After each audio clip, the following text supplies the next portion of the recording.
closing years of the Sengoku era, Japan was consumed by perpetual conflict.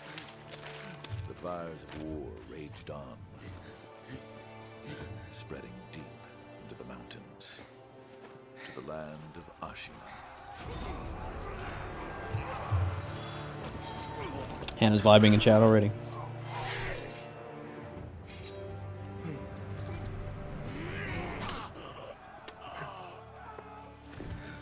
Oh yeah, Berto. I'm a huge like supporter of the English voice acting for this game. It's so good.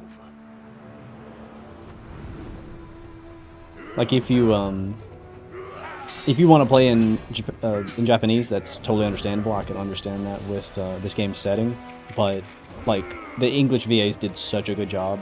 It's kind of crazy. Please put Wolf smiling in the corner of the screen the duration of the stream. Yeah, sure.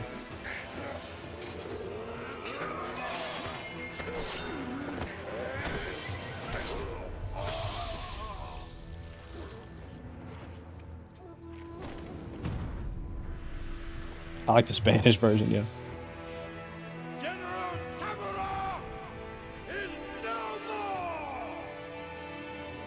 Master swordsman Ishin Ashina staged a bloody coup and wrested control of the land.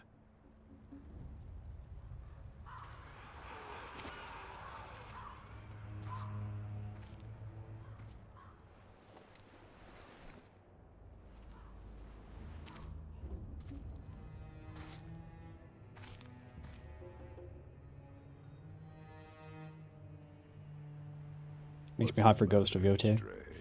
Nothing left to lose. Well, would you look at that? Fascinating. Will you join me, starving wolf? On that day, a young cub was taken from the battlefield. He trained relentlessly, and indeed, went on to become a master shinobi. Listen, wolf. You must never forget the shinobi code. As your father, my word is absolute. Your master's is a close second. As of today, he is your master. Defend him with your life. If he is taken, bring him back at any cost. You understand me, don't you, wolf?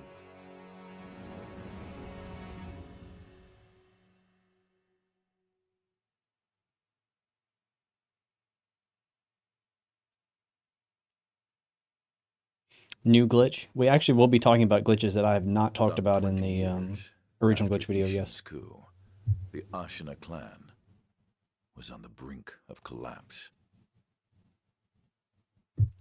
And the shinobi, known as Wolf, had lost everything. Both the man who took him in and the boy he had sworn to protect.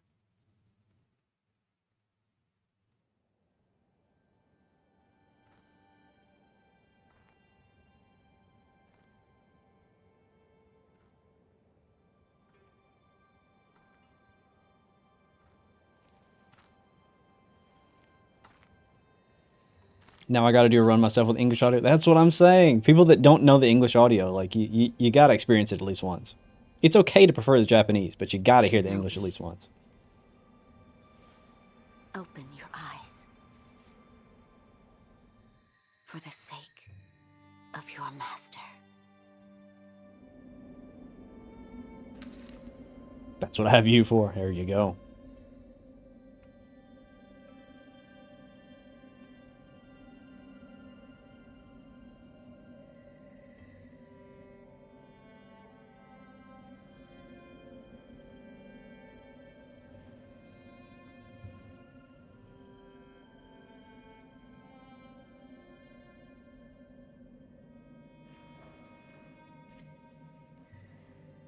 Is that Hawk Moth, Hannah?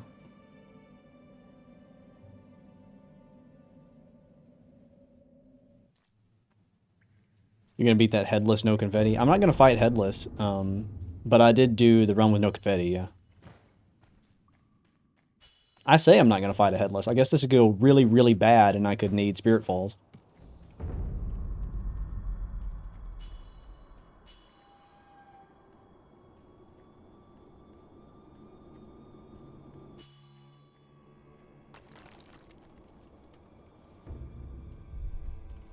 That shinobi at the bottom of the well.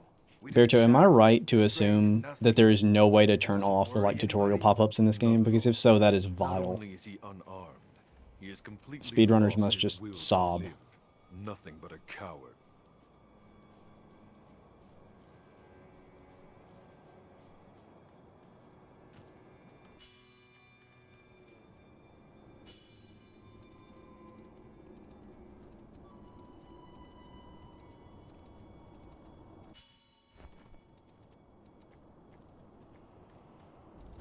Not just hopping down the middle. We are not speedrunning this. I am taking my time, and we are teaching glitches. So in fact, a lot of the things that I will be doing today will be slower than normal, but the idea is to show you things you've never seen before.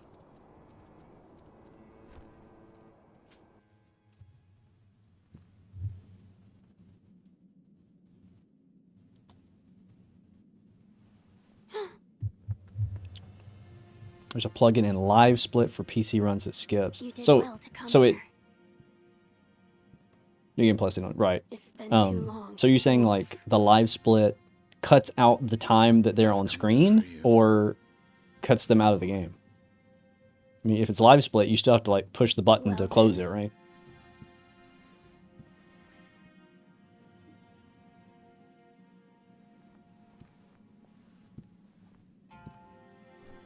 Raise your head. Kuro's voice is really good too. Kusabimaru, your sword. My shinobi. In accordance with the bond of Lord and Retainer, you will pledge your life in my service.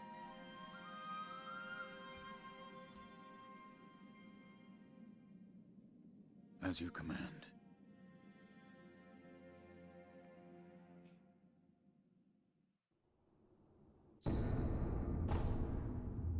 Give me that gourd. Loyal, I see it in you. My lord. Now we're to you. No, right there's this lord. I want to see you.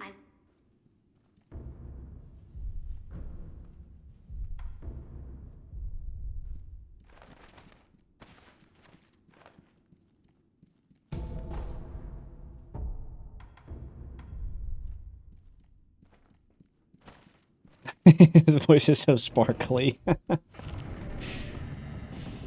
Bridget says, so I'm guessing it's flagged to be tricked into thinking it's New Game Plus. Interesting. Maybe I should look into that then. I guess it doesn't really matter. It's going to cost us like 5 seconds over the course of the round, but it is very annoying when you're in the middle of combat and the pop-ups happen. This is PC. I'm just playing with PlayStation Head.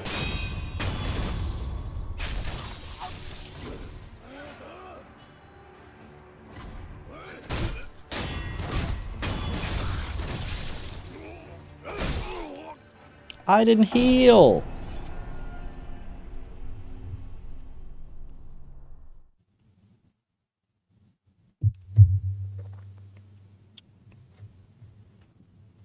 If you're probably speedrunning resetting, yeah, I'd advise that, but since you're just going all the way through. I mean, yeah, it's fine. It's just annoying.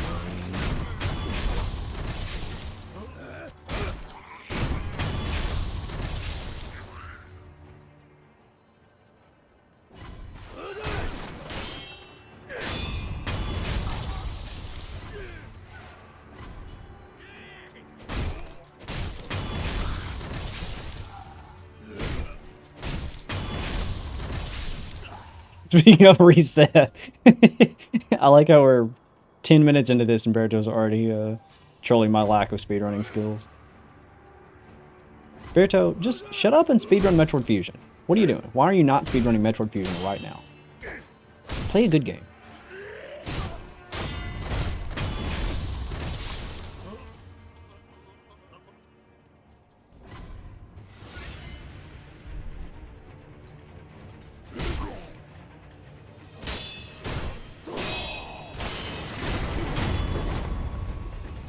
Implying I play games.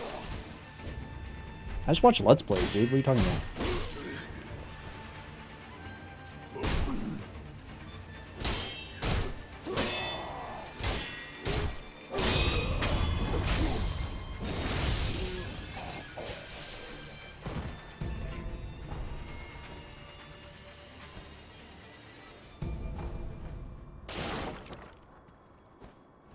You know, so I will need Fistfuls of Ash to do the Corrupted Monk glitch. I have never gone out of my way to find Fistful of Ash. I've just, every time I've made it to that boss, I've had some. I hope that's always true. I hope every time I play this game, I just have enough by the time I get there.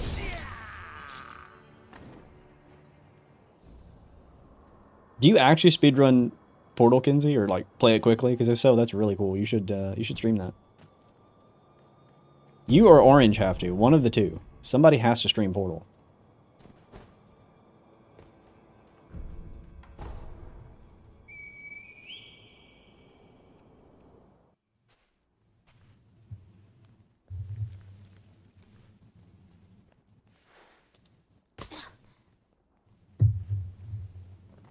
Yes, Ham Ham Heartbreak is so underrated. Wolf, you found it. Now let us leave this place. Kinsey says I streamed and beat it very early on in like one of the Deponia 1 parts. You know, you don't have to play 8 games in one stream. You can actually stop the stream and decide to play another game another day. Don't know if you knew that. Is the only answer. Mario Odyssey is pretty much the only one I've mastered. Mario Odyssey speedrun is insanely good. Nah. Alright, I'm sure I'm going to get my ass beat by Genichiro because I'm rusty.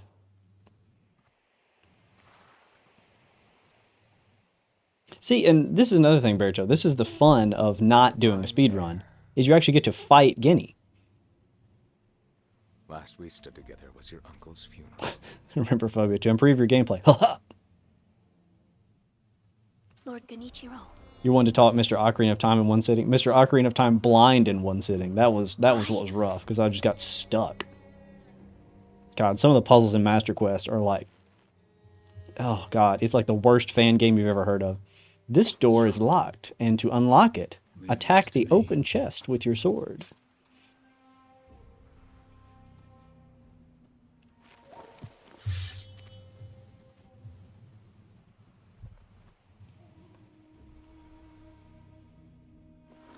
So the noble shinobi. When a scene like this appears, I just want to take this opportunity to remind everyone that samurai movies and westerns are the same thing.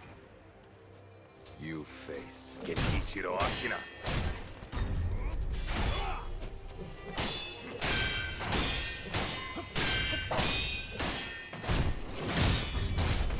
I don't have my carry counter yet, Geni. You can't do that.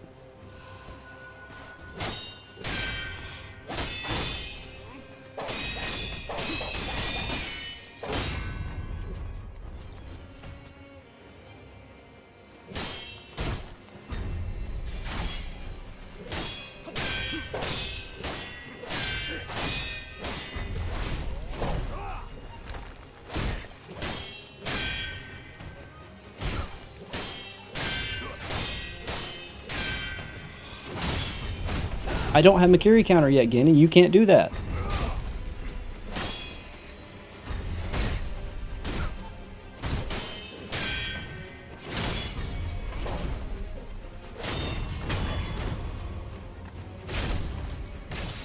I'll pellet, but I don't think we're gonna get there. I cannot be defeated. I cannot.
Who doubted?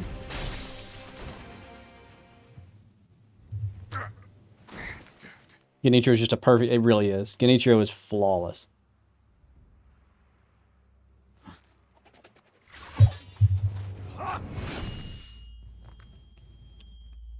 Who has never seen this version of the cutscene? Anybody?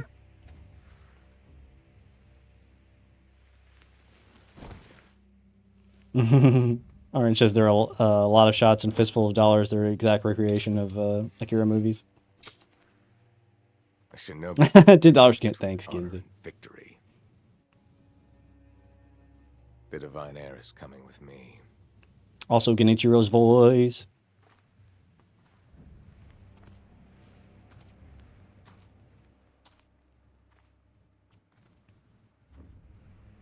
But yeah, the fight with Genichiro, the three-phase fight with Genichiro at the top of Ashina Castle where he gets like lightning and everything, I think is my favorite boss fight in any game ever. It just feels outstanding to play.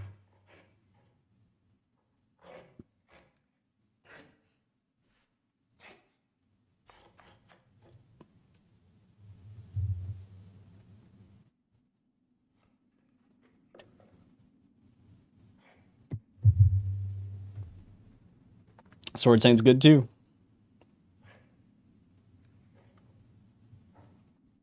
Have you done all the gauntlets? God, no. I did like one or two of them, and then I think it was the final one. I was just like, I can't do this. It's too hard. I'd like to one day.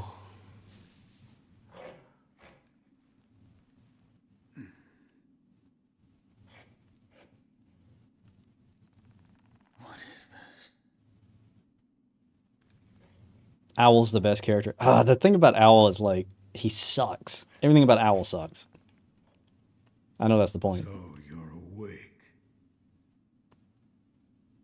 Looks like death is not your fate. Just yet. Inner Yishin took me 2 weeks. I don't think I'll ever be able to beat him again. Yeah, exactly. You're finally... Stop it. What? That is not you. You're quite out there's to you. Yeah, that's how it works. You have to trade your sanity away.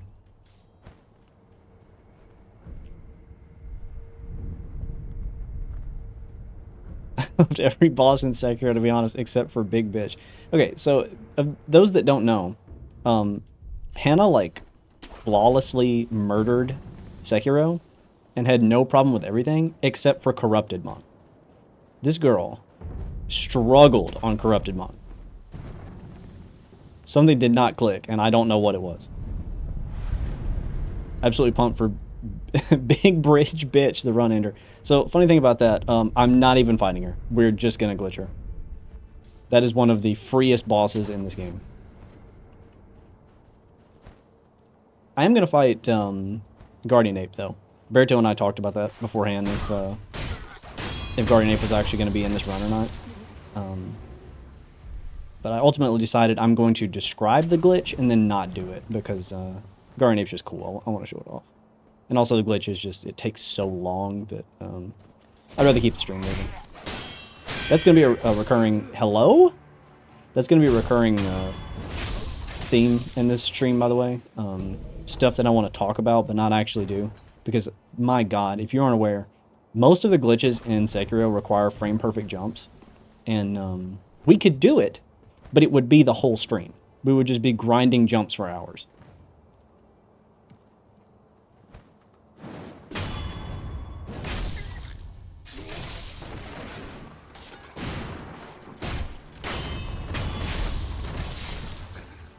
Corrupted Monk is a curveball. Yeah. The thing that annoys me about Corrupted Monk is she gets her posture back way faster than like any other fight in the game. It's very strange. It's just like... I don't know. I mean, all the fights in Sekiro are difficult. I'm not going to say it's easy. It's just so antithetical to the way every other boss works.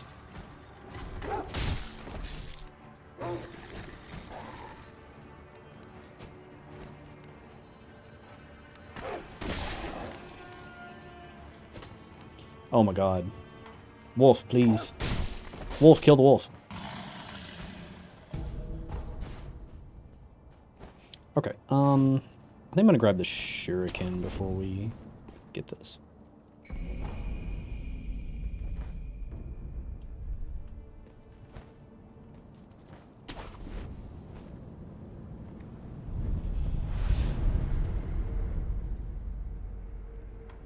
I guess we might as well equip the shuriken. The shuriken is used for, like, one part of the game and never again.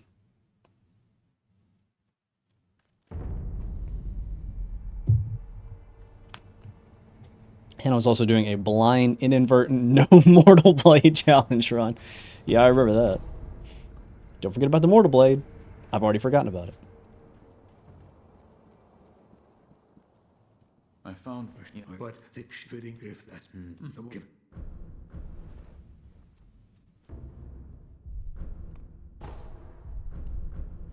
yes, no.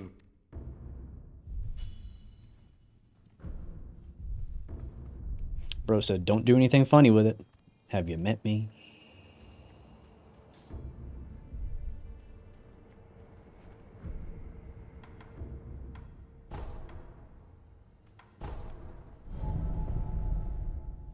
Definitely have done a lot of unintentional challenge runs on Black playthroughs.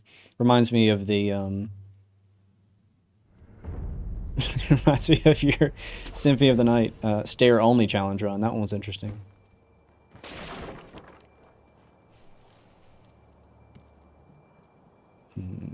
I would like to backstab you just to speed up the stream. I don't know if that's gonna happen or not.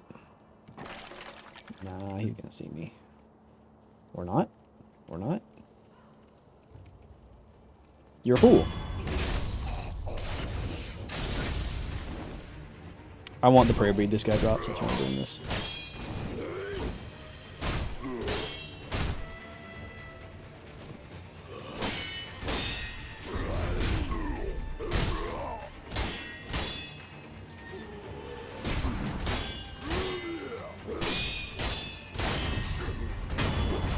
Easy boss. Do you have a Phobia community Discord? No.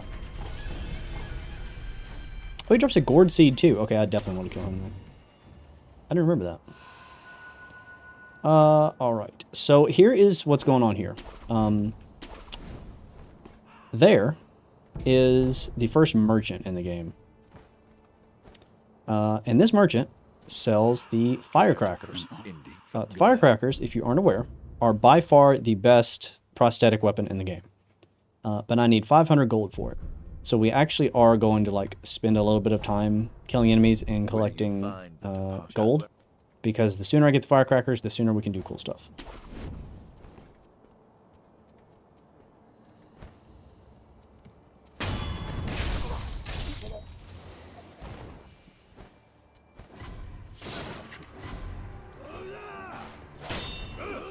Look at him rolling on the floor. What is this, Dark Souls? Whoa. Chill out.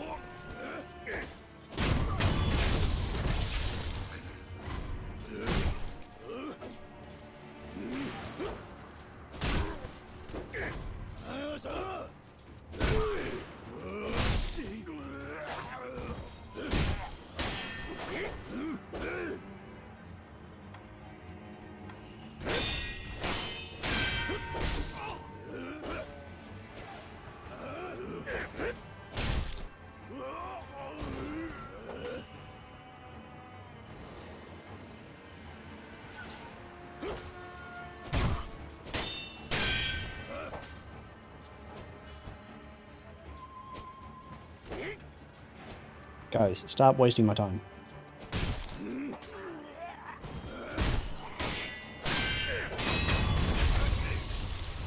Kirby and Hale, yeah. I don't know what that choice was. Somebody in the meeting was like, you know what? What if we made it so that you can't pick things up unless you're holding a button?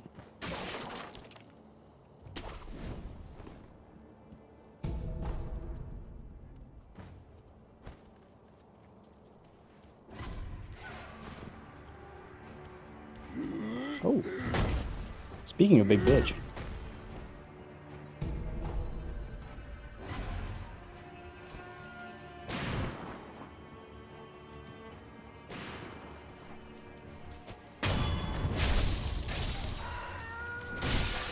These turkeys will straight up, like, murder your ass also.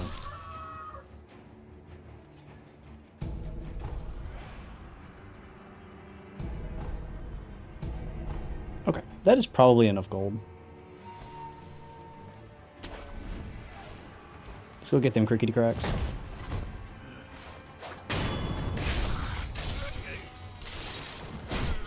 Using guns? What is this, Bloodborne? Wolf is a virgin 1000%. Whoa! What is happening in chat? What is the wolf slander?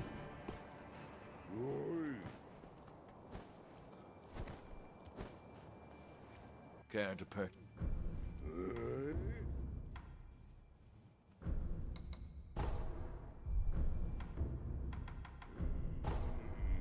Don't use that thing around My there. choice. Oh my god. Settle down, chat. What am I doing? I have the idle.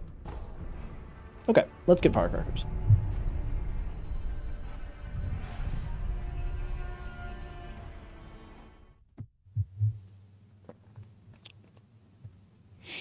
Spent an hour trying to get the folding monkey skip, even hit the delayed jump every now and then, but I swear that skip is so difficult. We're about to talk about that. Because that is a glitch that will take you, like, actual days to get the first time. It ain't cute. I am how to. I'm not how the goal that I. You made... Yeah, but I'm even at Yeah. bring. Yeah, but if you. Is this Yeah, let her now. such a... If it that's Nice. please. Goodbye. You need. I can't believe y'all are putting Wolf on blast. That's what I'm saying. What has Wolf done to any of you people? If you want more, He's involuntarily celibate.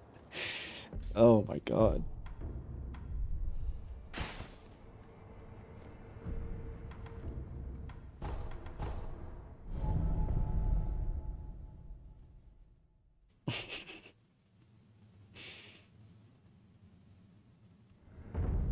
Listen, you guys have seen the smiling wolf face meme.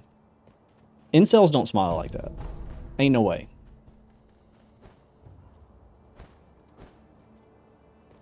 No.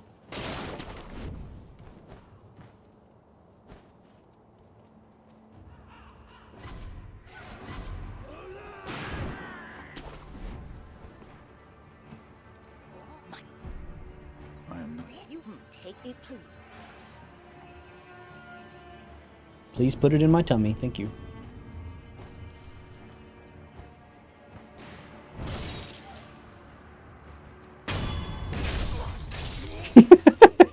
Rich. No, we haven't seen it. Can you put it in the corner of the screen for the duration of the stream? No, stop it.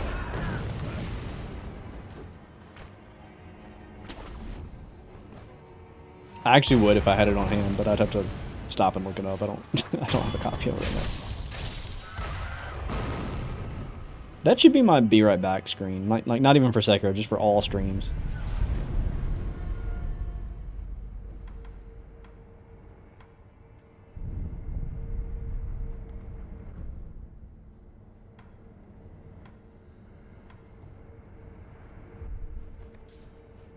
I'm very confused.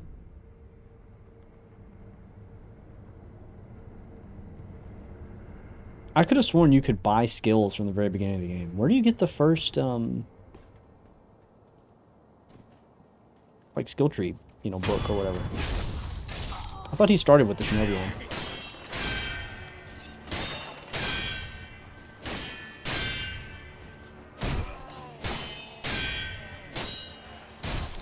Okay, so, this is where we have to talk about, wait, so when you talk to the Tengu, you get Ashina and the Shinobi one? I thought he had the Shinobi one and he gave you the Ashina one. Okay, so this is what we have to talk about. This is the first real glitch in Sekiro, and it is also the hardest glitch in Sekiro. And when I say it is the hardest glitch in Sekiro, let me preface that by also saying it is the hardest glitch I have ever done in any game, ever. So this is Ogre Skip. Orangutan gives you the Shinobi. Maybe I just need to talk to him again. There is the Chained Ogre. When you beat the Chained Ogre, you can use the grappling hook to go through that little hole, in the, roof there, right above Wolf's head. That opens up, and you can go through that section using the grappling hook. That is the intended way to proceed. If you're doing a minimum bosses run where you can't fight the Chained Ogre, you have to skip the Chained Ogre. And the way you skip it is you make a jump from right there, at the top of Wolf's head, around this corner. Then after you've spun around the corner, you wall kick off of that wall. You continue spinning to go all the way down here, and then grab that ledge and pull yourself up, where you can then climb into this room and then go through there without needing to use that doorway. This jump from the end is a frame-perfect delayed jump, which is very hard to do. The moment you get it, you have to start spinning both the camera and the analog stick to turn Wolf enough so that he can go around this corner, assuming you're not caught by the corner. Then, this is another frame-perfect jump to wall kick off of this wall. And if you do both of those frame-perfect tricks in a row, you can then potentially grab the corner, which can also you can also miss. And if you do all three of those things, you can land over here to jump up there and go through the building through another entrance and skip the Chained Ogre. Famously, I did this glitch for, I think it was a full day that I just did attempts over and over and over and over. So based on the amount of time that it takes to do an attempt, the amount of hours that I attempted it, and breaks and all that sort of stuff, I estimated that I did this trick 1,500 times or more before I got it to work once. This is an absolute nightmare. Not to say that you can't learn it, because speedrunners have learned it, and people that do minimum bosses runs can get it on their first attempt. What I am saying is, this is one of the hardest glitches to learn in any game ever, if not the hardest. It is rough. So I'm going to do it a couple times just to show you what it looks like. I'm not going to get it, but I want you to know. And again, if you want to see how it actually functions, check the description. There is a link to the full Sekiro glitch video, which I'm going to be referencing a lot today, that shows my one successful attempt at this glitch. I do not recommend that you do it, but we're talking about it. This issue, this stuff with the delayed jump, almost all glitches in Sekiro require that trick in some way, but some are easier than others, and we will go into that a bit later on. There are some that I will be doing in this run, and some that I won't be doing, but I will be describing. So we'll see that. But yeah, so normally what you do, instead of fighting the Chained Ogre, you have to do a delayed jump from here, and this is going to be the hardest part, because actually getting the delayed jump is, see that right there, when Wolf, because there's a wall right there, if you're angled too far into the wall, he will kick off the wall instead of jumping from the platform. So that is your one wall kick, so you've already missed the window because you used your wall kick over it. So he has to be really parallel to the wall, well, it's hard to do. But if I get a delay jump once, I'll show you what that is like. Okay, that was too early. Poll, what do you get it on first? Answer's already been decided. It also was too early. And you see, like, anytime that I'm kicking off the corner like that, you've already missed the window, because if you kick off the corner, you're not far enough. You have to wrap all the way around the wall and then kick. And that also was a wall kick and not a jump. I won't spend too long on this. I just want to illustrate how difficult it is. Once again, that was a kick off the wall, not a jump.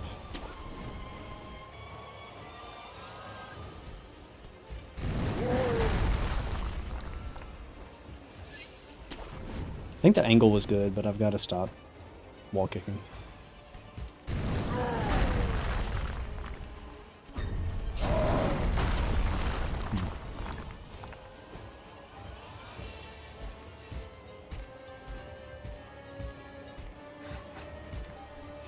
He is really sticking to that wall for some reason. Also, when you jump from that corner, the ogre goes to where you were last, so he's kind of always in your way for this trick. Okay, so that was not a delayed jump, but I did get caught by the edge, which is what you want to have happen. That was, I think, a little late. And again, I'm I'm struggling to hit the first of 2 frame-perfect inputs, by the way.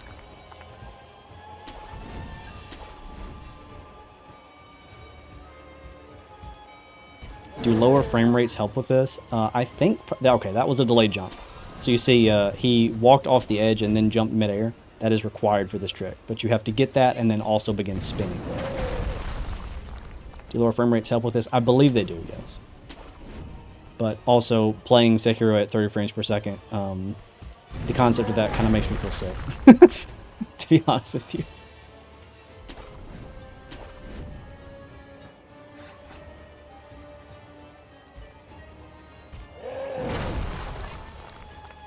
Alright, so I'm getting the delayed jump consistently now, but the spinning is pretty rough. 1 frame per second, exactly. It's like, how bad do you want to do glitches? Are you willing to run the game at 10 FPS? There probably is a, you probably reach a certain point where, like, it skips the frame that you would need to do the delayed jump on, you know what I mean? But I do believe it's possible at 30, yeah. Trichophobia videos always show up when I search phobia. Yes, that's because you should search phobia glitches. Otherwise, you get degeneracy. Also, welcome, Pizza Bugger.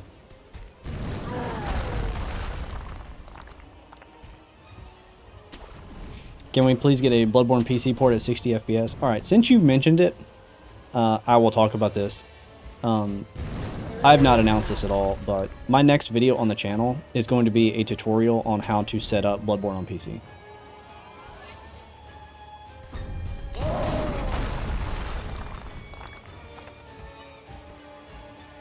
Degeneracy equals things that match the definition of phobia. Yes, but if you're uploading videos on YouTube and your content is, I'm going to scare people, and like put gore for kids, yes, you are degenerate.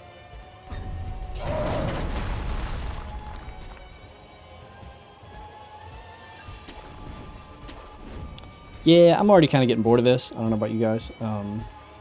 It's not going to happen because the chances are just so obscenely low.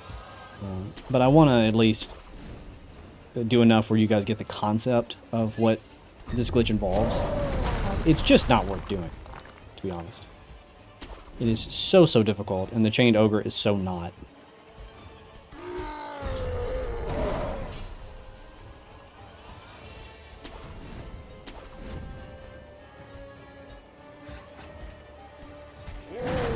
Lucifer, is this your revelation that Bloodborne can now be emulated? Like, were you not aware of this? You can run Bloodborne full speed on PC now.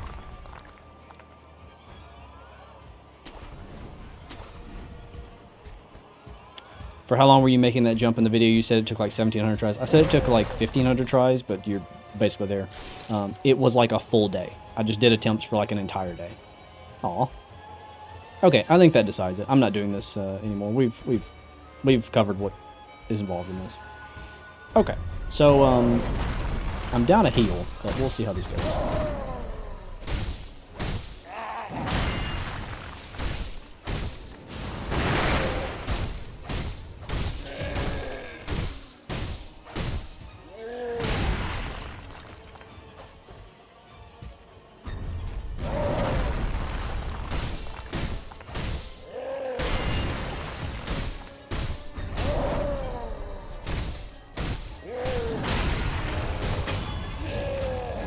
That's a lot more than 10. It is more than 10.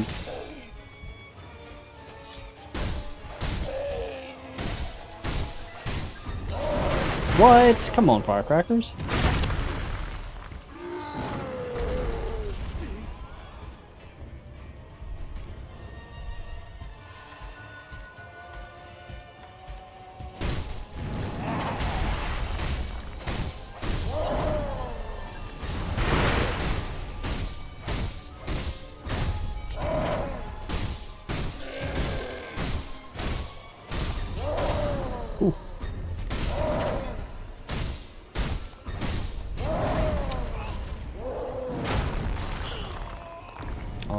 I'm gonna have to take Kuro's blood and live again.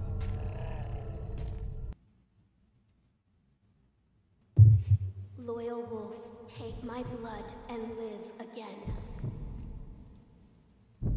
Anyone else find the bull mini boss harder than the main boss as a can't die? Agreed. Agreed. And I'm going to be talking about how to skip the bull also. That is one glitch that we are going to be doing, but get ready because it can be as bad as this sometimes.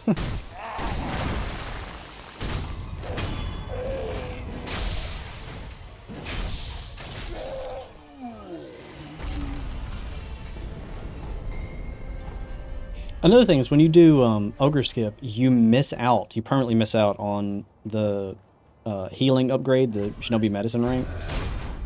That sucks, because it means that your entire run, your gourds are doing less than they should be doing.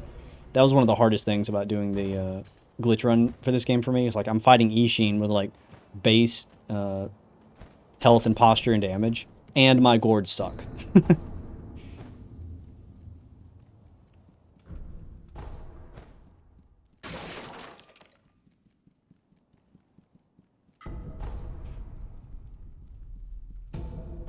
Okay, I think we're just going to blast through this area. I don't really see a reason to fight all these guys.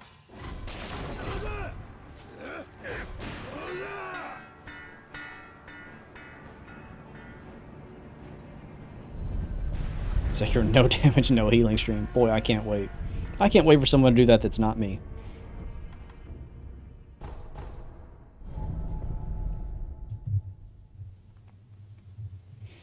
Lucifer says, I've never found a PS4 emulator that worked for an entire playthrough. Ah, well then I'm very happy to be the one to tell you this. Shad PS4 now works for the entire playthrough as of like last month. Like we have just got a PS4 emulator good enough that you can complete Bloodborne. I'm glad. And we're gonna be talking about it. I'll be uploading that later this month. If he is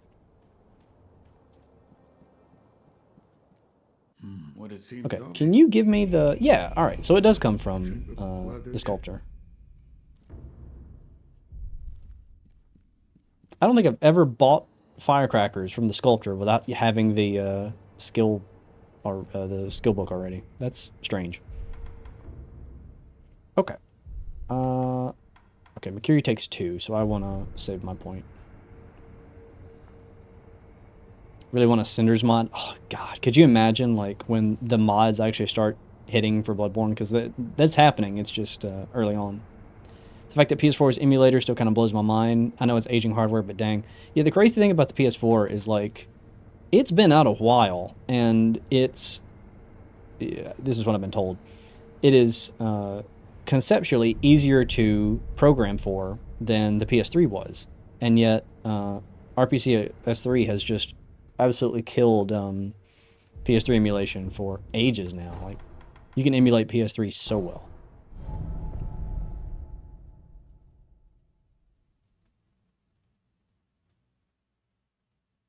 Probably about to unlock November 31st. It is November 30th. Okay, yeah, no, it's coming. It's coming in December.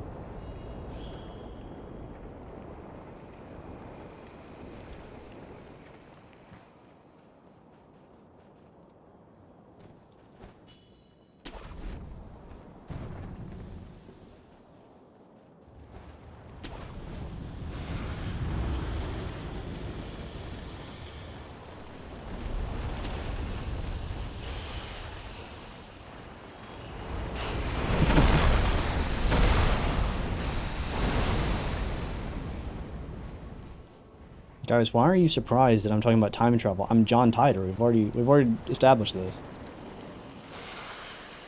It's December 1st for me, skill issue. That's what I'm saying, Hassan. The heart attack I had when the snake... No, wolf! Ah! The heart attack I had when the snake showed up the first time. Yeah.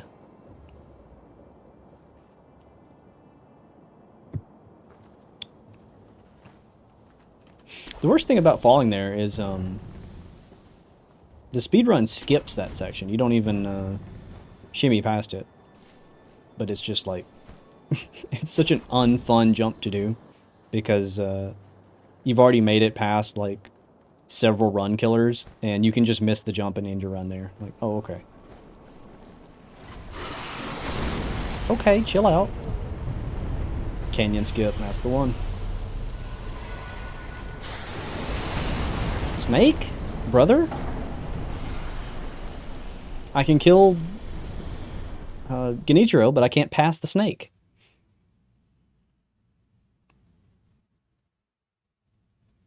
The real John Titor's Tidor. God. Nothing triggers me quite like YouTube comments that go, it's pronounced blank, and they're just so dead ass wrong.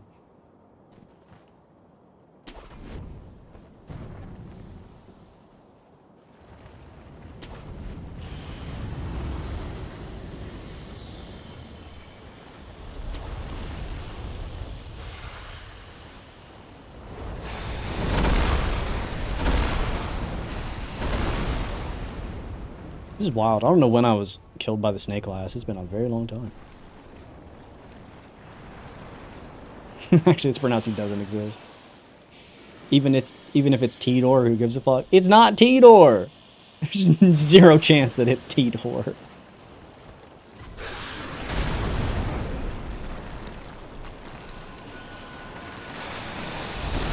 That is so funny. I healed twice and still didn't have enough health to live it.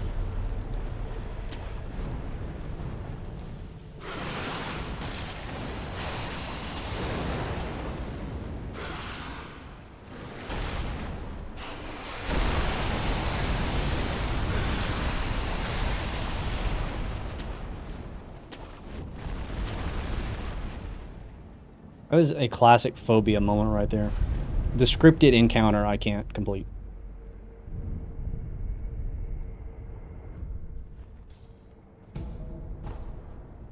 Honestly, I was really scared of the fact that lots of Bloodborne Chalice dungeons for Blood Gems and Early Runes would be lost when the servers would be shut, but now we have emulation and editor. So the thing about that, you're absolutely right on that, for one. But secondly, you can use DNS servers to log into Bloodborne private servers on a PlayStation. This was a thing that people created for Demon Souls when the servers shut down for it. And there were ways to use DNS servers to redirect like the IP address to a custom server instead of PlayStation. And you could log into Demon Souls private servers on a PS3. And those are what are used today for the emulator for Demon Souls. So, I mean, Bloodborne servers still exist, obviously, but one day when they do shut down, you will still be able to do that on a PlayStation even by using a custom DNS server. Okay, so next is Oniwa, and we will be doing horse skip for this. This is one of the glitches that I am going to do that requires a delayed jump, so it is one frame perfect input, but you just make the jump and you just grab a ledge, and it's very easy. It is the perfect baby's first glitch when it comes to delayed jumping, because you will know when you get it, because you will have immediate results. And also, it's good that I have firecrackers, because at the top of that wall, right there, there are those little troll guys that have like the shield hats, and you're supposed to use the loaded axe to split the hat. And you can't deal damage on them any other way, other than to break the hat with the loaded axe. But you can use firecrackers to stun them and then get one hit off. So if one of the little trolls sees me, that is how we're going to stay alive. 50 delay jump? Nah, not quite that many. It's going to be a few, though. Also, you need to run this way and have him do that little animation near this fire. Because if you do that, and we'll see if I've gotten it. He kind of glitches him out. Nah, I didn't get it. That's okay. Doing this skip, it takes like a little bit of setup. So you want to kind of lure Oniwa in a certain way so that he's on the wrong side of the map so that you have time to do the setup. And the way you make that happen is you sort of like, by standing in a very certain position, you can influence Oniwa into like taking a long roundabout path to get to you during his pathfinding. And that buys you some time to set it up. But it's not super consistent, but it's also pretty easy to reset if you don't get it. So that is the thing that I've gotten comments about a lot on the glitch video, is people are like, how do you have time to do this glitch? He always, catches up to me. And the answer is you stand here. Come on, Oniwa. There you go. So stand here, near the fire. and get him to do that animation. And we're just gonna run over here. And if we've gotten it, he will run around in circles for a while. There he goes. Okay. And that gives us time to jump up this tower. And then we want to delay jump off of this corner. And I got it first try. Super easy glitch. Okay, now the troll did see me, I think, which is fine. We can eliminate him here. Let's see if that happens. Yep, here he comes. That's fine.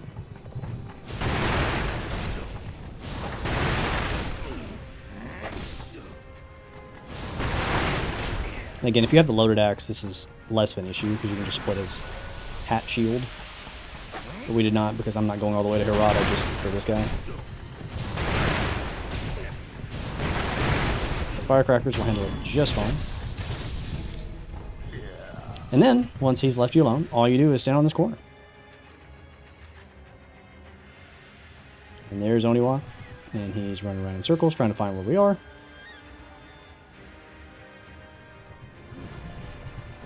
He's thinking.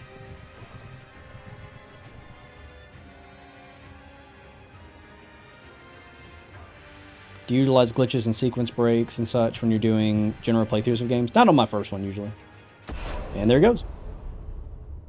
And that's that.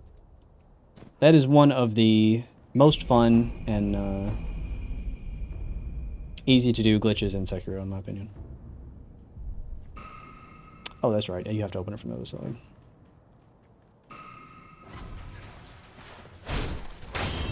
Alright, and now we have enough for Mercury Counter.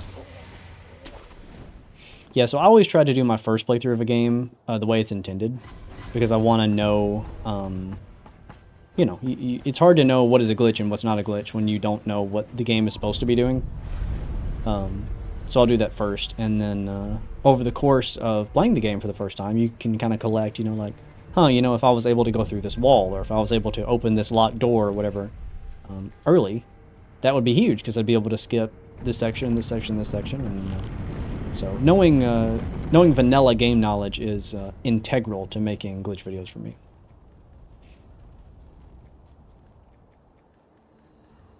Alright, so that little troll guy that we killed also happens to be the one that Ishin, who is dressed up like the Tengu, wants us to kill for the Ashina skill book. So we should be getting that here immediately also. Very. What is this? Go. Yeah. One. There we go. This is. All right.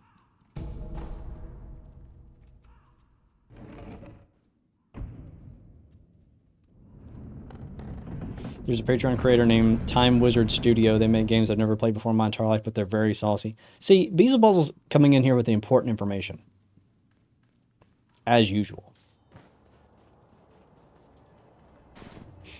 Also, if you've made it this far and somehow you don't have the firecrackers, I believe this merchant can also sell them. Yeah, he can. More importantly, he sells a gourd seed. I want that, but I have no money. Where you from? I need to remember to come back and get that. There's also a prayer bead at the top of this tower, so I'm going to grab that as well. Prayer beads are one of those things that, like, you don't think they matter as much as they do, because it moves your health bar such a small amount. But when you can revive from death one time, getting one shot versus not getting one shot is, like, such a big deal.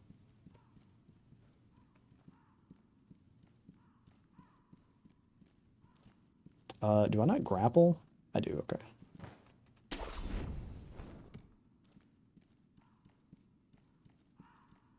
Glitch Man, love your videos. Thanks, man.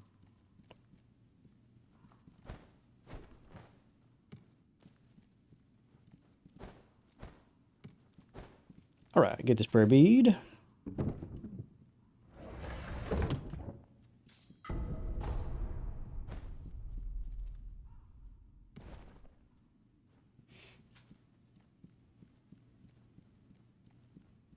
That is what, 3 prayer beads, I think? I'll check at the idol.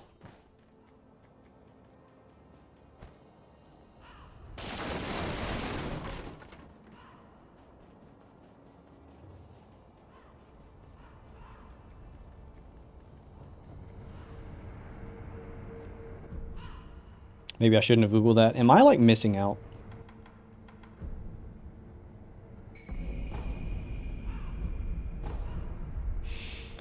Okay, guys, get comfy. This next glitch we're gonna do sucks. I hate this one. I absolutely hate this one.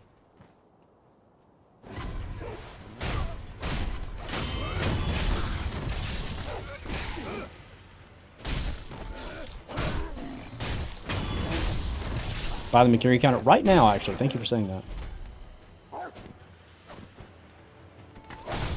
I would love to have a Mercury counter right now.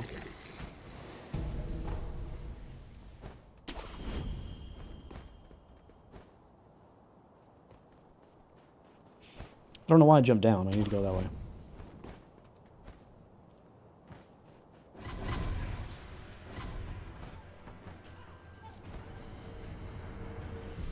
Bull skip is so tedious. That's what we're about to do. Mercury counter is so goated.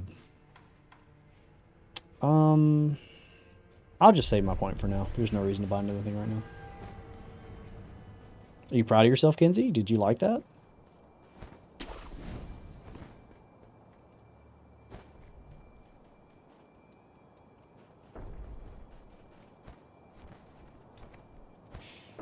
So funny thing, this path that I'm taking, this like alternate route to go around all these enemies, I did not know this was here until I made the glitch video.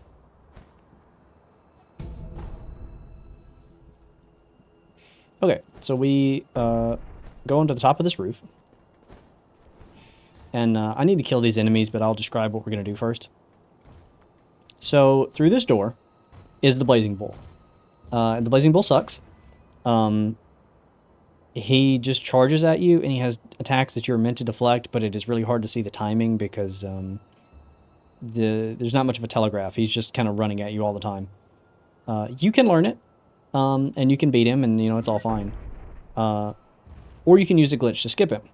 Now, this glitch used to be easier because you used to be able to jump from the top of this roof, kick off of the leaves of this tree, and land on this part of the wall, right above Wolf's head there. They patched this by putting an invisible wall that runs all the way down this wall.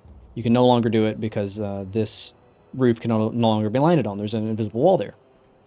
But you can still jump and kick off of this side. The problem is the roof there and the roof there are both too far for you to make the jump.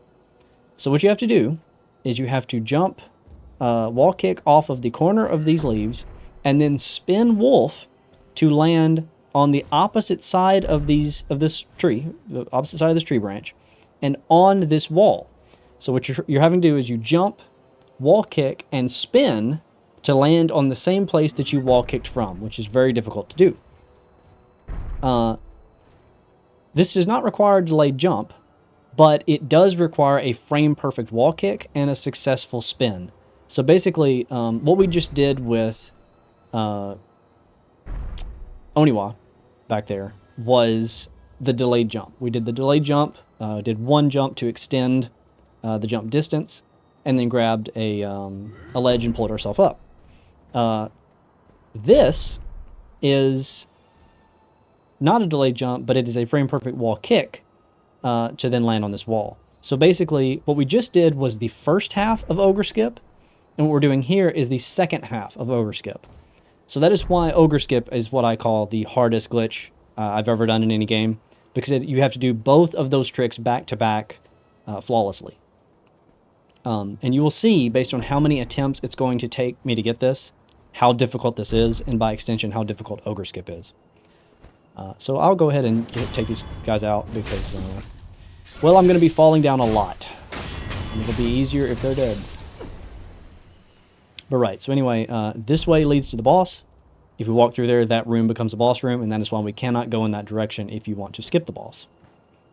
We instead have to jump from this roof.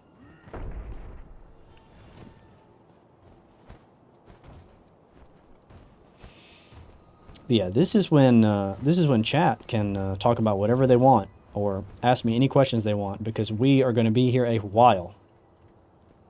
So basically what you do is you run, you make it to the edge of this roof, You jump around here-ish, and then you try, and you can't see this, but this the tree branches here have a invisible wall that is a perfect corner, and it is somewhere along the line of this tree. It is somewhere like kind of there-ish. Not really sure where. It's an invisible wall, so it's hard to know. But that is an extreme sharp 90-degree corner. So we have to wall kick at the absolute tip of that corner in order to make it around and land on the wall. And that is the difficult part because it's invisible. You can't see it. So we'll just do our best and we'll be here a while.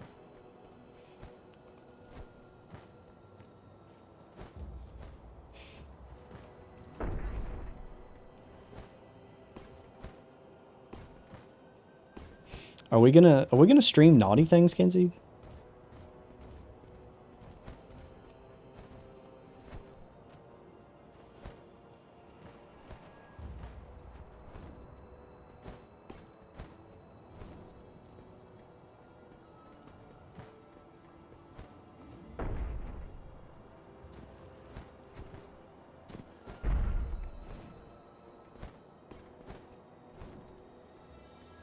Wolf loves the Daily Wire.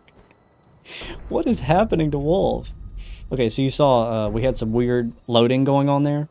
That's because the top of that wall is considered part of Ashina Castle because you're not supposed to reach it from the ground here. So it is part of a totally different area. So landing up there causes the unload of Ashina Outskirts and the load of Ashina Castle, and that is why we saw some glitchy stuff there. That is not related to the glitch, but that does show how this skip, you know, kind of gets us into an area earlier than we were intended to be.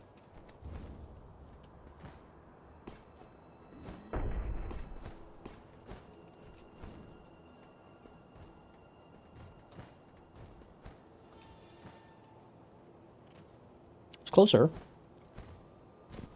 If you wall kick, even if the timing is correct, if you are too far along this edge of the corner of the invisible wall and not far enough at the tip, Wolf won't spin at all because he kind of slides along the wall and it locks him into a single forward trajectory. So sometimes you can input the spin correctly, but if you just wall kicked too far away from the corner, he won't spin. And that is part of what makes this trick so difficult. That was the correct spin, but I was too low in the air that time. So I think that meant my jump timing was correct, but maybe I would just jump from the wrong position of the roof or was slow. And that, because he didn't spin at all, told me that I inputted the jump too soon.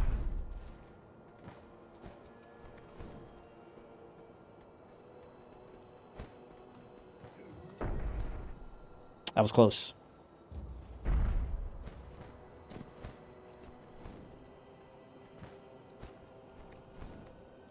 This is behind the scenes of glitch videos, by the way. This is this is what my recording sessions look like. It is me just doing a stupid trick over and over and over for hours until I can finally pull it off to get the footage.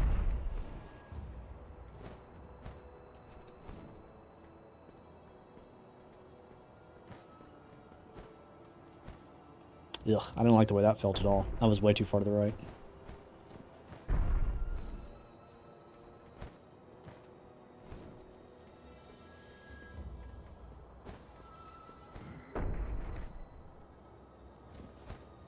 Reminder, by the way, that if you are a speedrunner who is doing a minimum bosses run, you have to get all these tricks on your first try.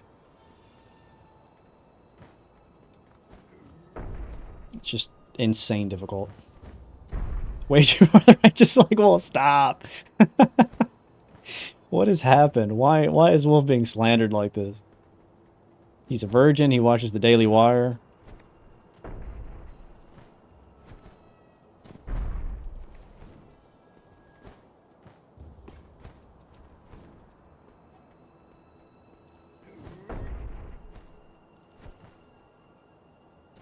Can't wait for to get a message from YouTube being like, your stream VOD is demonetized because of political extremism.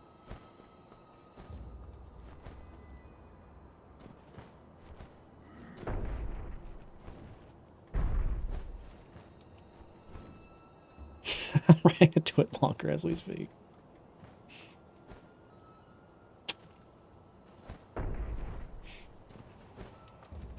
I intentionally took time to practice this trick last night because I knew how difficult it was going to be, and it took me about an hour to get it.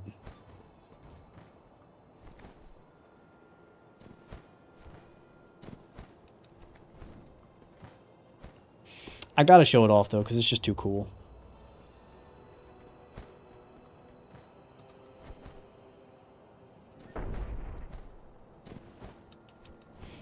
Wonder how Pepsi and Coca-Cola will feel about his actions. Yeah, that's true. Wolf's probably going to lose all his sponsorships. Ah, that was very close.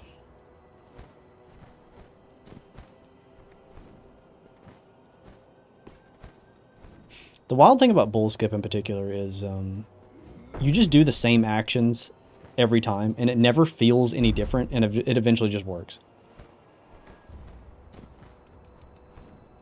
I think if you could see the wall that you were wall kicking off of, you'd have some feedback that was a lot more useful.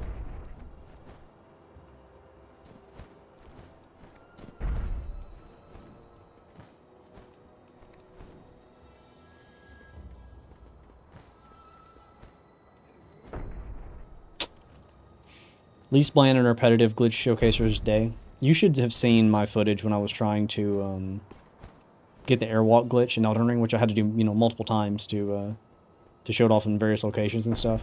Talk about bland and repetitive. Jeez, man. That glitch is just like... you just watch your character literally fall asleep. Like, oh my god. Talk about boring.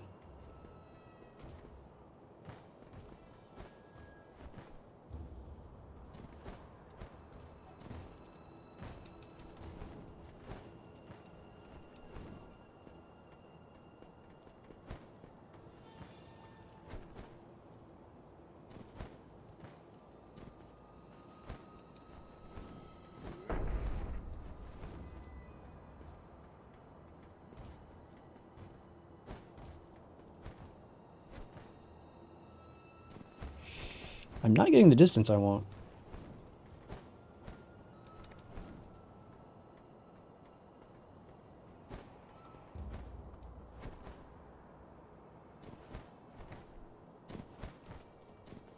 Not saying that it's impossible to do it this way, but I have found that anytime I accidentally perform a delayed jump here, I'm too low to get the skip correctly.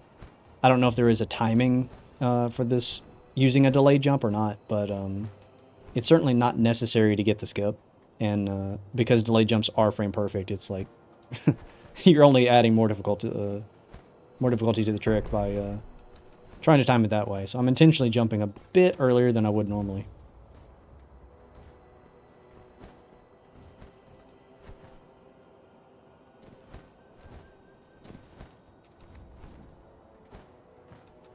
Those kinds of tries to get glitches ever make you want to stop playing the game, not out of rage, but just out of how boring it gets. Well, I mean, sure, I want to stop, just because it's like, you know, anyone would get sick of doing the same thing over and over. But it's also my job, so it's like, you know, the whole time I'm doing it, I'm thinking, like, the moment I get this trick, I am closer to getting my video out that gets me paid. So, I don't know. I'm usually pretty happy to continue trying something until I get it. The issue comes not from my own personal boredom. For me, the issue is if I'm doing a glitch or trying to do a glitch, and it's something that takes like thousands upon thousands of attempts to get it to go once, I start getting concerned with, is this so difficult that I'm teaching something to my audience that is like so close to the level of being impossible for a human that I shouldn't even be talking about it? You know what I mean? Because don't get me wrong, there are glitches that I have cut from videos because they are so difficult. I'm like, I just don't want to subject anyone to this. And also, there's going to be those idiots in the comments that are like, I can't do it, therefore you're a liar. So I really do kind of play this game of walking, you know, on this tightrope between showing off cool things that are hard, and also is it so hard that I need to cut it because people are just going to have a bad time. Sekiro was interesting because pretty much all the glitches in this game, well, not all, but a majority of the glitches in this game require these very, very difficult jumps. So it was like, well, if I'm going to include one, I might as well include them all. And it also allowed me to do a minimal boss run, which is what I did for the glitch video. So I certainly don't, I certainly wouldn't call them easy. In fact, this is one of the hardest games to do every glitch in. But if you're willing to do one hard jump, you can do all the hard jumps, I guess. It's just a matter of attempting. You ever had this has been stealth patch paranoia that speedrunners get? It depends on what you mean, Berto. Because, I mean, like, I know the technical side of it, and, like, you know, if the patch number hasn't changed, they can't patch it. My issue becomes more from, like, okay, Elden Ring patch 1.16 just came out, or whatever. We know they've patched, etc., because they named it in the patch notes.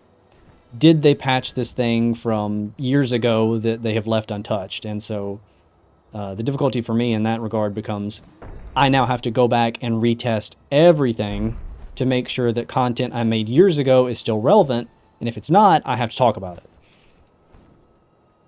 So I hate it when games get patches. It's just rough. If anyone has ever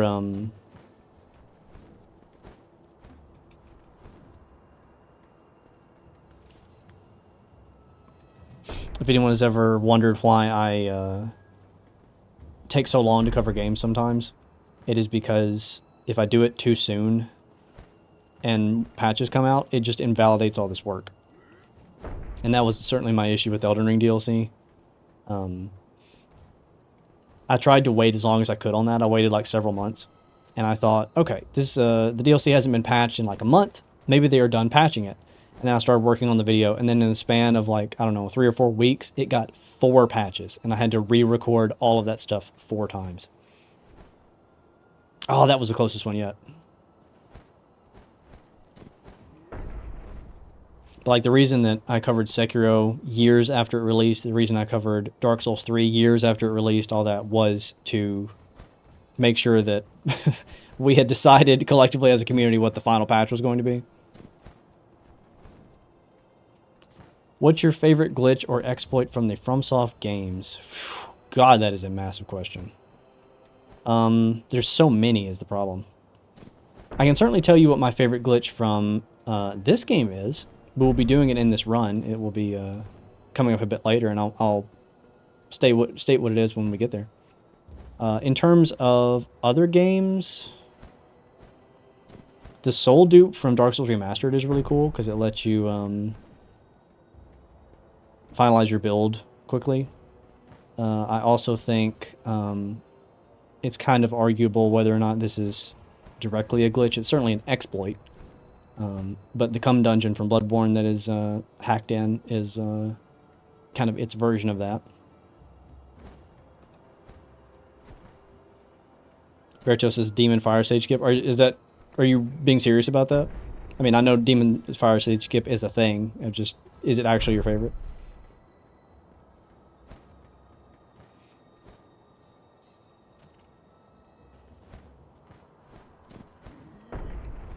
Has to be Dark Souls 3 Tree Skip. Tree Skip is probably the one that more people have done than any other glitch. I can't believe we haven't gotten it yet. We've gotten so close so many times. But this is the epitome of this glitch. It's just one time it works.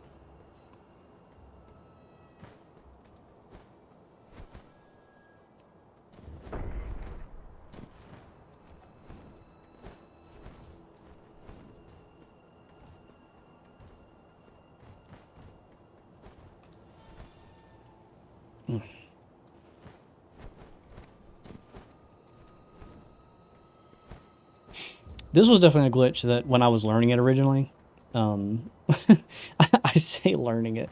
You don't ever really learn it. You just you just do it over and over until it happens.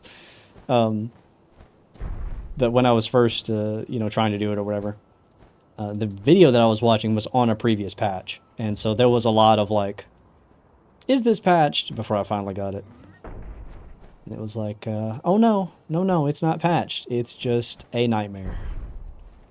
But yes, as you guys are watching this, I want to once again remind you, this is the second half of Ogre Skip.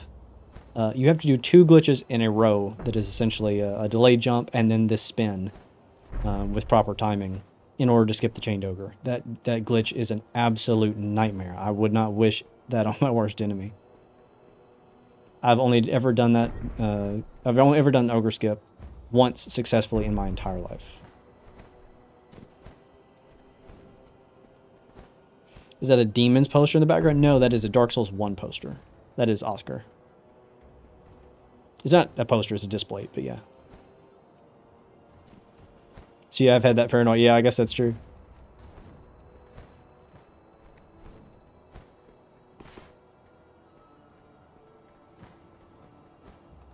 Yeah, Displate sent me that poster as part of the sponsorship for, I think it was Aria of Sorrow that I did a Displate sponsor. And they were like, pick out 5 Displates. And I was like, okay, well, you got to send me this Dark Souls one.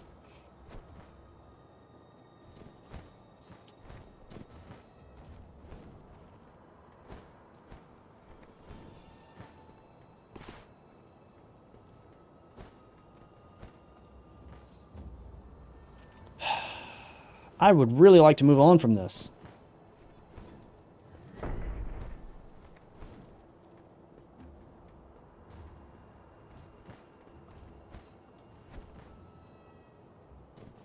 Displate still refuses to sponsor me. Dude, that's me with HelloFresh. I finally got Factor that one time. And Magic Spoon. Why cereal companies hate me, I don't know. Like, I can understand certain game studios, and stuff being like, yeah, I don't know that we want to sponsor that Phobia guy. He talks about bugs in games. It's not good for us. I totally get that. What is the fear of a cereal company? Why are you afraid of my channel? I'm not going to glitch your cereal, bro.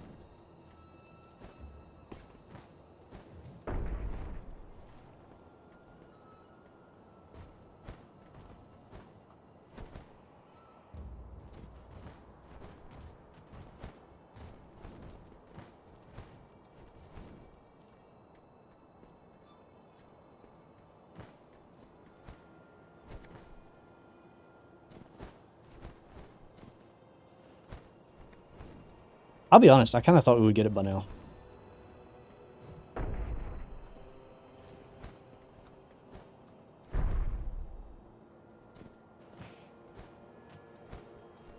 It's possible that me talking is not the best thing for timing the glitch.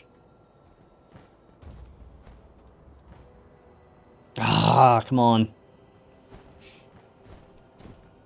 What also kind of pisses me off is that Brilliant won't sponsor me because my channel isn't an actual STEM channel, but I feel like they have ads on videos that aren't exclusive to STEM. Yep.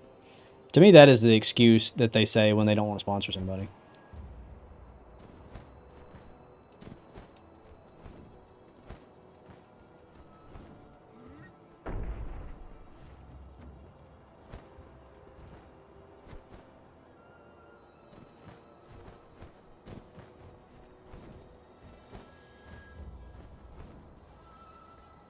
Breaking the Shadows of Yharnam. Yeah.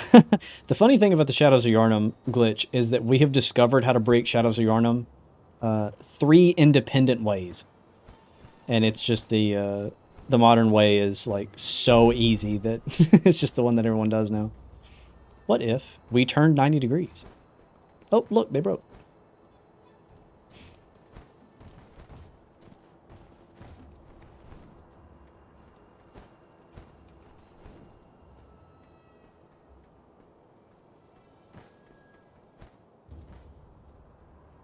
That was just bad jump timing on my part. As soon as I kicked off the tree there, I was like, that's not right.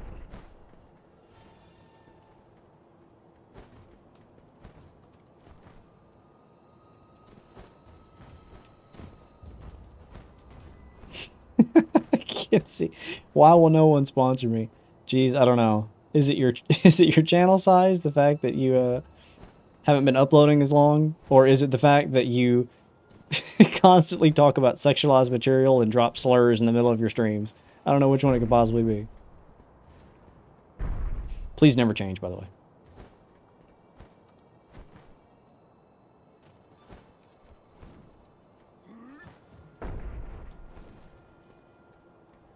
Lonely of Demon Souls, also in percentage form.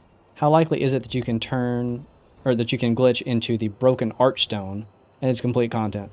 Well, there is data for the Broken Archstone on the Demon Souls disc, but it is very, very incomplete. However, there is a project that is currently being undertaken and has been undertaken for quite a few years now, to rip that data and then manually introduce new, like, custom content or whatever to complete what's missing and turn it into an actual area. So my hope is that one day soon we will actually have Broken Archstone DLC that is fan-made that we can download and play. That's been something that's been people have been working on for many, many years at this point. And as you can imagine, it is quite the undertaking. So it makes sense why it's a project that has gone a long time. But that is one of those things that's like, I might have to stream the Broken Archstone when that comes out, because what is essentially DLC for the 2009 PS3 version of Demon Souls is just so insanely sick.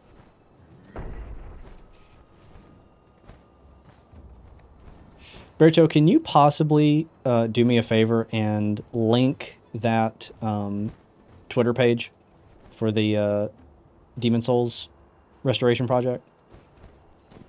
I know you know who I'm talking about. I want people to be able to follow it if they're interested. Oh, come on, Wolf! Do you know if there's any boss data? I don't think there was any boss data. I know there's enemy data. I don't think there were any cut weapons or bosses as far as I'm aware. I think that stuff got like repurposed and put in the game in other places, if it existed. But the actual layout of the map is on disc. It's just it's very empty and very big. Not a lot of assets and stuff in it, but you can load it in and look around.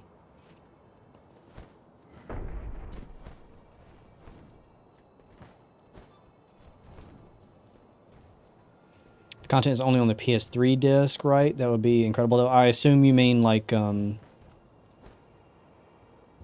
on the PS5 disc. It's hard to say because the PS5 version of Demon Souls did use the original assets. But it's very possible that Bluepoint could have cut what, wasn't used before the retail release. It doesn't really matter because, like I said, it would be unchanged. Bluepoint did not add anything.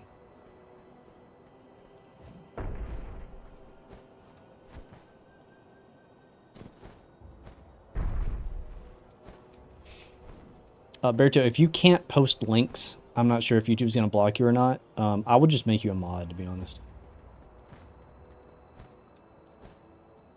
Oh, that was the closest jump yet. Come on, man. I am trying to move on from this.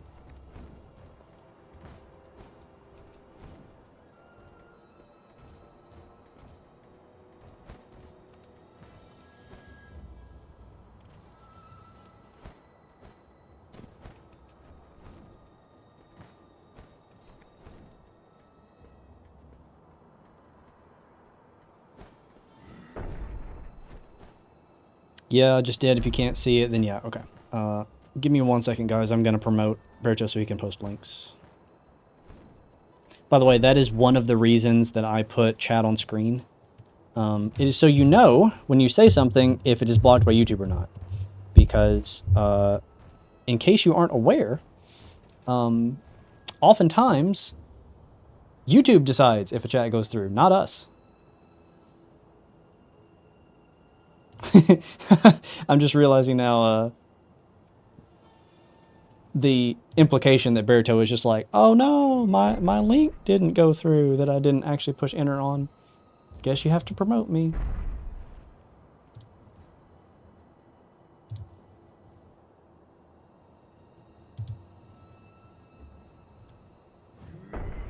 You had a fire joke earlier that got filtered? Yeah. Well, hopefully you'll be able to in a second. Boy, YouTube Studio just sucks. I literally have to make a new tab because I'm streaming, and they're like, nope, can't adjust mods while you're streaming. Why would anyone want to do that?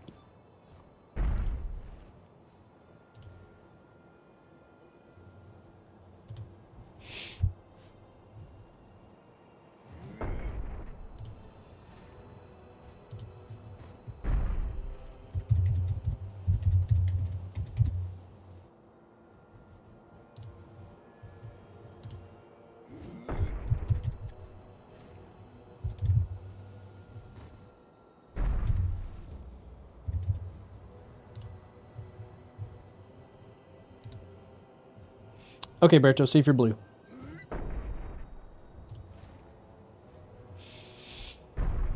Phobia, are you using Firefox as well? No, I'm using DuckDuckGo. I haven't used Firefox for much of anything lately because it's just been crashing. Like, forget YouTube Studio. It's just been crashing in general, and my CPU's been spiking to like 30% because of a browser, and it's like, chill out, Mozilla. Yeah, so, oh, it's, they're on Blue Sky now. Okay, perfect.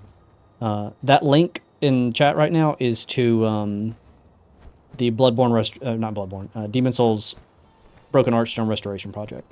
So you guys should go follow that and, give them encouragement to finish the content, because we all want to play it. But also be patient, because it is a massive project. Wolf, I'm going to kill you if you don't make this jump.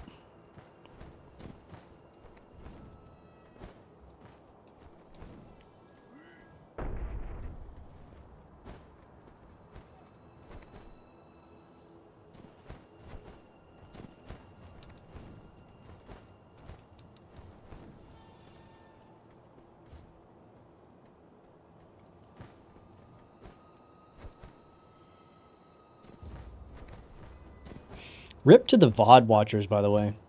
There is someone watching this in the future on the VODs channel, and they're just like, huh, he really did just do this jump for over an hour, huh?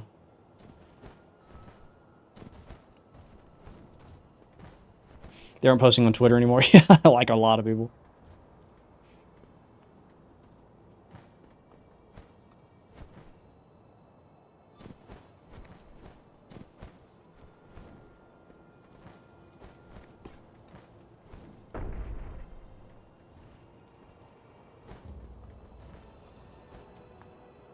Man, I can't believe we haven't gotten it. It's felt like the right frame for several attempts now. Correction. The VOD watchers are asleep as God intended. I hope they are. I hope they are just snoozing peacefully.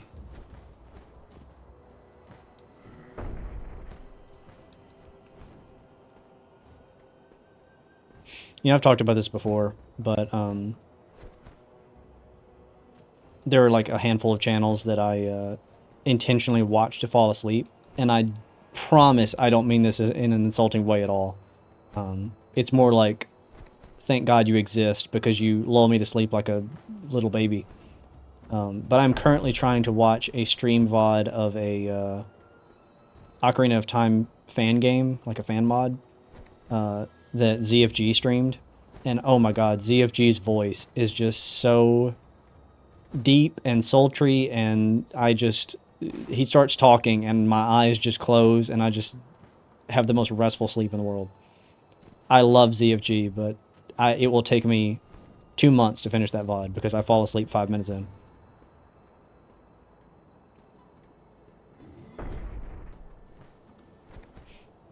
Oh God, that one felt good. Kinsey says, bro, the amount of Souls tubers I fall asleep to is embarrassing. Hey, Kinsey, why don't you tell Berto what you think of him?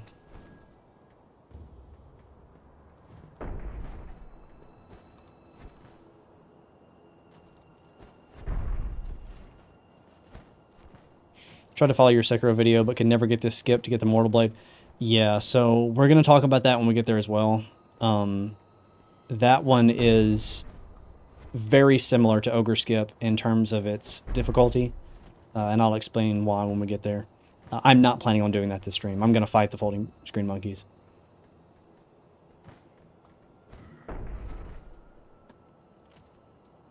Holy man.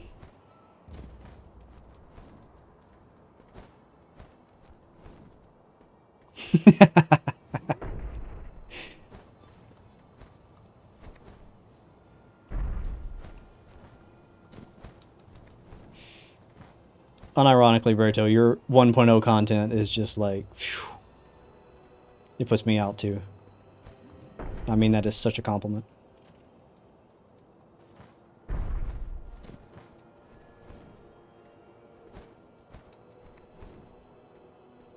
It's just so nice. It's like Bob Ross painting, you know? Berto's just like, so on the 1.0 version of this disc, you go here, and it turns out this item was removed from the game. Huh. Anyway, moving on, and I'm just like, boy, I've never been as happy in my life as in this moment.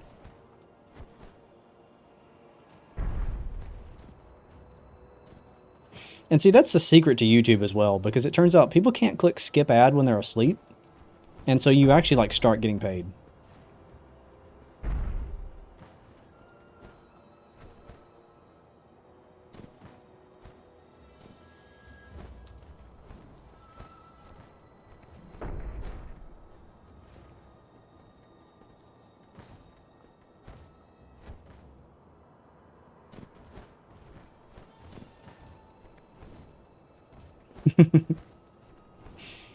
Single-handedly funded my cup noodle spot, exactly. Yeah, when the economy collapses and we're all eating ramen, we're all gonna need a fall asleep video to keep us alive. That's why my supercuts have performed gangbusters. Okay. So Orange has been trying to get me to do this for ages. And I would like to know, I mean, I guess the opinion of people in chat are going to be biased because the only people that are going to watch this stream live are like already, you know, people that want to see my content in general. Orange wants me to, I think, especially for like Dark Souls content, make a supercut, which is taking a bunch of videos and like re-downloading them and editing their content back to back to be one long form video of content that is already on the channel, but is on the channel again now in a single location. So this would probably be like a, I don't know, 2 to 3 hour single video that includes every glitch and like every Soulsborne, you know, type video on my channel. And the goal is for people to put on the background or people to fall asleep to. I have avoided doing that at this point because I feel like, to be honest, I feel like it's a little cheap. And I feel like it could potentially get dislikes or make you lose subs. Some people are like, you're uploading stuff I've already seen. Why would I want to see this? But I am curious what you guys think about that concept. Do you guys watch supercuts? Do you like supercuts? Do you hate supercuts? I am certainly personally more in the camp of I hate supercuts. It makes me consider unsubscribing when I see somebody upload something they've already uploaded.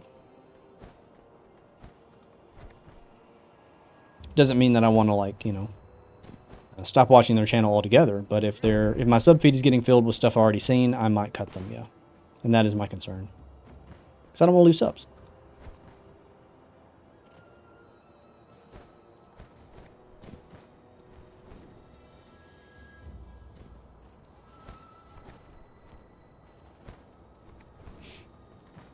What do I think Miyazaki watches to fall asleep? I think Miyazaki watches video essays about King Arthur lore in fully Japanese.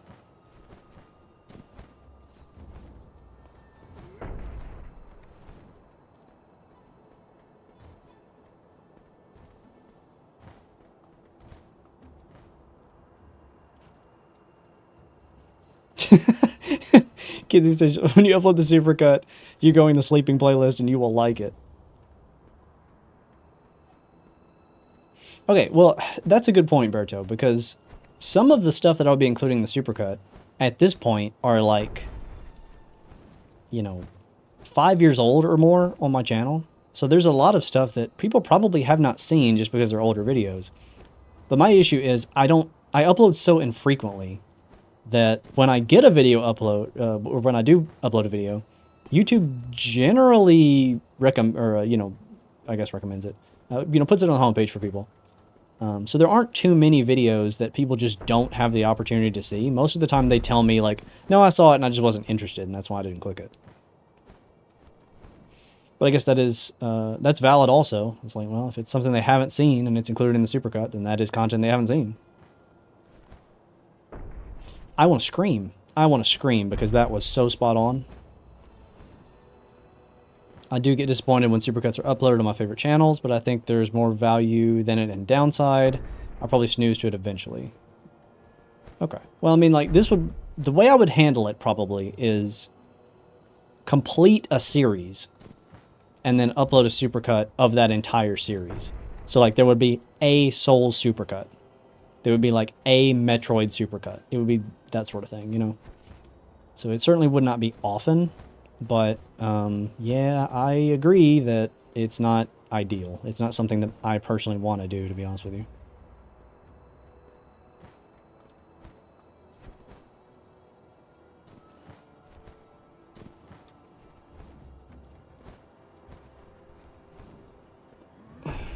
By the way, this glitch is easier than Ogre Skip. This thing that we have been doing for over an hour at this point is easier than Ogre Skip.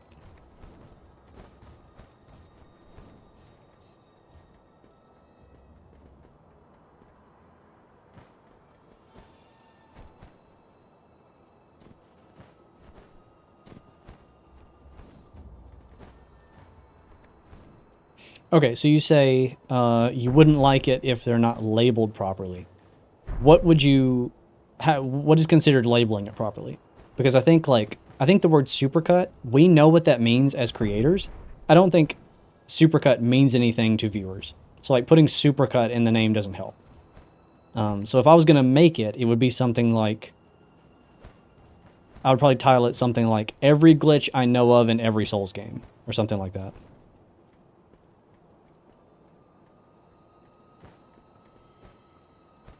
Does that feel like it could be mistaken as new content? I don't know.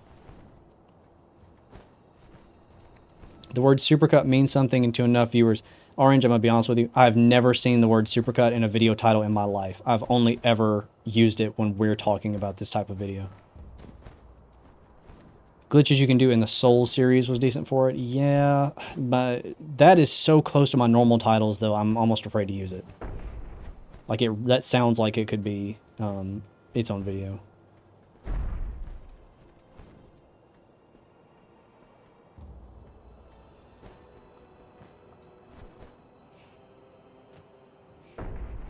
Orange is drinking from his hydro flask. I don't know what that chat means.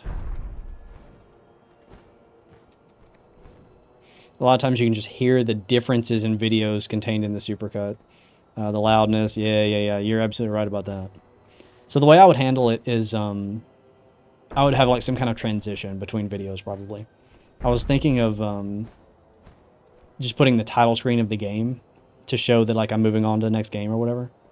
So that would add a little bit of a buffer so that you don't notice, you know, like the room tone change and stuff on the microphone is bad. But yeah, I mean, my older stuff is going to sound older. It's just the truth.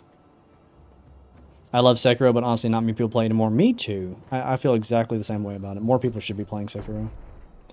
Not that, I mean, I call Bloodborne my favorite game, but it is wild to me how much interest Bloodborne still has to this day and how little interest Sekiro has. Because I do think those games are as good as one another. I say, as I've been jumping for an hour and 20 minutes. I had to do this, but I've got Lies of P brain rot currently, without even having played the game, particularly... Oh, popularity poll. P or Wolf? I can't choose. I love them both so much. Well, see, that's tricky, because Wolf, as we know, is right-wing, and P, as we know, is a femboy. So it's such a political choice, you know?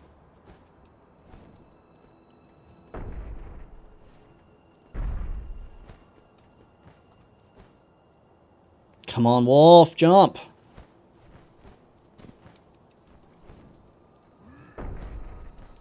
About Bloodborne. I don't know if someone already found it, but I found a way to freeze the cleric beast. I'd be curious to know.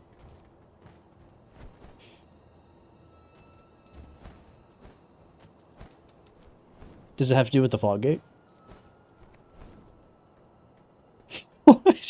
Trump in disguise. What are you people doing to Wolf? Just because he wears orange.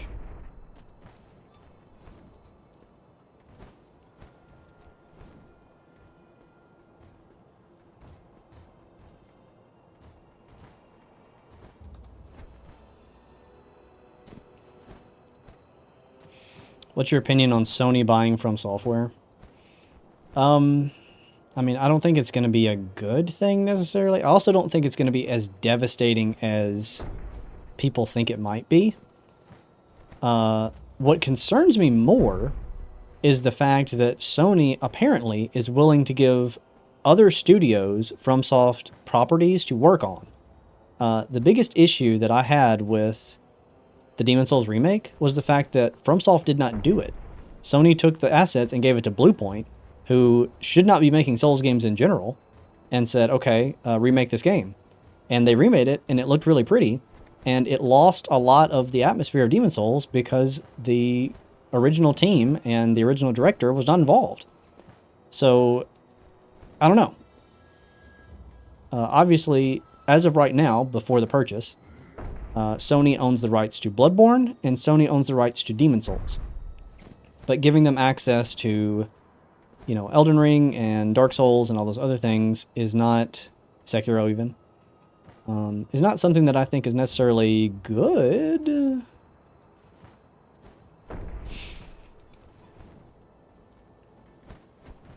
Who deleted my chat about peace, sexual habits, reveal yourself? That would be YouTube. That's what I'm trying to explain. Like, as content creators, we can set up filters on chat and comments, but we are all globally pigeonholed into abiding by YouTube's comment filters, which YouTube will not state what they are. So you just kind of get stuff removed all the time, and creators don't know about it. Oh my god, we finally got it. Holy. Okay, that's bullskip. Do you guys want to do it? Are you excited to do it yourself? It's really fun. Don't you guys want to grind this for hours? It's really great. Anyway, so we are now in a section of the game that we're not supposed to be. This part of this is meant to be a wall. We aren't supposed to be able to reach this area. So this is technically classified as part of Ashina Castle, which is that way, which is why it unloaded Ashina Outskirts, because we're not supposed to see this. Now, if I drop into this room, we'll be fighting the bull, so I don't want to do that. So instead, what we're going to do is walk along the edge of the wall, and jump up here. And now the bull spawns in because we have crossed the section where the fog gate or whatever would be for the bull. And he's just gonna go crazy down there because he thinks that we're in the fight with him. It's also interesting that the NPCs that have like dialogue that you can eavesdrop, where they talk about the bull, they're in the room still, and just kind of doing the normal thing. They're not really sure if I'm here or not. But then there's the bull, so they can die to the bull, I'm fairly certain. Maybe I can walk a certain way and make that happen. Yeah, see, the bull's killing them already. I will take your gold, thank you, sir. But yeah, so the annoying thing about the bull is, because he is a bull, and he doesn't like swing a sword or anything, you have to deflect his horns. And it's very hard to know when he's attacking and when he's not. And they're on fire, which inflict the burning status on you. So it's just a bad time. So we're just gonna go ahead and skip all of that. And get up here. Okay. And then this is the exit to the boss room, and this is where you would go. And you see Wolf's even like floating on the ground a little bit because like you're never supposed to be here, so the hitboxes are not super accurate for the geometry. But we drop down here, and this is the other side of the boss room, obviously. And I'm gonna grab this idol really quick, but I'm not gonna rest at it because I want to show you something neat about the bull. I didn't realize this until recently. Because the bull is just here, and I don't think there's a grapple to get back up because they don't really want you on that wall to begin with. If this game had more like ranged attacks, you probably could, drop down the bull's posture and then just jump on him. But other than Shuriken, there's not like a lot of options this early on in the game. But interestingly, because the bull is here, you can hurt him. You can inflict damage through this wall and just kind of cheese the fight. And he can also cheese you. This is something that I didn't know was possible until recently. And obviously speedrunners aren't going to do it because, my god, does this waste a bunch of time. But that's kind of what I want the stream to be. You know, I want you to see like weirdo stuff that no one else has ever done in Sekiro.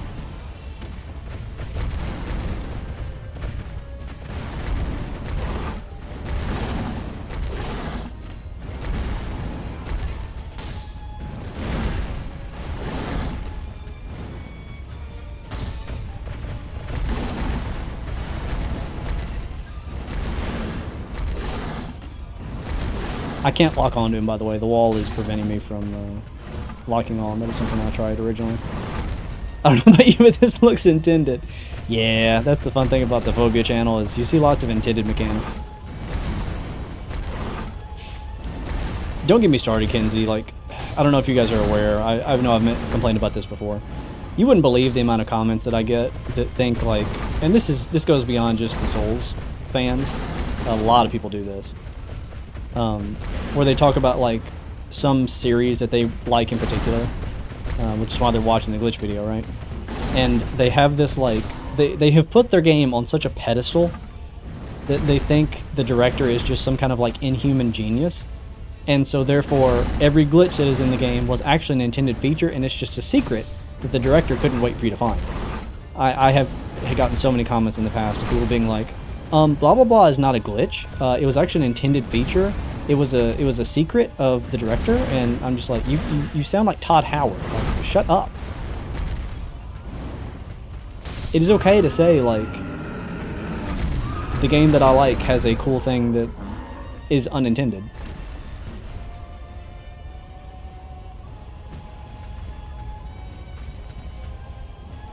Was it always intended to fight Capra at the top of the stairs? Was it always intended to fight Capra at the top? I'm not sure what you mean by that. I don't fight Capra at the top of the stairs. I'm not sure what you mean. The very first thing I do is run up the stairs, kill the dogs, and then jump down and fight Capra. I thought that's kind of how everybody did it. Can you cheese Capra at the stairs? The few times that I have stood at the top of the stairs to try to kill Capra, he jumps and smacks me with his sword, and I fall off the stairs. And I was like, huh, I don't think I want to do that anymore. So this is what I wanted to explain. The problem becomes the fact that there's this wall here and there's no way for me to grapple back up because you aren't really supposed to be on that wall. So we get to the point in the fight now where the bull can be one hit.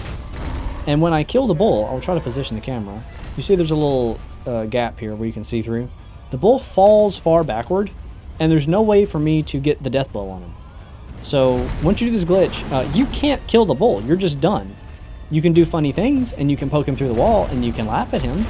But short of that, there's nothing you can do, because you can't get back through here. So, yeah.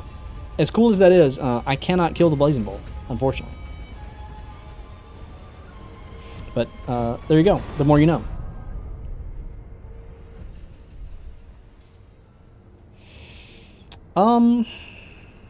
Part of me kind of wants to kill this general to get a prayer bead.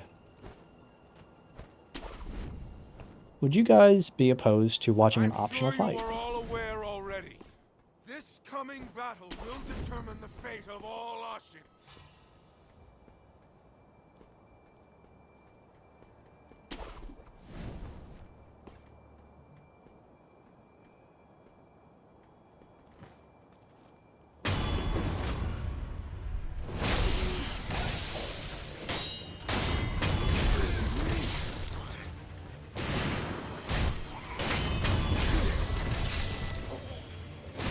Ah. Ah.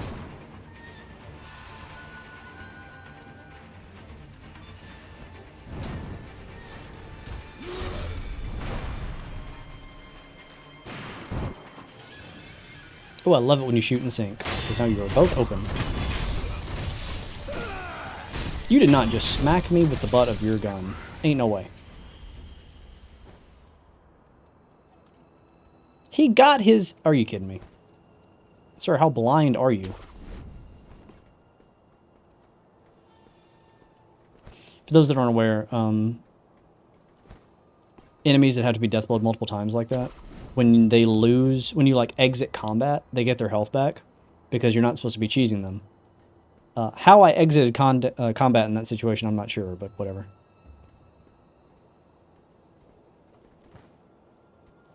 What? Alright, well, we're doing it the old school way.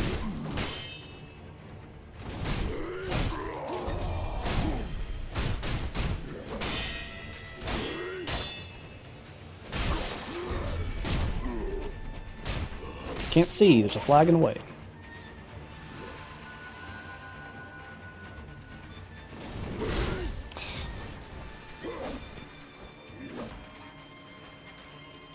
Yeah, I may be resetting.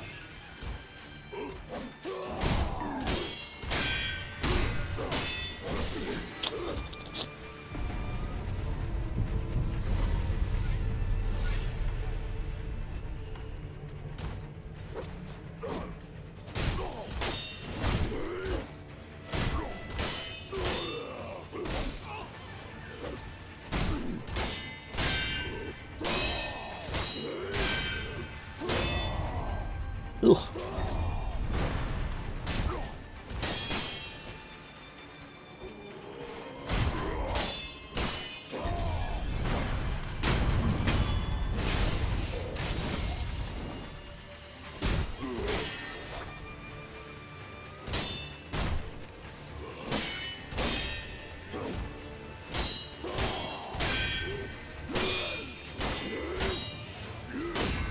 Ooh. Wow, I was saved by the terrain. That's really fun. What?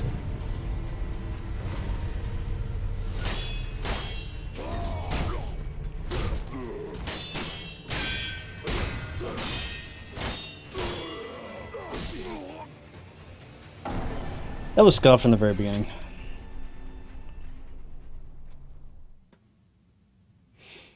Have you tried hugging the wall while the killing blow is active? Are you talking about the bull? No, he falls... Well, first of all, you'd be facing the wrong way when you're hugging the wall.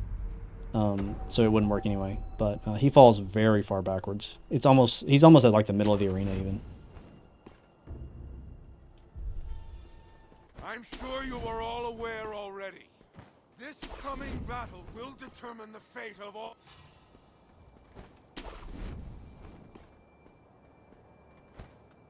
Wrong guy!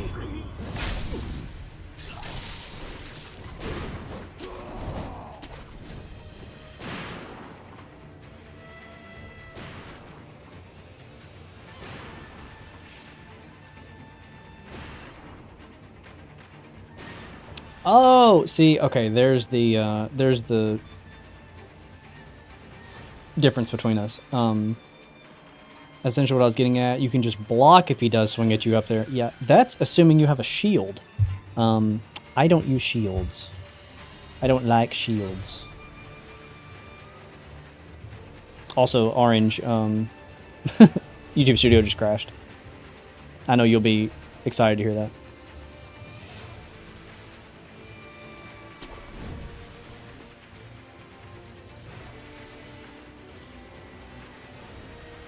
Two-handed block will accomplish the same thing. Yeah, but you lose health. I prefer not getting hit.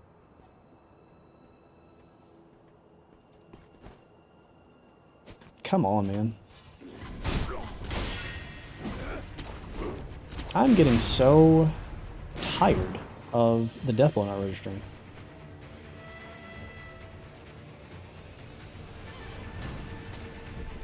I just want the one prayer bead. Man, I love being dependent on failing technologies to earn income. You and me both, bud. It is actually astonishing how much YouTube has just gone downhill since the new CEO got in charge. And I was not a huge fan of the old one, but boy is it worse. Crazy how prioritizing YouTube shopping over everything else is bad for the platform.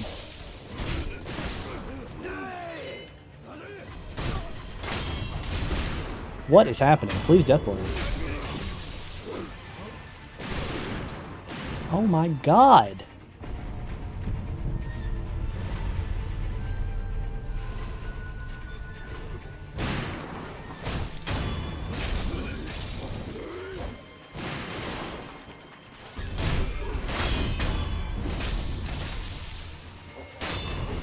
Okay. How in the hell are you possibly alive still?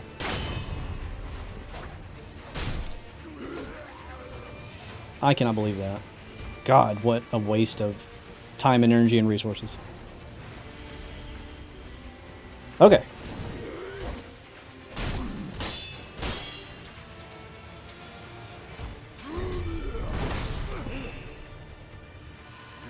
I'm getting tilted. I should not get tilted on a mini boss. It's just not necessary.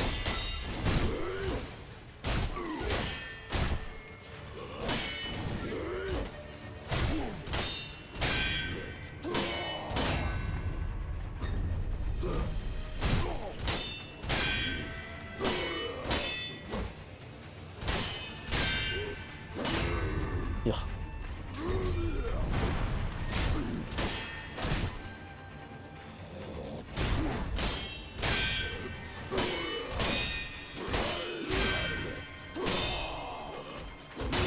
Ooh.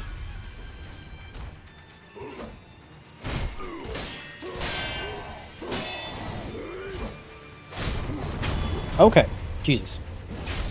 The zitification of YouTube, honest to God, has been the root of everything. Shorts are bad enough. Big agree on that.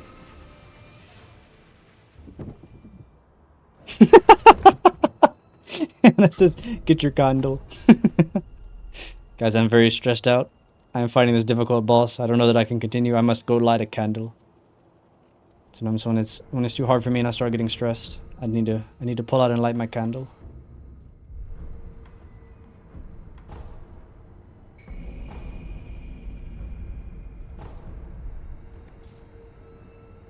I guess I'll rest here. Like I said on my stream yesterday, I like watching shorts from people I'm sub to, but as a creator, I hate the implications for ad revenue. How about the fact that shorts still appear in the normal video category on the YouTube app for TV? That has irritated me to no end. Like because, you know, obviously shorts are easier to make because they're shorter. When I log in and like check my subscriptions on a app for YouTube TV, and when I say YouTube TV, I'm not talking about the cable program, I'm talking about like a smart TV or like a game console. My subscriptions are nothing but shorts. I can't find actual videos anymore because they're just so drowned out by shorts. There goes Woo Guy.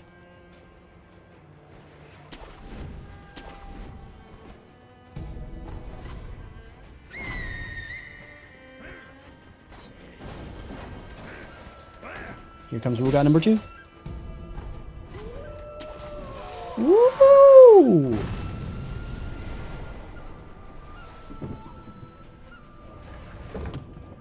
Shorts appearing in the sub box has made me unsubscribe from multiple channels. Same, dude. It's one of the reasons I try not to upload shorts too much. Also, just the fact that there is just no benefit to a creator for uploading shorts. I don't know if you guys know this. Shorts pay like less than a cent for a view. It's phenomenal. It's just phenomenally astounding how bad the pay is for shorts. You earn nothing. I have earned for shorts of mine that are like quite successful, I would say, ones that have like 100 to 200,000 views. When I check the earnings on them, it's like $1.50 for their entire lifetime.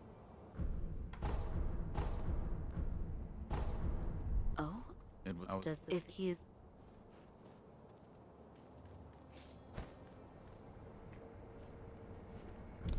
The CTR from shorts feed to channel has to be Microsoft. Exactly. That is the argument that people always make, is like, but it's good for you because it's bringing people to your channel. Yeah, okay, you can say that. I'm trying to remember where the skill tree goes. I think I want to prioritize Shinobi Eyes next, which is here. I just say how most of the shorts just present you with some dumb information, with the shorts length being elongated as much as it can so people can get watch time. The funniest thing about that is I have the opposite problem. I'm trying to explain a single glitch in less than a minute, and I have to cut down so much relevant information to try to get a single glitch to fit. YouTube told me that through an email, that the shorts limit was going to be extended to 3 minutes starting in October. And I have an Elden Ring short that is 1:30 that still can't be uploaded because we're almost in December and they have still not implemented the thing that they said was going to be true in October. Okay, so this is the dojo, and you're meant to go in through this way and fight through a bunch of samurai and then fight a boss named Jinsuke Sase at the top of the dojo to get an idol that leads to Genichiro, which is at the very, very top of the castle. Or you can just come here to this door, and you can do a jump that I'm failing.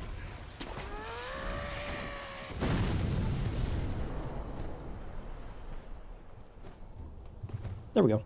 You can do that, and you can skip the entire dojo, and now I can just go fight Genichiro. I love that skip. It's very fun. I think I'll fight Sase. Why not? Let's show him off. He's a not too bad, pretty interesting boss. He's all about deflecting. Ah.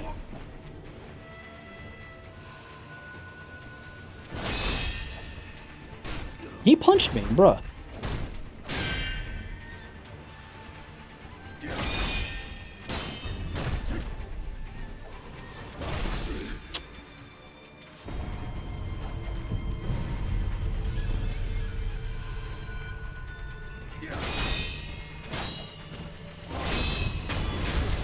There's one.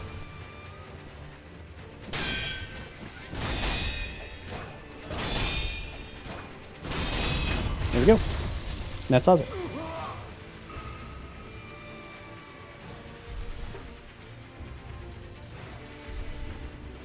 Yes, I know about the poster. Please, just give me this.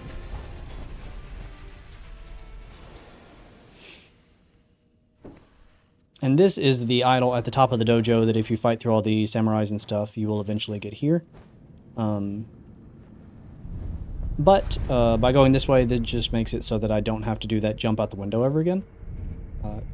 Either way is not too much of a problem, but if for whatever reason we need to do Genichiro multiple times, this is kind of an easier way to get there. And Genichiro is a fully optional boss, by the way. You can totally skip Genichiro as showcased in the Sekiro glitch video. But I'm going to fight him because he is just the best fight in Sekiro. He's just so good. How is grandfather? Lord Ishinis. It's a wonder he is still with us. A miracle. Is that so?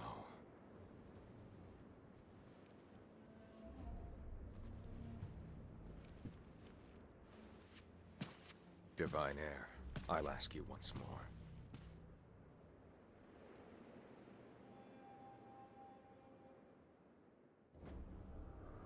Accept me into your immortal oath.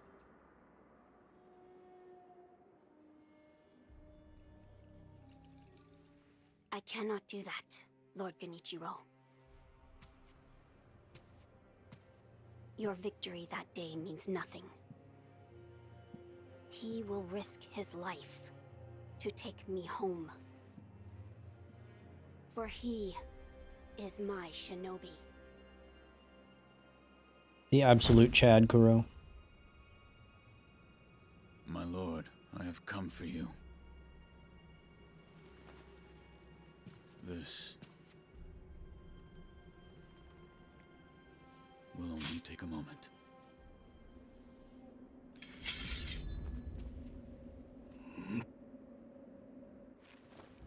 Let's see. For as long as you are alive, the dragon's blood can never be mine.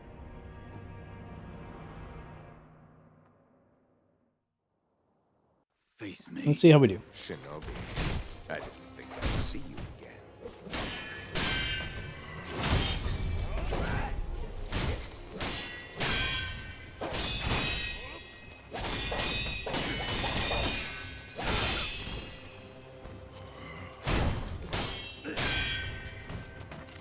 I hate this move.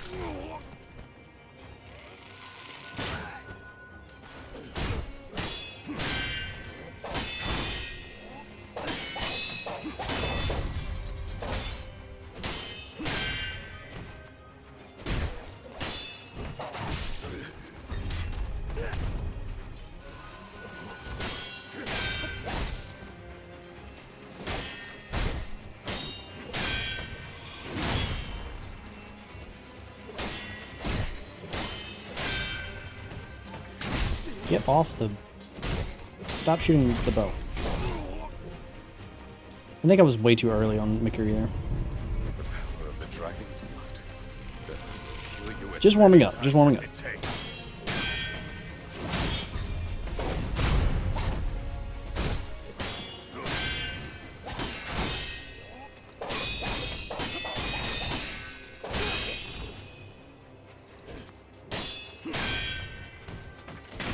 Stop with the bow move. I've never seen you spam that like this.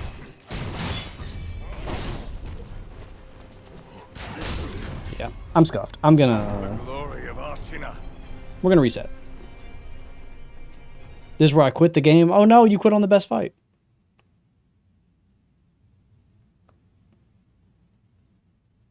Sekiro is the most like this is the best Sekiro boss. Instantly complains about one of his moves. Yeah, that's because the bow move sucks. Believe it or not, both are true simultaneously. Face me. Shinobi, I don't think I see you.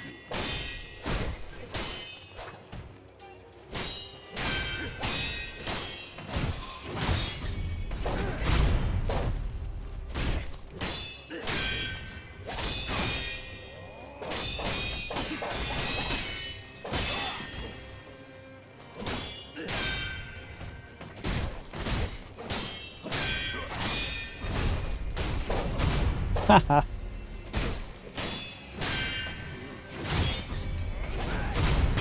Yes, please do the thrust because it is so easy to counter.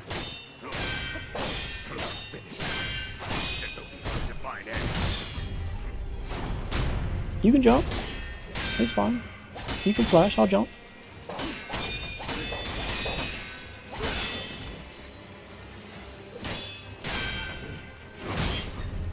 Ah, wrong one. Oh, I jumped it anyway. Look at that.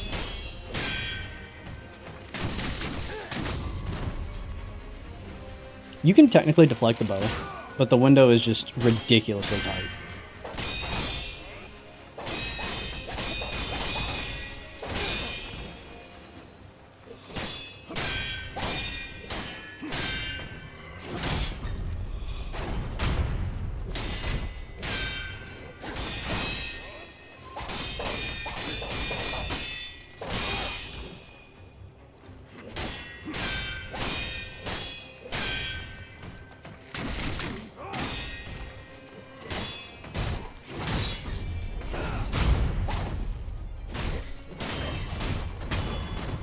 All right, best phase. Here we go.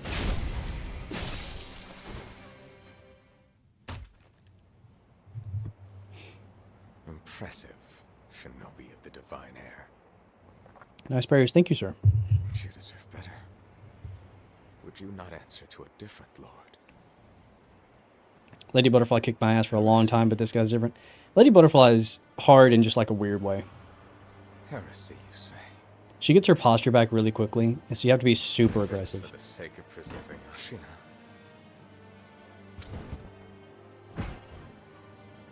I will seize any manner of heretical strength.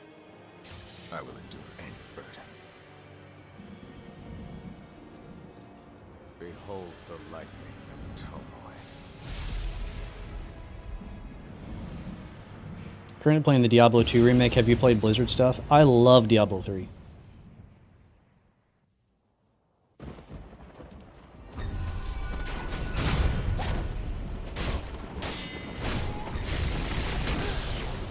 Get reversed, bitch.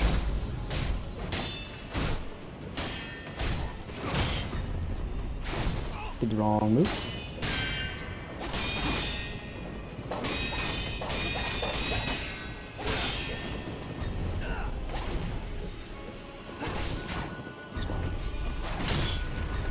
Less fine. Yo, that's actually bad. Okay, I have a revive. I was out of heals and I thought I had one more. The power of the dragon's blood. That will kill you as many times as it takes. There we go. I was waiting on another lightning.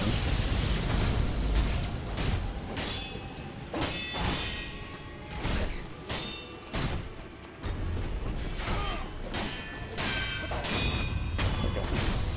The reason I got kind of defensive there at the end is even if you correctly deflect or redirect lightning, you take damage from it anyway. And I was worried my health was too low. So if you did that attack, I was going to die no matter what I did. So I wanted to back off and heal.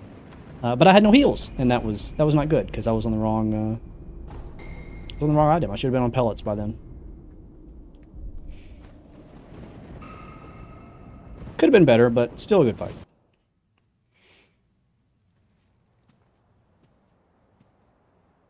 Love this game in Dark Souls, but I'm just awful at them. I have to YouTube everything. You know what? There's nothing wrong with that. I see. I am the most pro guide game player in the world. Everybody should use guides for everything. There's nothing wrong with it. It just makes the experience fun. Lord Kenichiro. You read about cool ways to do things, and then you can decide yourself if you want to do them that way or not.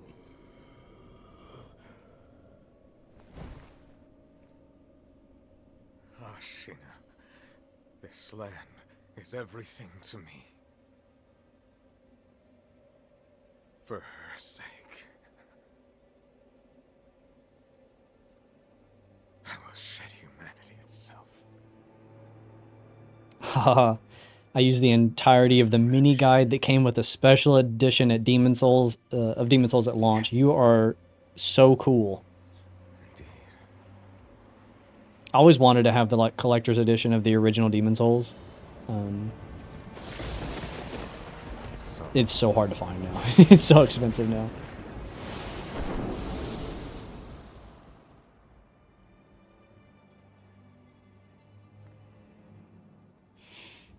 Okay. Guys, that is the first half of Sekiro.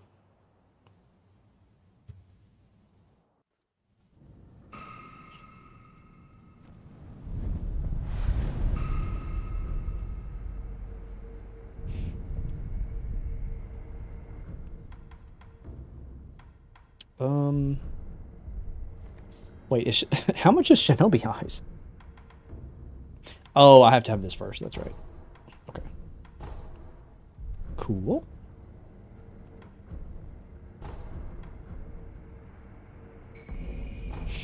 Okay. I'm going to take a short break, and we will proceed.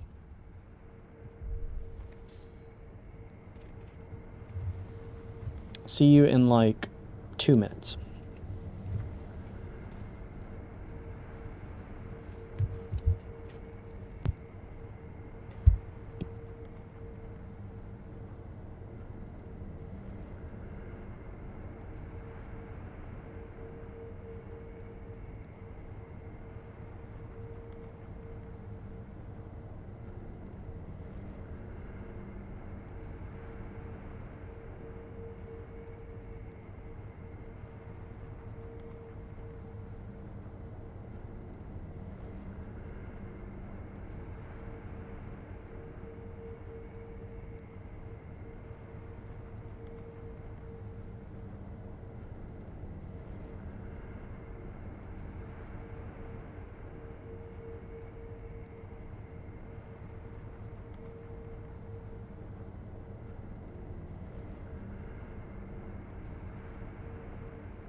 Okay, chat, wake up. No napping. Long last. I am What? that He is tried the mess. Oh my their lord.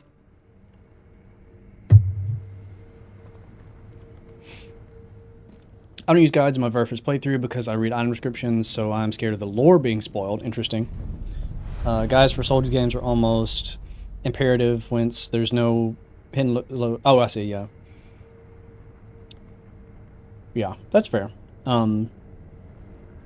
My response to that would be, if you aren't using guides, you are going to miss out on the Archdragon Peak. You are going to miss out on Ash Lake and like that sort of thing. You're going to miss on NPC quest lines. That's really what it is. Alright, just quick mods are asleep. Post smiling wolf. Oh god, you guys are going to make me pull up the meme. We're gonna end stream by pulling up the meme, I think. Come for you, my lord. Yeah, We- well, Yeah. I'm and I will. I cannot put that as I too will as- thank. If we are wolf, it's an ancient. Yeah, But- I will. Wolf.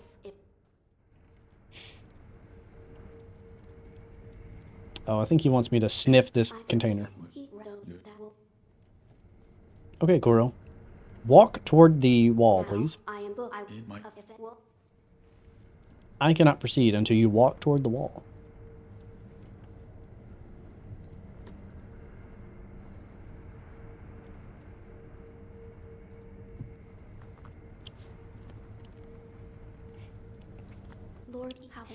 NPC quest lines are so weird, I just cannot remember them and always have to look up even after putting thousands of hours into a single game like Dark Souls 1.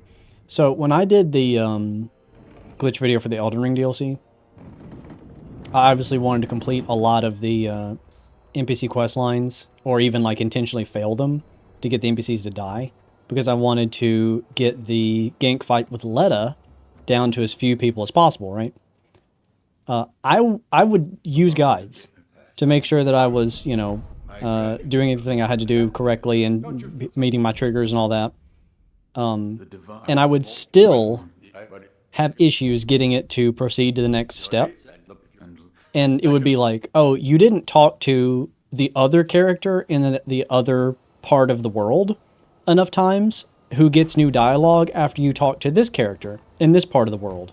Then you have to go back and re-talk to them, and then they'll proceed. And it's just like, I'm using a guide and I can't figure it out. What is wrong with you? Just move, please. Go to your next location, please.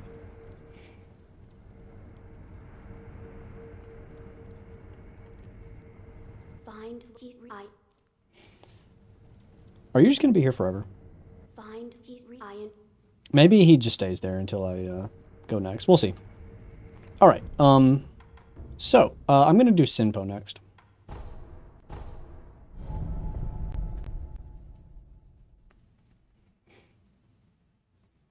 And then the DLC has a really rough part with that, isn't it? With Letta or something? Yeah, it's my issue at least. What my struggle was, is that Letta.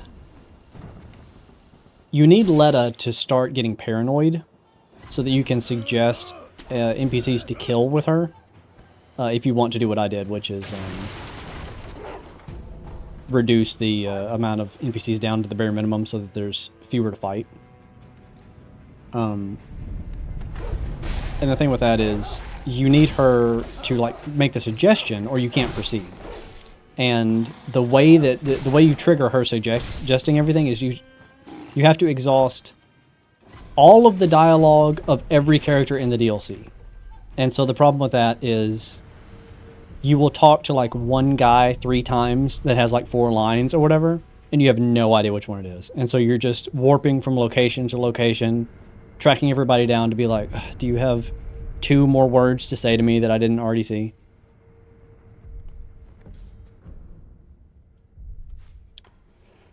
Okay. So here's the deal. This guy, I think, has a prayer bead. He does, and it's like kind of expensive. I think I would rather buy the gourd seed. I think I'll proceed a bit more because I don't know if I have enough money yet. I hope we don't get to the point in this stream that I have to farm, because I would rather just pick up money along the way. So maybe I'll just do a better job of intentionally grabbing items as I run through places. But yeah, if we have to farm, we may have to farm. I want to be able to buy the easily purchasable gourd seeds and the easily purchasable prayer beads, just so that we don't get stuck and have to grind bosses at the end forever. Because the fight with Emma and Ishin at the end for the short ending and the Guardian Ape are both going to be very hard fights for our level.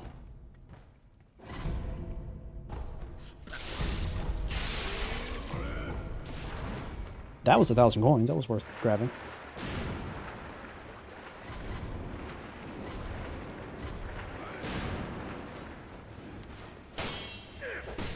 Ow.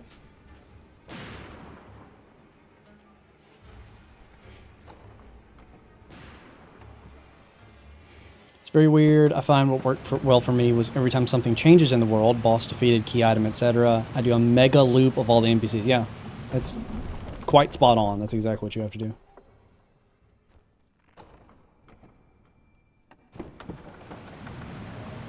Bro, screw a glitch. Can you display or explain parry timing? I've been finding General Tenzin for hours. Sure. This is going to be pretty rudimentary, I guess, and I feel like I'm not going to provide too much information that you don't already know. But I'll go through it, yeah. Okay, so let's bring it down to the beginning. Let's talk my first time ever playing Sekiro, right? Would it be worth to go for Mortal Blade before Guardian Ape for Phase 1 cheese? Absolutely, yes. That is what I'm doing right now in this playthrough, is getting the Mortal Blade. I think the Mortal Blade is, like, the most important item for the game in terms of combat. So you're probably going to know this already, but I'll just hit everything anyway, just in case. So the way Sekiro works, and this is exclusive to Sekiro, it's also in games like Lies of P and stuff, but in terms of FromSoft games, it's only in Sekiro. You block with L1, and while you are blocking, damage that you would take to your health bar instead goes to your posture meter, which is the orange bar at the middle of the screen when you're in combat. If you tap L1 to do that, you deflect. And the way that works is, again, if you're holding, it's a block, and it all goes to your posture meter instead of your health. And if you tap to deflect, you can take no damage and also not take any posture damage. So, ideally, you want to be doing this animation the exact frame that you would take damage from an attack. Now, of course, that is ridiculously tight. So there's a great leeway period both before and after the frame that you're supposed to hit. Unlike in other games that have the deflect system, it's kind of all or nothing in Sekiro. Either you get the deflect, or you're off and the game thinks you're blocking, and you take the whole thing in as posture damage instead. So, ideally, you need to be waiting until the moment that you would take damage to be in this animation. That does not mean the moment that you would take damage is when you push L1, because you see there's a tiny window where it takes Wolf to raise his sword. So you want to do it a little bit before.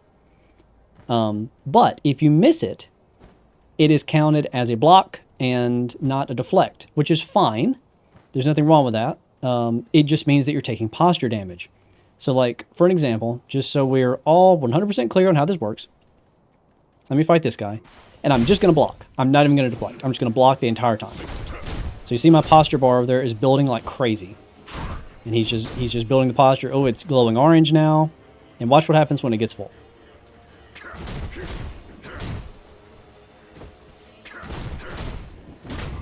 I fall down. And once you fall down, your posture bar resets, and you are back to where you were before. So you can just block the entire time. There's nothing wrong with blocking. Unless, when you fall down, you're going to get hit by some attack and lose a bunch of health, right? So ideally, what you want to be doing instead of blocking at all is deflecting, which inflicts the posture damage on the enemy instead. Like that. And you see now his posture bar is full, and now I can deathblow him. So the short of it is just push it with the right timing. But I know that is a ridiculous thing to say because in combat, it is very hard to time it correctly. But you will notice that when I fought Genichiro earlier, there were several times that he broke my posture because I missed so many deflects that it considered them blocks. And so, you know, I fell down on the ground and he could hit me. But that is why you have the healing, right? So it's like you can take a couple hits and still survive.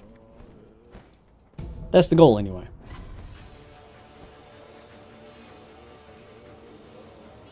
I'm sure all of that was not helpful at all because anyone that plays Sekiro for even a moment learns that pretty quickly. But for those that might not have ever played the game and are just watching, that's what's going on.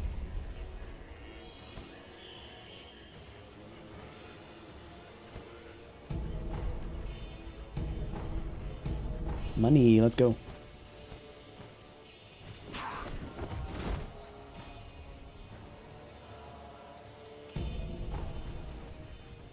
Believe the parry window is 30 frames. That sounds about right. I would say it's about half a second for sure.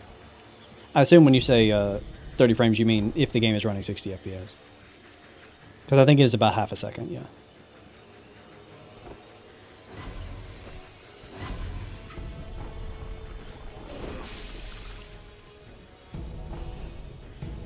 But since I mentioned earlier, games that are not by From Software, like Lies of P, that have the same deflect system as Sekiro, work a bit differently. The way it works in Lies of P is there truly is a proper frame, and if you get off of that frame, you take health damage based on how far off you were. So where in Sekiro, it's like you say, like within those 30 frames, as long as you're within the 30 frames, you got it and you're fine. In Lies of P, you can even optimize further beyond those 30 frames. And that's obviously a preference. Some people are going to like that and some people are not going to like that.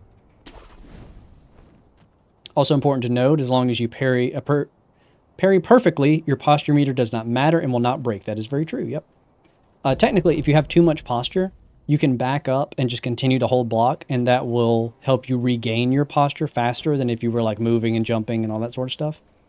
But again, if you just focus on deflecting with the right timing, which you should be doing anyway, because it's an important skill to learn, it doesn't matter if your posture ball is full. It just won't break.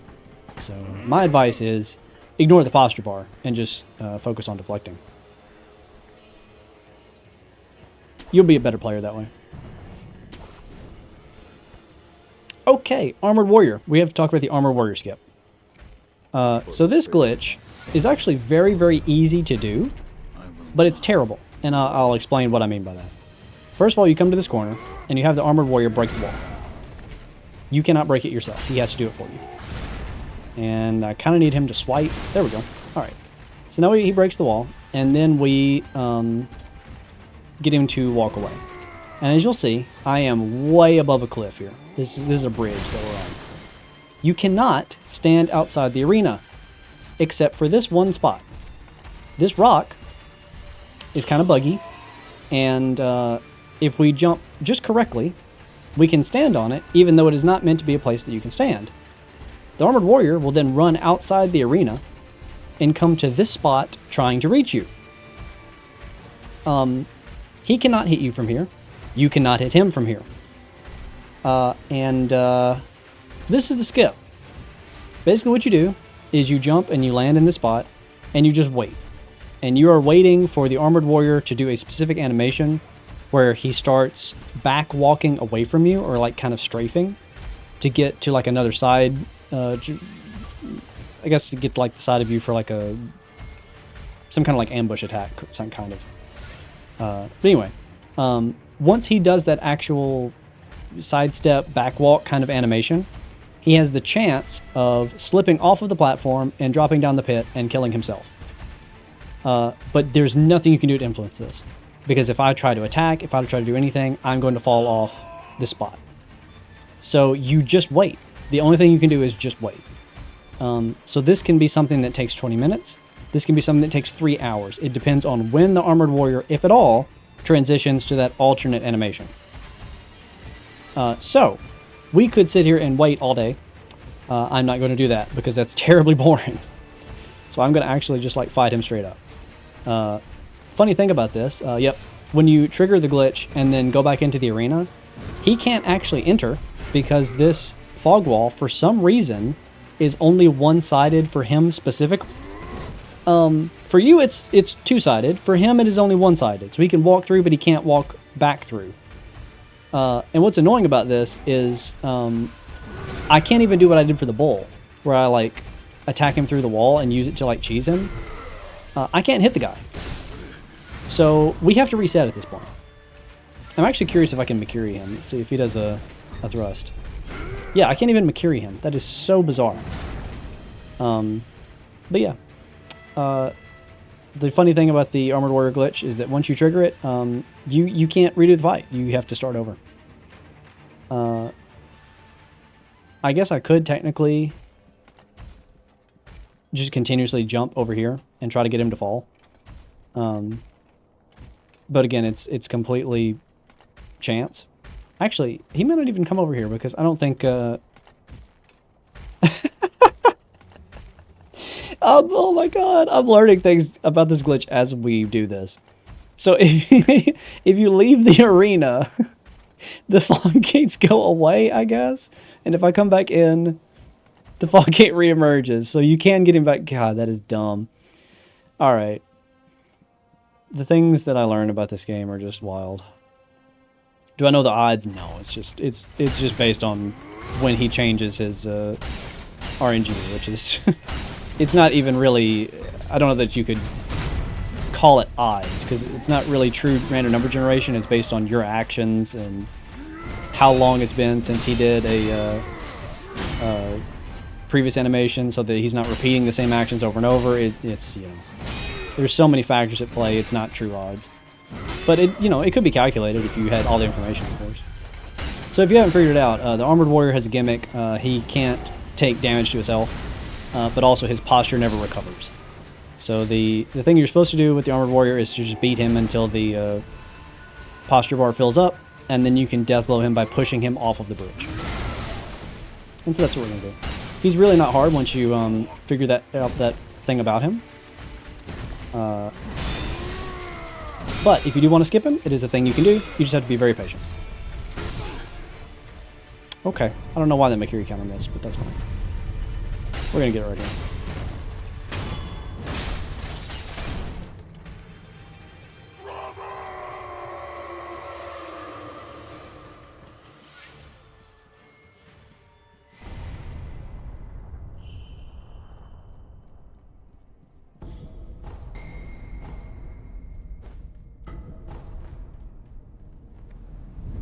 Alright, there are a few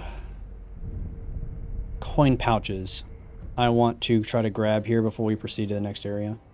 And again, that is to try to mitigate the amount of farming I will have to do if I need to collect gold later on.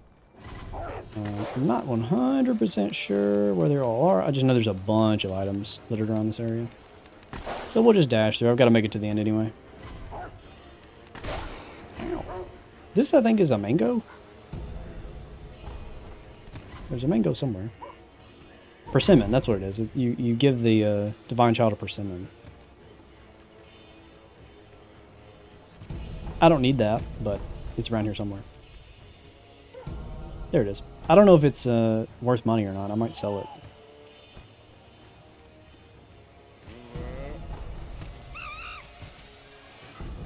Ah, heavy corn purse. That was right there. Okay. Let's head back to the idol. And then we will head to the next boss, which is the folding screen monkeys.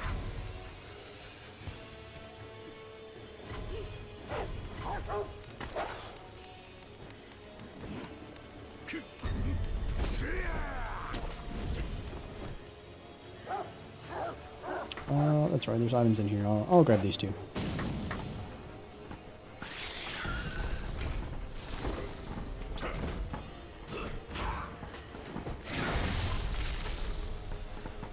Chat, did I grab the gourd seed when we first ran in Simpo? I don't remember. Does anyone happen to remember? If not, I will go back and check.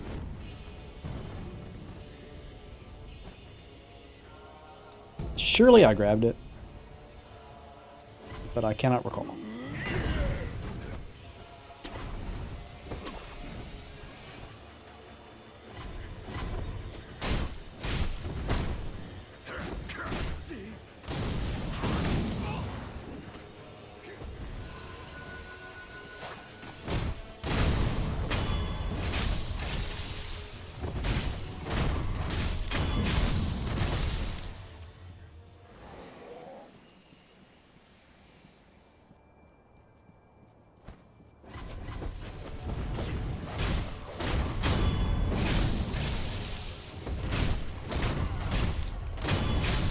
Alright, so as I said, the folding screen monkeys are next. There is a skip for the folding screen monkeys. We can talk about it. I'm going to go... I kind of don't want to grab the idol. Nah, we'll do it now. Okay, so the folding screen monkeys are ahead. They are inside this building, basically. They're like... they're kind of in like this game's like spirit realm, I guess you could call it. And this is like a temple or like a church. So you enter like the quote-unquote like spirit world through a room in this church. When you beat the folding screen monkeys, you go to the next room in the church, which is kind of like deep inside this wall. You see how the building's like integrated in the wall. So you can skip the fight by landing on that roof, and then you can kind of get on top of that roof and go in through the wall that way, and the wall doesn't have collision. You can go through it, all that. So this is the skip. It is, I wouldn't say it's quite as hard as Ogre Skip, but it's close. I would say it's harder than the Bull Skip. Because the distance in this jump is just obscene. Obviously you were never meant to make this jump, which is why it is so far. You have to jump from the tip of this root all the way over this gap and land on the front, land on that roof. This is not, by the way, a grabbable surface. You cannot grab it with Wolf's arms. You have to land on your feet on this roof. In order to do that, you have to jump from around here. It has to be a delayed jump in order to reach the distance. Then there is a frame-perfect wall kick you have to make around this point in the wall where Wolf's head is, about right there. And then do like one of those spin jumps that I was talking about before with the bull, to then make it on the roof. And again, you cannot grab it. You have to be high enough to make it with your feet. The jump off of this wall would be hard enough if it weren't for the fact that you have to make a delayed jump from the root. The problem with this is that there is not enough room to really build up a sprint. And if you have played Sekiro before and ever grappled onto one of these roots, this thing is rounded and it's like, there's not a lot of walkable surface here. So I think they knew that you would fall off very easily. So all of these roots have this mechanic where if you try to hold to run off the root, it doesn't let you.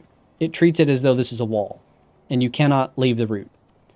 There are two ways to escape this, or you can either jump to fall off. That was farther than I wanted to fall. Or you can run off. But like walking, running also has that limitation of holding you back briefly. You'll see for about a second, I couldn't leave, and then it released me, right? There's a second, and then I leave, and then it releases me. So the problem with this is the delayed jump is timing a jump on the frame that Wolf leaves a platform and begins falling. And so that the game both thinks you are no longer on the platform, and so you're allowed to proceed forward with your speed, but it hasn't quite, calculated that you've left the platform, and so it still allows you to jump from it. That is the exploit of a delayed jump. So we have to time the delayed jump to be on the frame that we leave the root. But because of this mechanic that you can't walk off of roots and you have to run and wait for that short delay, what happens is you have to aim yourself at this wall, begin sprinting, and then push jump onto the frame that you would be released from that invisible wall and allowed to run off of the root. So you're timing your jump on this like arbitrary timer on how long you can sprint before you become released from the root. And that is what makes this trick so hard. It is a fixed time frame, so you can memorize it. But people that do this glitch, like in runs and stuff, use a metronome and time the time the beginning of the sprint and the jump based on a static beat of a metronome, because it is so hard to just feel it out and do it naturally. So it's the frame it frees you and not the last frame before you begin to ascend. Well, they're one and the same. The frame that it frees you is the first frame that you're allowed to do the delayed jump, if that makes sense.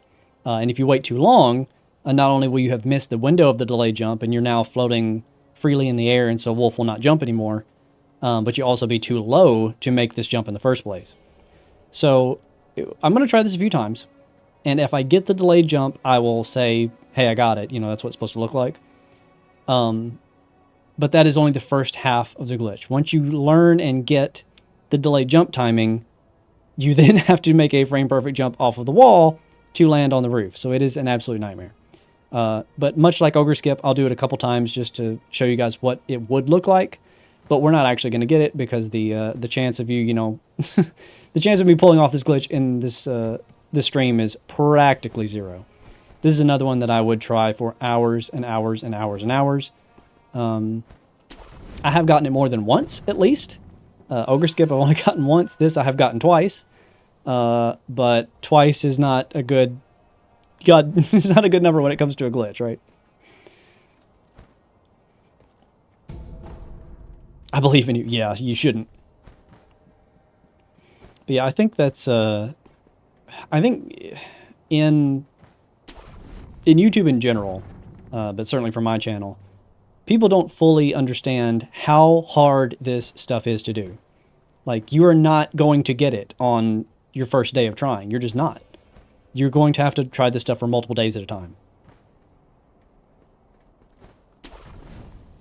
I've seen a lot of runners that also play on controller and switch to keyboard for this, or will use some kind of like Windows macro or something to, when they initiate the macro, it will begin sprinting and jump at a fixed time that they have programmed so that they always get a delayed jump when they start sprinting from here, because it is just so hard to time naturally. And you'll see, you will probably notice it when it happens, because I will just come out of the route with way more speed than normal, which is obviously necessary to get to the edge.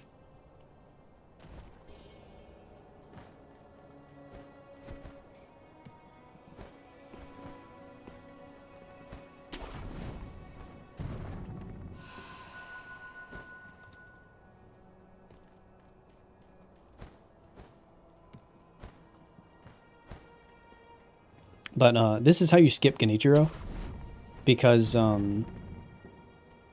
this allows you to go past the room without fighting the folding screen monkeys, and you need to have beaten the folding screen monkey, you need to have beaten Genichiro in order for the entrance to the folding screen monkeys to be present. It's like a bell you have to ring to like enter the spirit world, and if Genichiro is alive, then that bell will not be there. So this skip technically skips 2 bosses. It's just so hard. Maybe you want to replay. This is the only modern from I haven't platinum. Oh, the platinum for Sekiro is so good too. What sucks about the platinum for Sekiro is one of the trophies is to unlock all the skills, and it becomes so expensive to level up once toward the end game when you're collecting all the skills. You have to farm to get the final skill points, like the final 1 or 2. You gotta put in some serious hours. But I would recommend it because it's just a great time, even though you gotta be willing to put in some grinding hours. Did you ever farm Pure Bladestone on Demon's Souls PS3? Multiple times, bud. It's also not as bad as people make it out to be. Don't get me wrong, it's bad.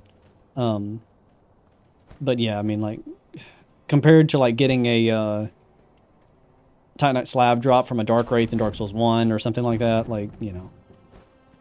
a lot of these games have some really rough drop rates. I think the issue with the pure Bladestone in particular is that if you have a pure Dex build, you kind of need it, as opposed to it just being like a nice item to have, right?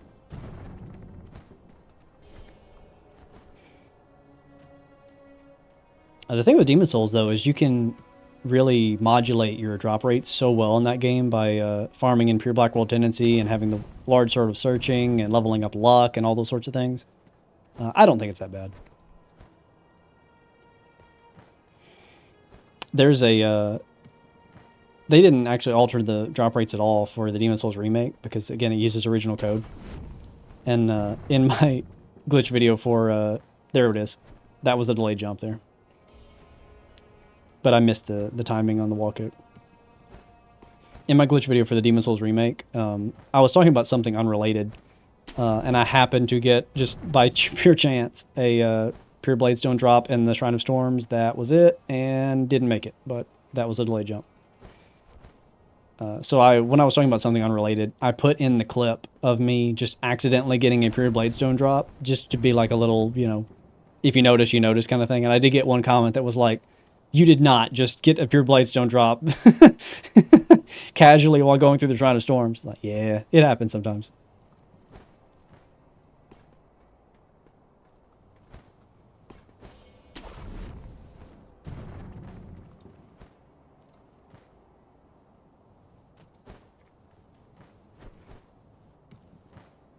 It's possible that comment was me. I don't know. It might have been.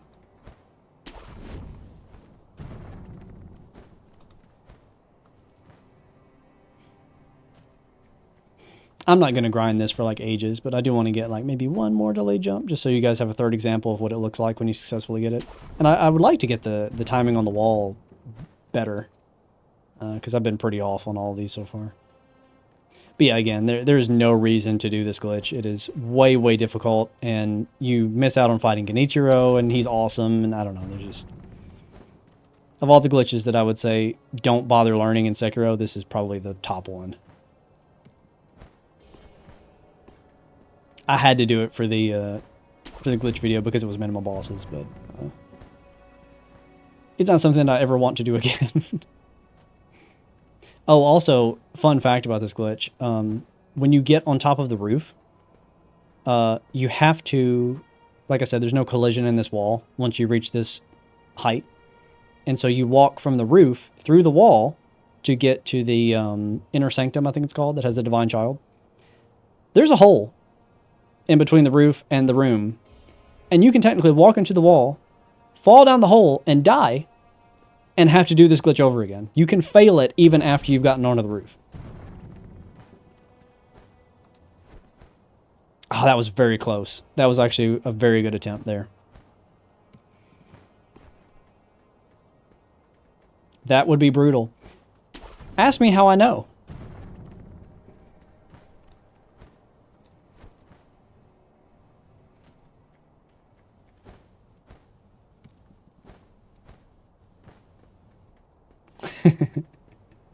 Remember how I said this is a jump that I've only ever done twice? Yeah.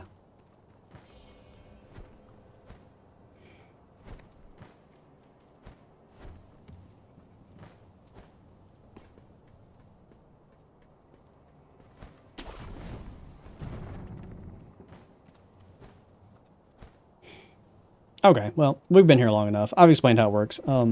Yeah, if you want to do this, by all means, have fun. We're moving on at this point.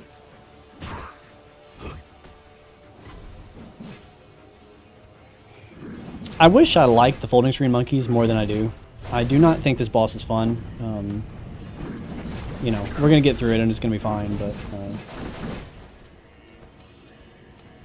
I think they're one of the least fun fights in Sekiro. It's so chance if they stand still and you spend most of the fight just running around in circles, and yeah. It's not my favorite. Why are you here? Hello? I might have to go talk to Kuro.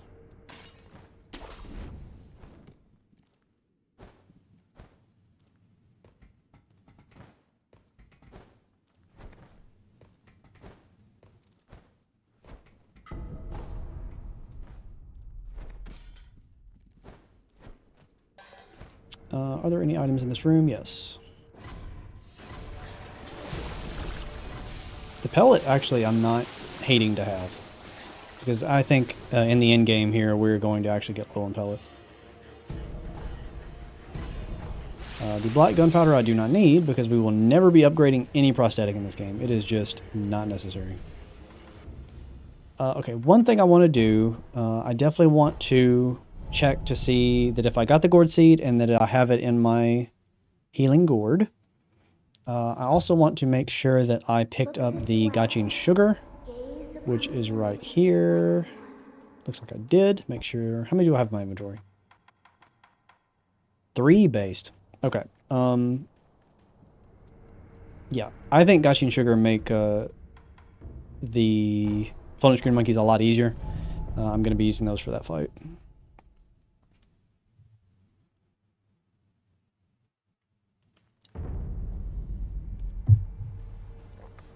Emma. Oh, she's in Kuro's room. Oh, I'm a cat. What different? With the pack here. So with the That's fine. pack, so Let's go to Kuro's room. I also probably need to talk to him in order to get the bell to appear. Wonder what my... You sell a gourd seed, don't you? Oh, that's surely. You do, and it's 2,000. God bless.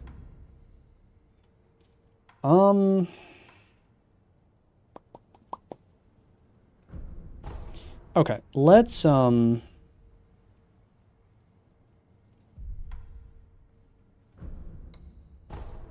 a little money here and collect some items.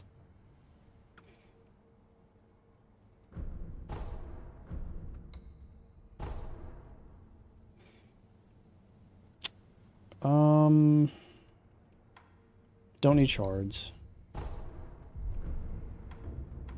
That will be enough to buy this gourd seed. Until next. There's a prayer bead and there's a gourd seed that I can buy from merchants that I've passed. Is there anything in the offering box at this point? No, good.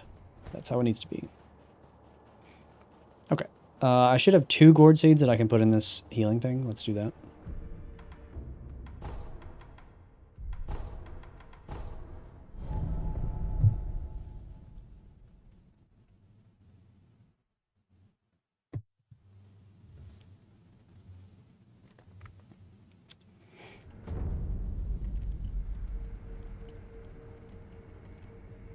Find Lord I guess I'm waiting on Ishin to tell me where to get the Mortal Blade. Speaking of NPC quests and FromSoft games.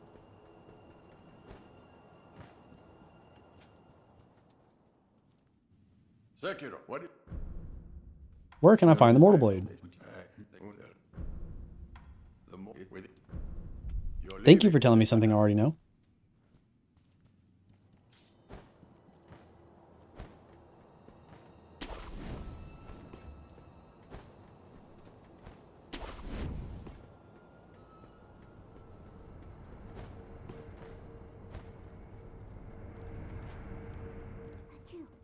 Okay.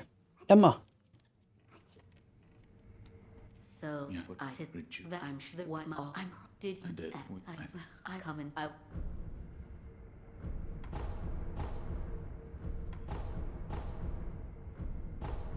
Oh, I was does if he Grab the gun fork key. We're going to need that. Oh, did you? he said it's It's so what? A fluff. First, What? Lord's out there and it. Yeah, Where? it's there's. My lord. For you, I've late will. Yeah, Oh, that Lord. But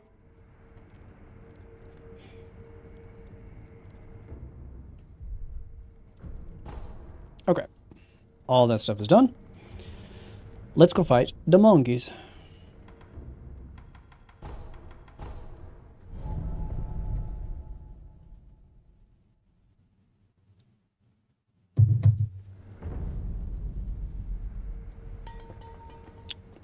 Is Immortal Blade an attachment? No, it is a like a combat art is what's called, and it goes in this slot here.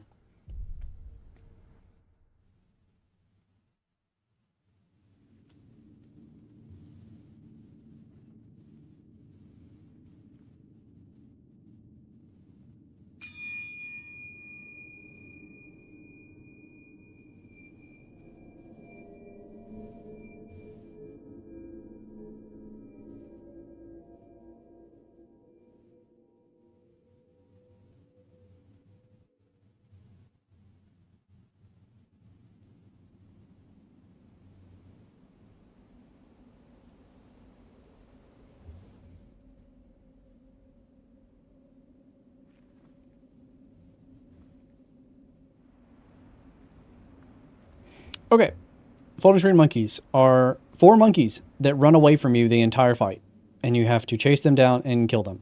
3 monkeys.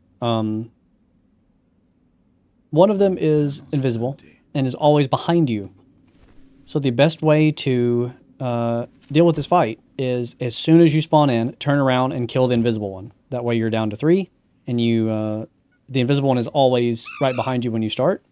Fridge says this fight is stupid, and he is absolutely correct. This fight is extremely dumb. Okay, the invisible one is dead. I also like to, at the very beginning, use a Gaching Sugar, which makes you semi-transparent and gives you slightly better odds of them not seeing you when you, like, try to chase them down. Okay, good. We got one of them. Usually this is the hardest part, when like you've been detected and one of them sees you and you're just chasing it. I know there are like, you know, scripted ways to do this fight. I have yet to find anything that is like super consistent. And at a certain point, you just start chasing them.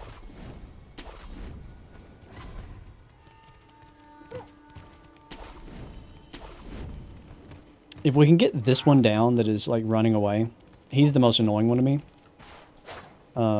The last one, you can pin in some like static locations and sort of jump on his head if you get lucky. But, you know, it's not guaranteed. That's the problem with this fight in general, is that it's not guaranteed. See, that was a good opportunity and I missed. You only have so many like possible attempts to hit them, you know? And you'll see like there's these like weird purple black kind of monkeys. Those are ghosts. And the longer that you're in the fight, the lower the boss's health gets, the more of those spawn in and try to attack you. They're not actually, they don't help you in the fight at all. So killing them does nothing. But they are the quote unquote like threatening part of the boss. Among other things, they inflict terror. And if terror procs, you die instantly no matter what your health is. But it's really not an issue because we're just not going to get close to them.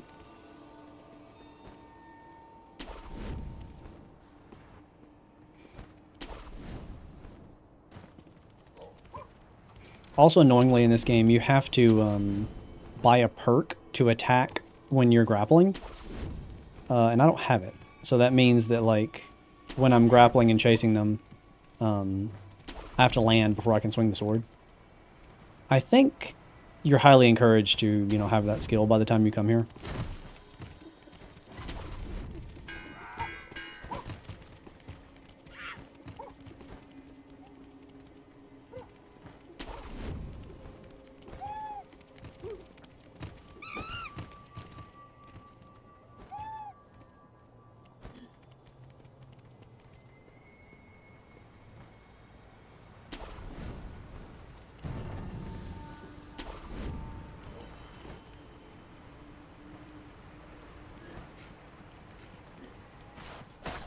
It's justifiable that you would want to learn the skip to skip this boss.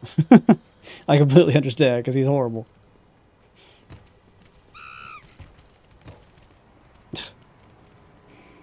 Kenzie says this fight boo-boo, he right. What's your personal favorite FromSoft game? Mine's Bloodborne, same.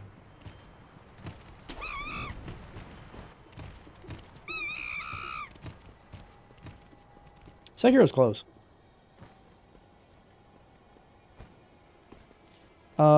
Okay. So there's the monkey. Because I died and respawned, he hasn't seen me. Let's try the stealth strategy again.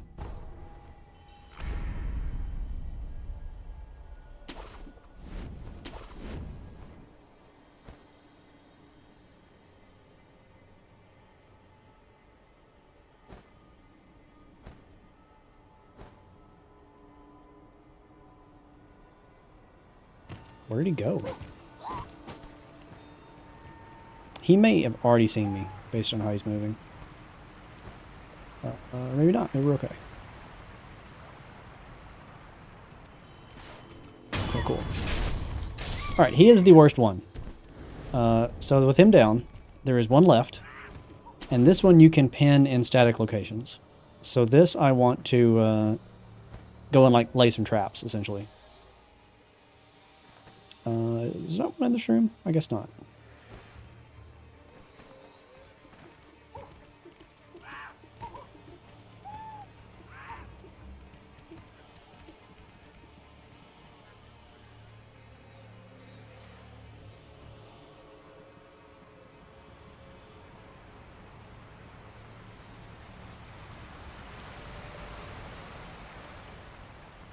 Sekiro has better combat. Bloodborne is overall better. You're probably right about that. Ah, man, he was there the whole time. I probably could have landed on him. Okay, so this one is, this room, you can open this door, and it's really windy, and it blows out all the candles. To me, this is the best room in this boss for trying to kill one of the monkeys. Because if you lead them to this room, now with it really dark, they're less likely to see you.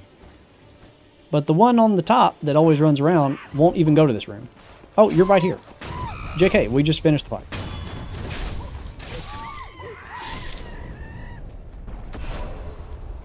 Okay. Mortal Blade has been acquired.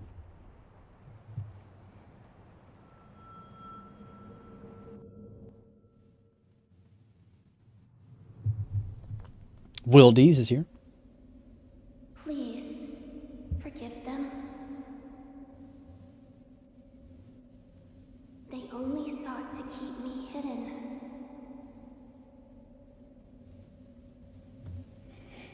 However, it seems it was not meant to be.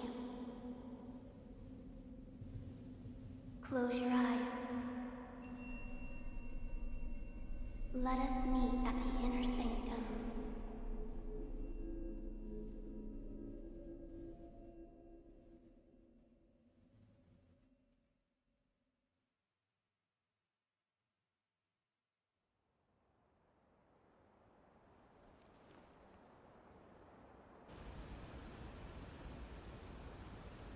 Is there a skip for this fight on current patch? Yes. Jump back in the VOD like 10 minutes, 15 minutes. I explained the skip.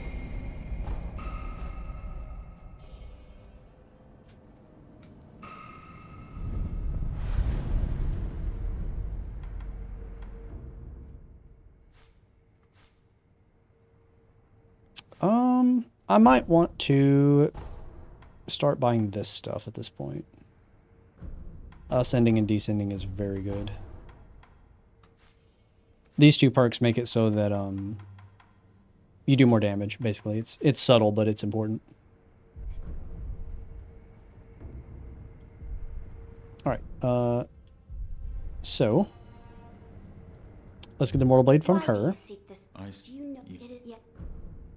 I do.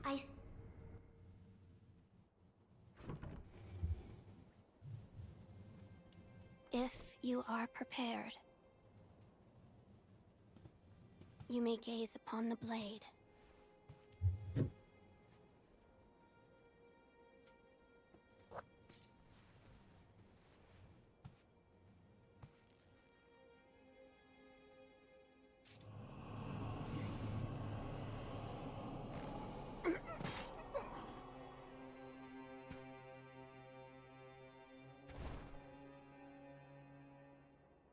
Why is it, I wonder? Are they not loath to die? So the Mortal Blade is the magical ancient sword that can kill things that live forever. But if you draw it, it kills you. How are you? JK, I die twice. Your eye. I see. You carry the curse of the dragon's heritage. The Mortal Blade, without question. I accept its power.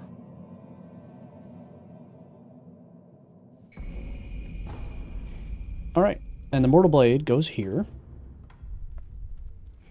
And as long as we have it, I can push both attack and deflect at the same time to do this. And it's very, very strong. So we will be using that on bosses going forward.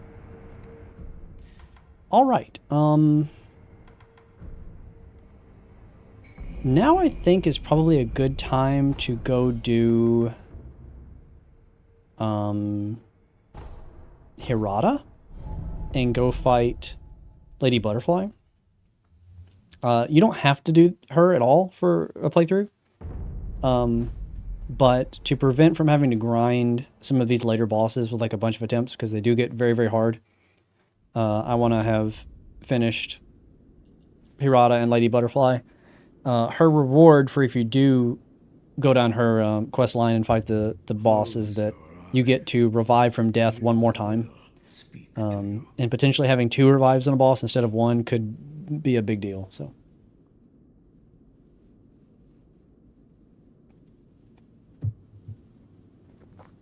This will extend the stream a little bit more than necessary, but should show off some more content and prevent us from getting stuck on anything in the future. So that's the goal.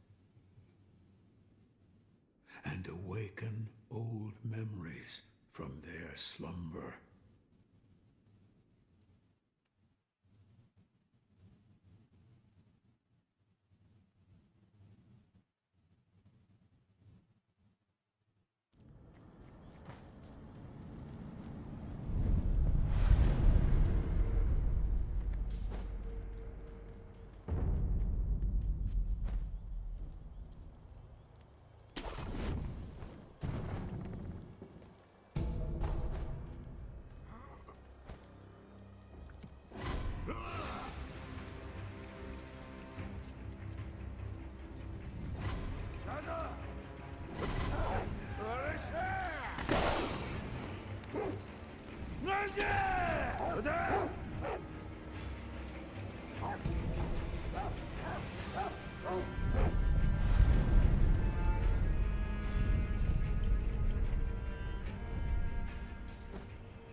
The loaded axe is here also.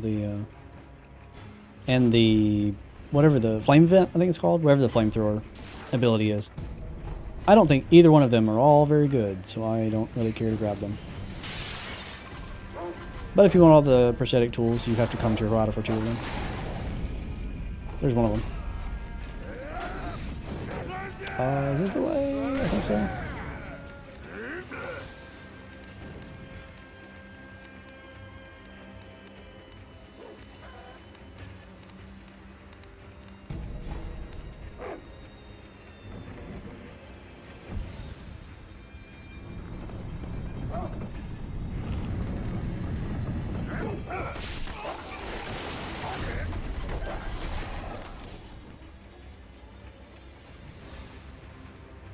Game has the hardest FromSoft boss. In my opinion, Demon of Hatred is no joke. Had to make a save state with PS Plus to beat him. Wow. Yeah, don't disagree with you. Demon of Hatred is rough. But don't forget that the finger whistle is like a thing for him. Like you can stagger him, twice is it, I think, during the fight? And it's like a scripted, intentional thing. I think once you take advantage of that, he goes from being very, very hard to just difficult. But you know, that is whenever there's a boss that has an intended item to like stagger them, that's how you know that they went all out in making a very hard boss. Had to give you a cheat code just to beat him.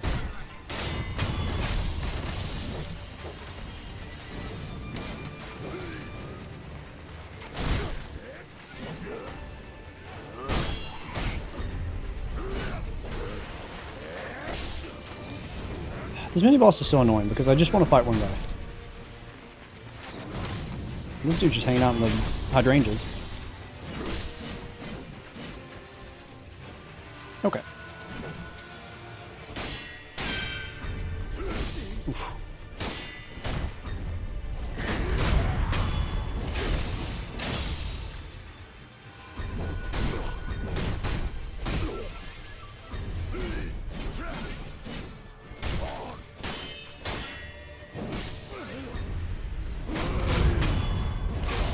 There he goes. For a bead, thank you.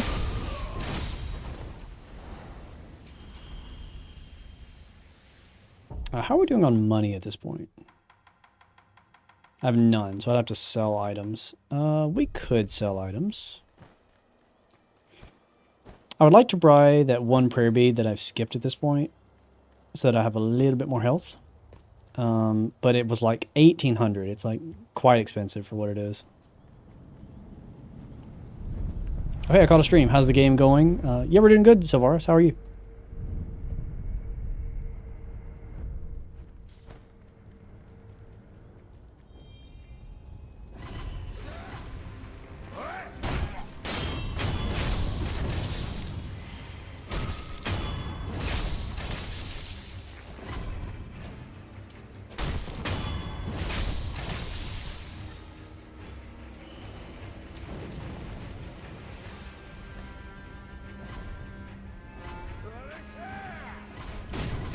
Ow, ow.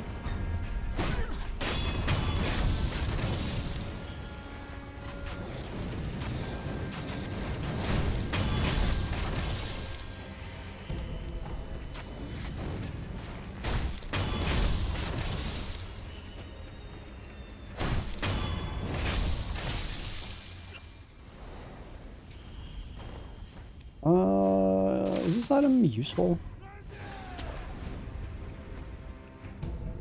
No. The answer is no. Tired but functioning. Man, aren't we all? It's just this time of year.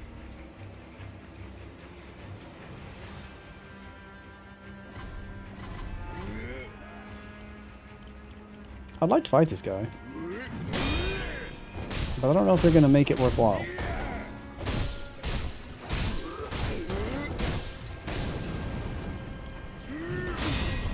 Or I could just kill him immediately. Okay.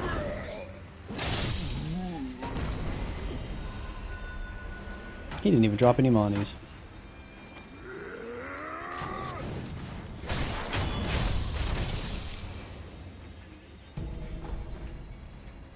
Yeah, there's the more ash that, like I said, I never know the location of, but I always just have enough when I get to the point in the game that I need it.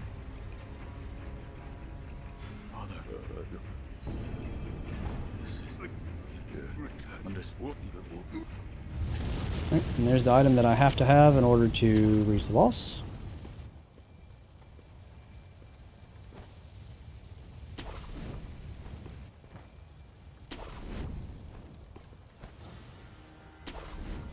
There's a prayer bead coming up near the boss room. I'll just pick that one, and that should be enough for a health upgrade. But still, if I can get some money in the meantime, I'm not going to hate it.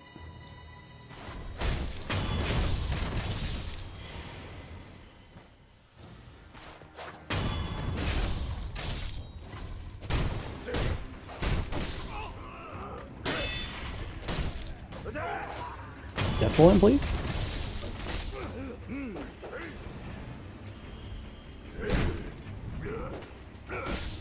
Ugh.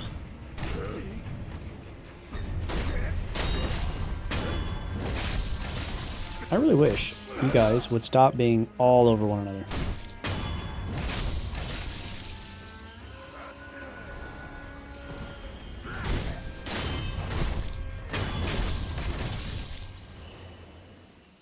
Okay, we're almost 600 gold.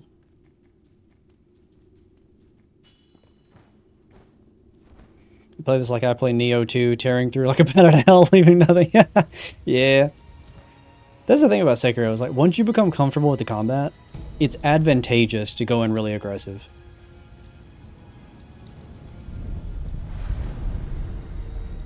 I just rage quitted from Genichiro from doing the wall glitch. When you talk about wall glitch, are you talking about like when you kind of trap him behind the screen and swing at him so that he's not deflecting? Or what do you... I don't know about the wall glitch. I'm sure I know what you mean, but not based on that description.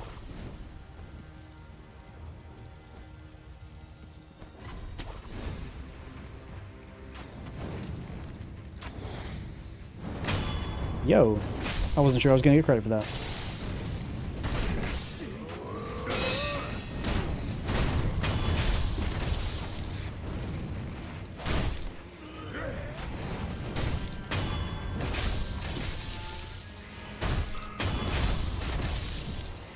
Alright, getting some money, getting some skill points, all the things that we need to proceed. I do have to fight the drunkard up ahead. Actually, he may have a prayer bead. I don't remember if he does or not. We'll try it. My healing is a little low. I probably should have rested. No one wants to hear it, but it seems like if you have to glitch Genichiro, you're going to have a bad time in the second half of the game. Probably true.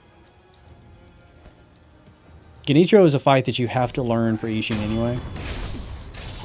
And I think it's just really rewarding to fight him in general. Like I said, he's my favorite boss in this game, so it's hard for me to recommend, using glitches to beat him too much. But then again, if you've played this game a million times, just glitch every boss. Glitch every boss, just have a good time with it. Ow.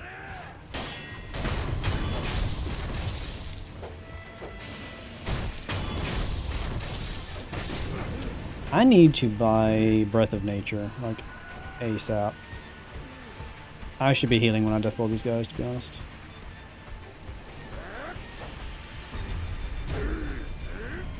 Please get away from the boss.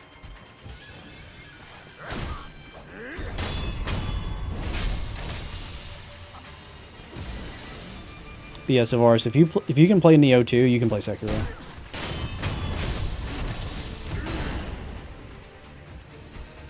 Okay. Let's go, dude.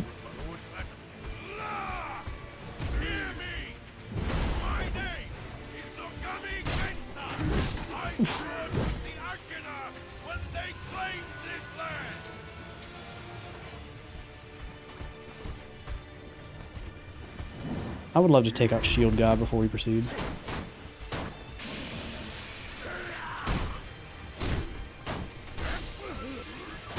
Thank you, Nagami.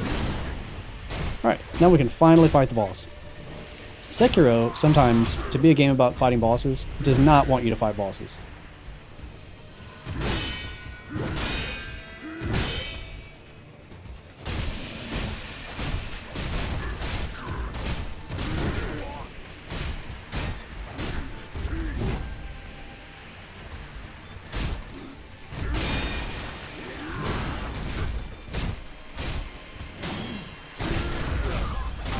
No, he's dead already. It's not good. That's Mortal Blade.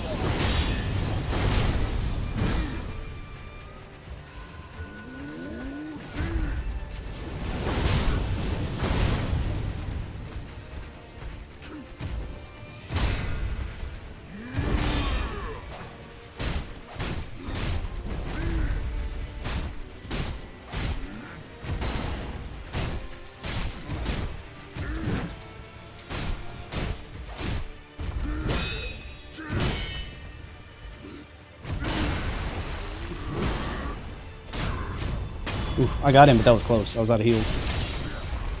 Okay, sir, do you have a prayer bead? You do! Wonderful. Alright. Let's go fight Lady Butterfly.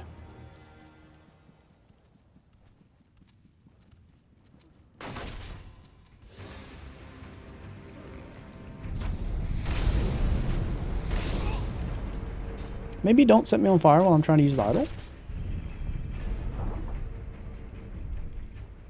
Alright, so I don't know how many people might not be aware of this, but there is a prayer bead in this building, and it is behind a hidden wall.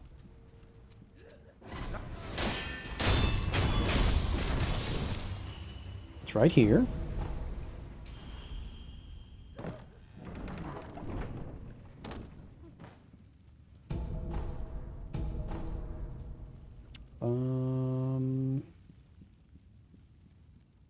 I think it's in this room.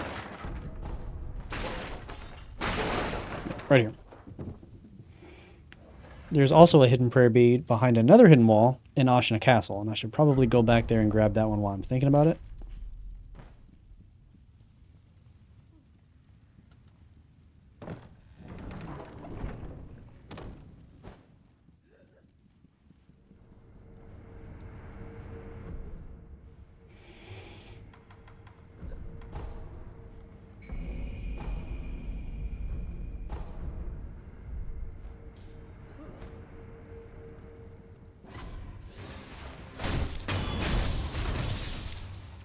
Before we proceed, I want to spend this money. I have 1,000 gold and I don't want to lose it. Okay, let's go to... Wonder why they never patched out those pop-up windows when picking up items. Bro, I don't know why they programmed them in the game in the first place. Why patch them out? You could just not make them.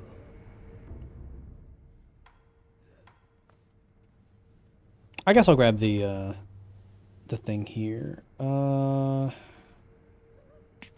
Anti-chambers can be faster.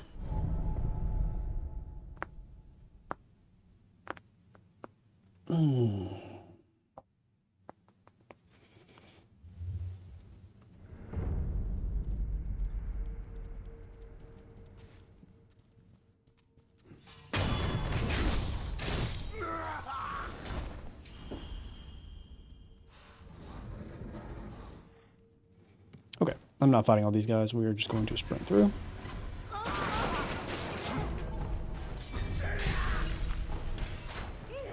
And again, the hidden wall here is in this room. And here's the prayer reed in this room.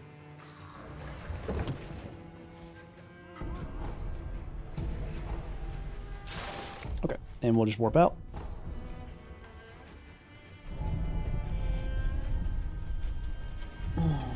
Okay, what merchant had a gourd seed? Was it the one near Oniwa? I think. I'll go check.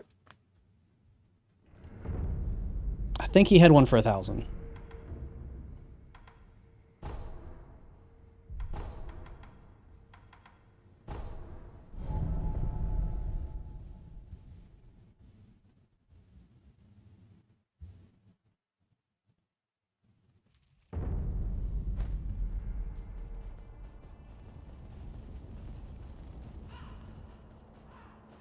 Where's the staircase? There it is.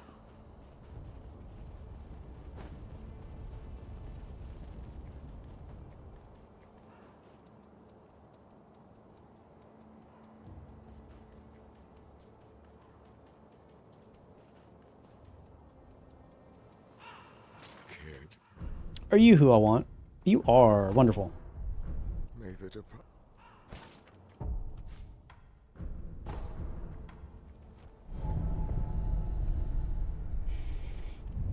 Okay, 7 heals going into Lady Butterfly is pretty good.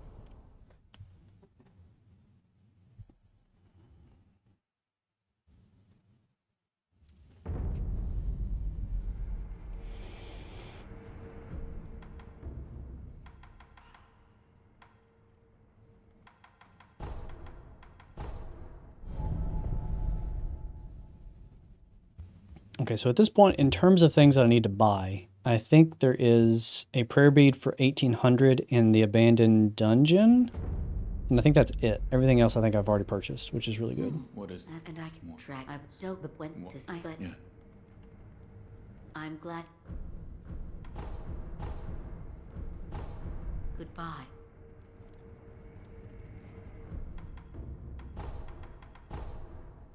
Okay, Lady Butterfly. And again, I'm doing this because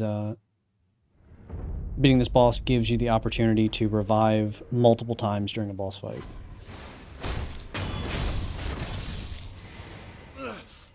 He will give me snap seeds. I need those.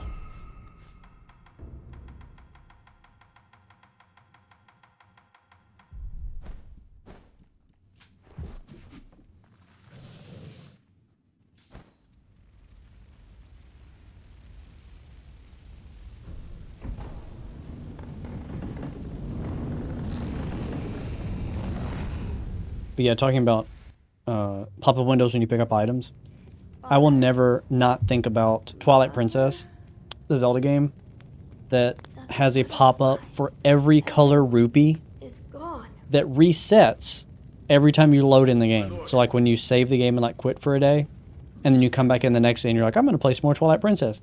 Every time you get a green rupee, it's like, oh, you got a green rupee. It's been a long time. Just a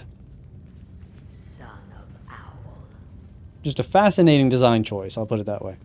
Lady Butterfly. Leave us. Who are... Do what must be done.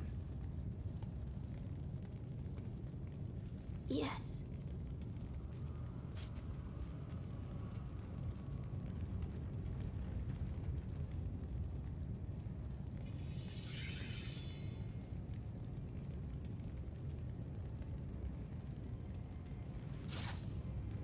Now then, son of Owl, shall we dance?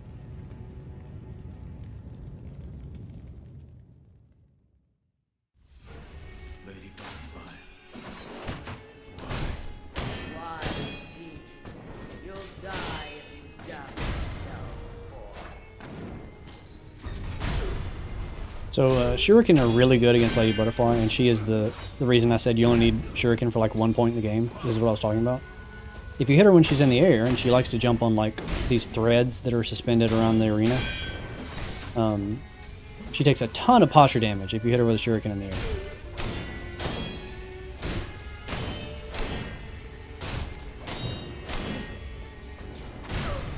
Like that.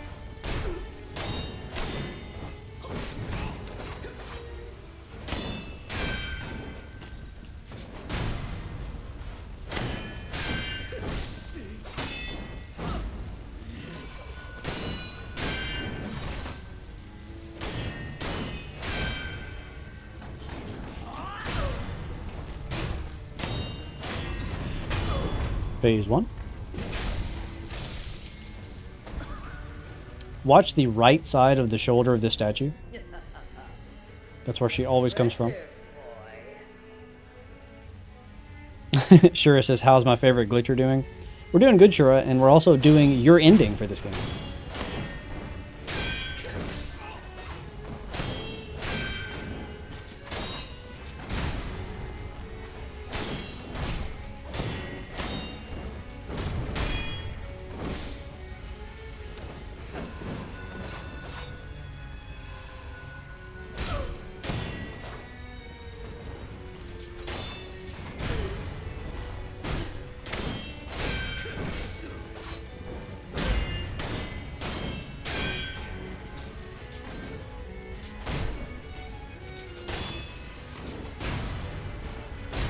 One Shuriken left. That's not great.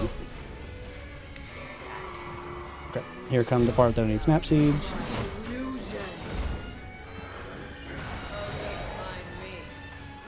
So she summons ghosts, and if you have a snap seed, you can make the ghost go away.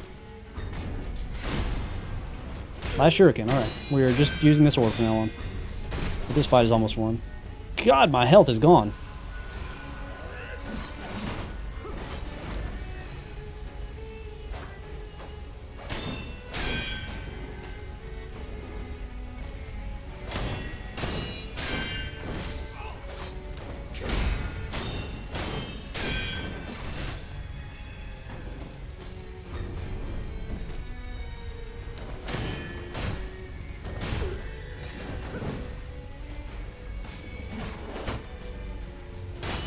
Got her. Easy, boss.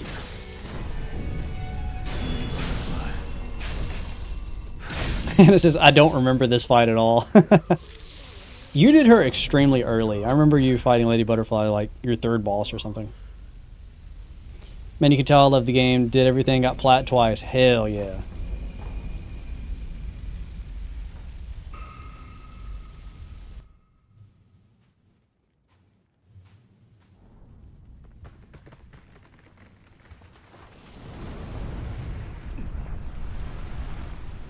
Need Sekiro 2? True.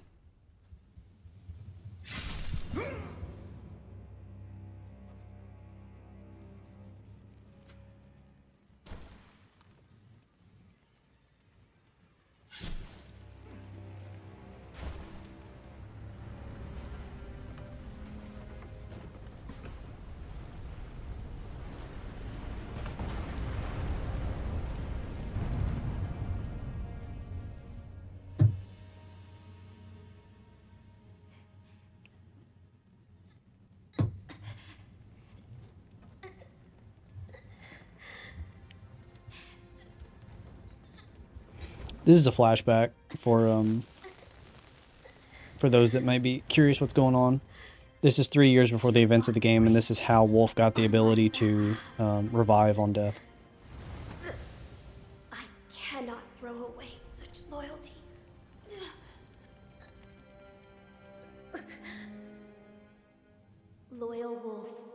my blood and live again.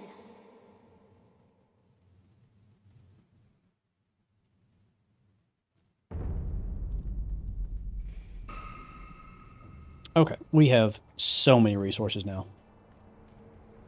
First, I want to buy skills. Let's go ahead and get Breath of Nature. I'm tired of not healing when I deflect.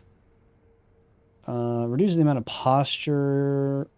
I don't care about posture damage. I do want to get some more Spirit Emblems. And the next I need is 3. Okay. That boy is strong. Alright. Let's enhance attack power. I need 2 more prayer beads. I don't have any more money, right? Not really. I need to go kill something if we're gonna do that. I don't see me dying anytime soon, so let me sell these items and see how close I can get to 1800. Because there's like stuff like oil I do not need, ceramic shards I do not need, divine red lump I do not need. Divine Confetti I'll keep for now, but I probably won't use it. Don't need that. Don't need that. Don't need that. If I really, really need to farm, I could technically pop these, but I don't love doing that. Gokons I think is useless. Ungos I think is useless. Eel liver, no. Pacifying, no. Dowsing, no. Antidote powder I will keep just in case. The persimmon's worth 8. That's really bad. I mean, I probably won't use the Divine Grass, right? Probably.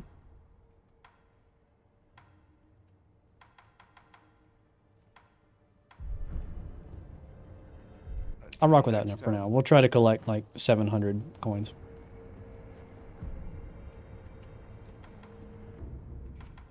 Okay.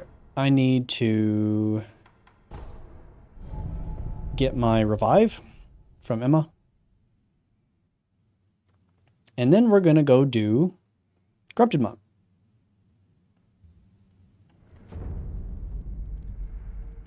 I'm glad. What is what? No. Or Are you? I still don't get a come. Oh. This power. It's the let me. Master, it your plea. Master, will it your plea. What do I need to give you? Goodbye. Maybe I need to talk to the sculptor? Maybe no one has Dragon Rot yet. I didn't even think about that. Does no one have Dragon Rot? Hold on. It's like a key item, right?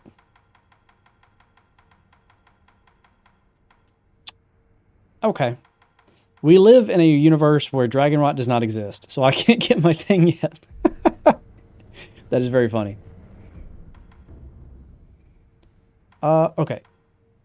Let's do... How do I want to get here?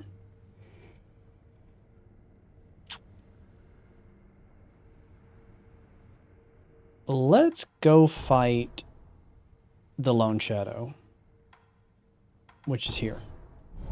I'll get to, where's that called? Ashina Depths or whatever. And it's a yay, no one got it. Not yay, I can't use my item.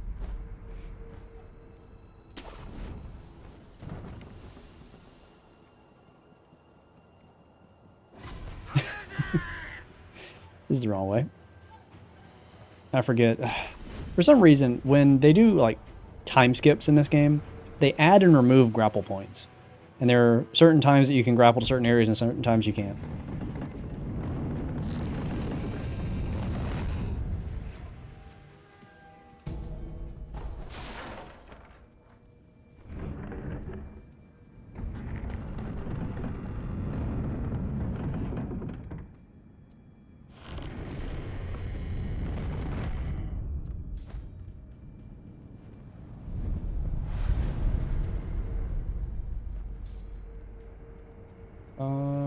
I don't...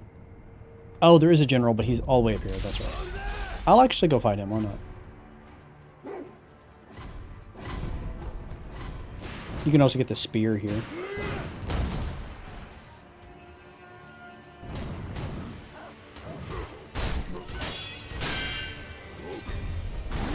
Whoa. Super delayed thrust. Also, I'm just being inundated with gunfire. Can we not do that? Or bows or whatever it is.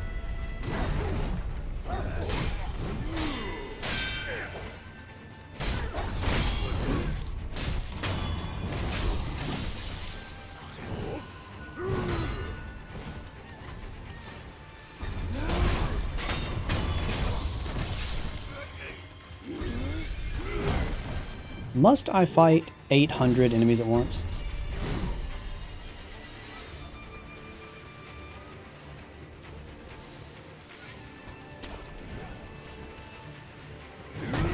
Looks like I'm fighting the big guy. Alright, big guy, come on. Not you, big guy.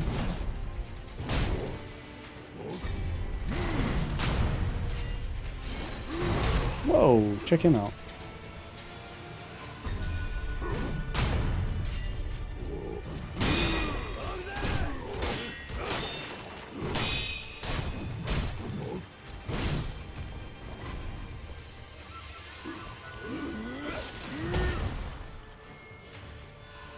Boy, I sure would like to just fight one person.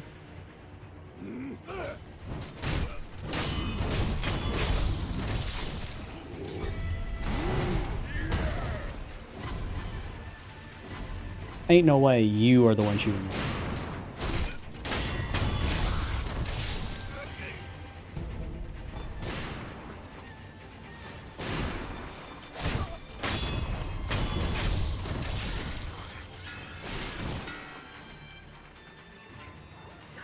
You're the problem.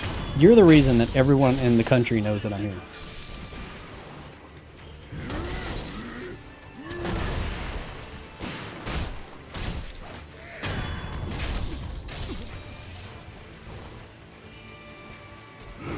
Okay, Spirit Guy. Let's actually fight now.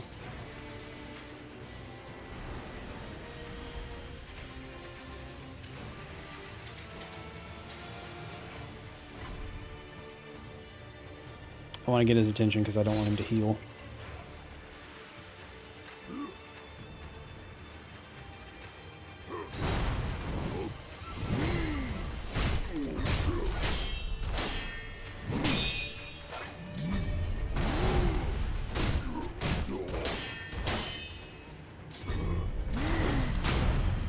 I keep my curing so early. That's dangerous.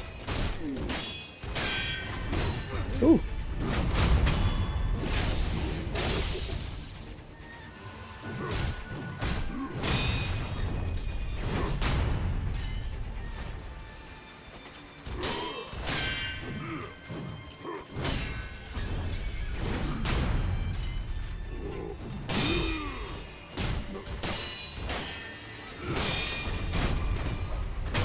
You just gave up phase 2. Do you not have to fight bosses in a certain order in this game? Yes and no. There are some that you do. Frankly, there's just a lot of optional bosses in this game. There's just a ton of things that you can just choose to not do if you don't want to.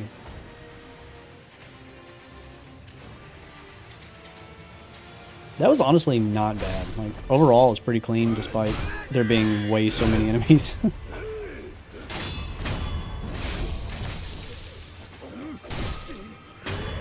Now, I didn't check, but probably they dropped a lot of gold that I've not picked up. So let's go run through and pick up the gold. And I might have enough to buy that prayer bead. Let's see. Any gold for me? There's some.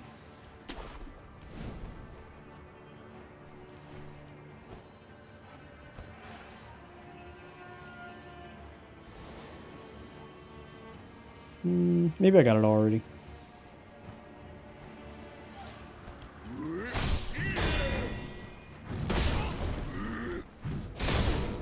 Jeez, I thought you'd be delaying your attacks, and you're not.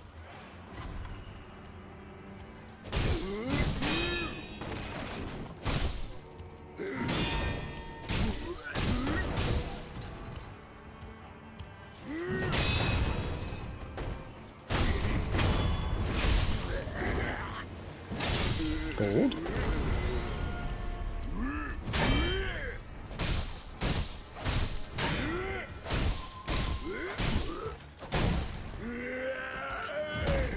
I'm gonna let you freak out before I go back in.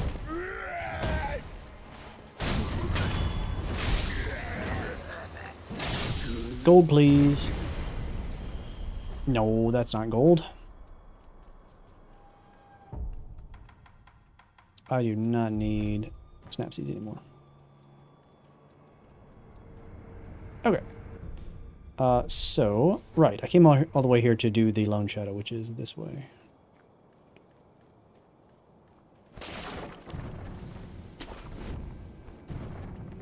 And I should heal for him.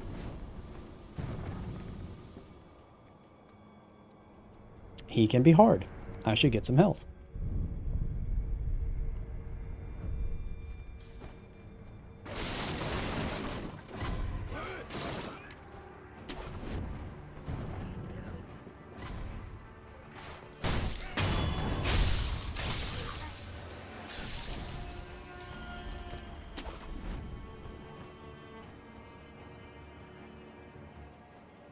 Okay, so this is the beginning of the game, where I first woke up. And now there is a mini-boss where you start the game.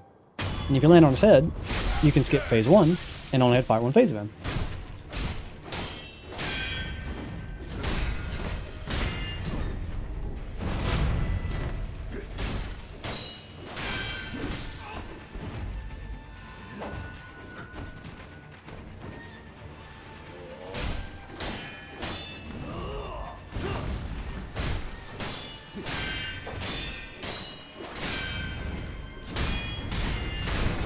Nice.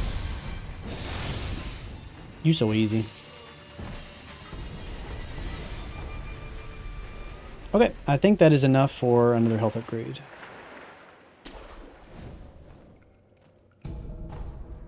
We shall soon see.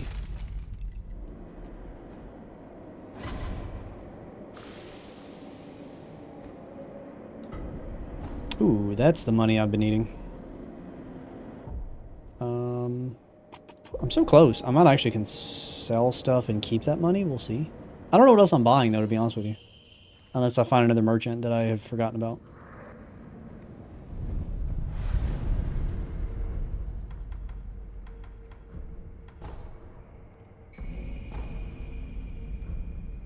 Alright, I think... An entrance. I think that's where the merchant is. Let's see if he has the prey read.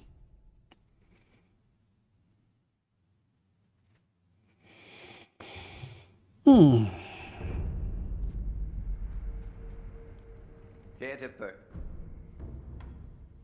was only 1,400. Let's go.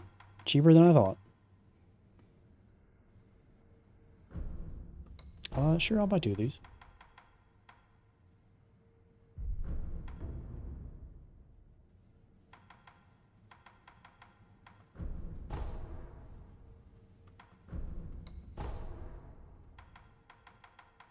Here, you can have my persimmon. Okay. Now that we are completely divested of money, I can die and not worry about anything. Do I have enough for Breath of Nature? No, or Breath of Light. It takes 5. That's a lot. So we're going to be holding points for a while here. Okay. I was in Bottomless Hole.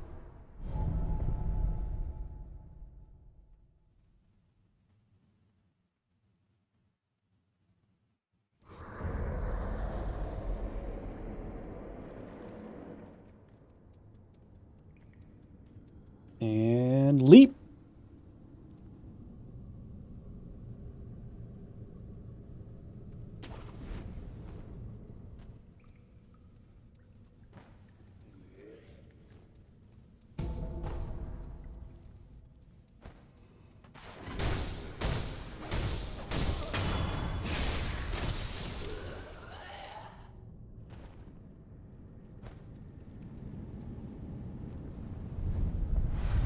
Okay, so the boss that is coming up here, this little mini boss, is, to me, one of the most challenging in the game.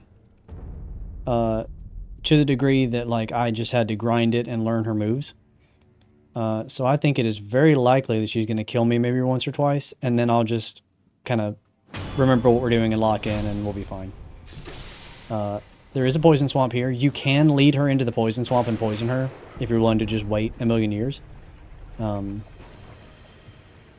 I didn't discuss that in the glitch video because, well, poisoning an enemy because they walk in poison is not really a glitch. That's kind of just, you know, intended mechanics. Maybe just, maybe not the way that you were necessarily, they wanted you to fight the boss, but the fact that they put the poison swamp here is, I think saying that they didn't know that that was a possible method is a little bit, you know, a little bit naive. So I get this idol because I think it's actually easier to come from this side than the other side.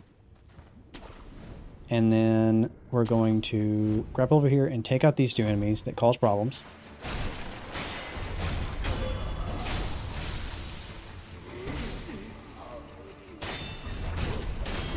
Yeah, and she saw me, and that's not what I wanted to have happen, but that's okay.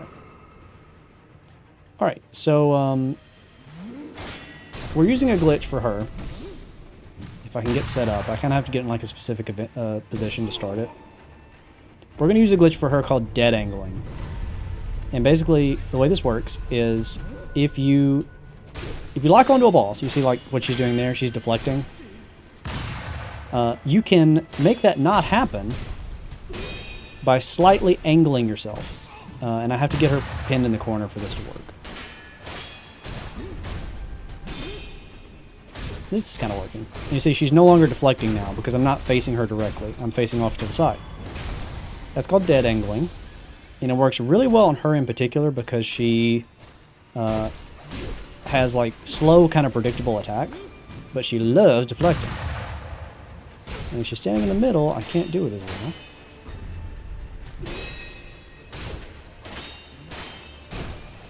There we go. There we go. And that is indeed a glitch. Because basically what you're doing is you're manipulating the enemy's AI into thinking that you're going to miss because you're not facing them. And so then they are programmed to not deflect and instead like ready an attack. But turns out you are going to hit them just because the swipe of the sword is so horizontal. So yeah, it just speeds up fighting. And you'll see speedrunners do that with almost every boss in this game because it's faster than having the kind of like attack, deflect, war of going back and forth. When you can just straight up attack them, you finish the fight faster. And of course in a speedrun, finishing the fight as fast as possible is the most important thing. Dang, well played. I'm going to have to try this game again. I just have to beat the main guy at the halfway point. Oh, Genichiro, yeah. We were actually talking about that earlier, about how Genichiro is kind of like, he's a make or break boss. Like you figure out the combat of this game at Genichiro. And so a lot of players, I think, quit at that point because it just hasn't clicked for them just yet. And I will 100% say that Sekiro is a game in which, like, you don't get it for the longest time, and then it eventually just clicks, and you're like, oh, wow, I was making this so difficult for no reason. The game kind of speaks its own language, and you have to, you gotta learn that language in order to play. Alright, speaking of glitches that I didn't talk about in the glitch video, here's one. Very, very simple. So I gotta get on top of that roof for the next boss. You're supposed to take this very long path around the forest in order to reach a cliff that you can then jump onto the roof. Or you can just do this.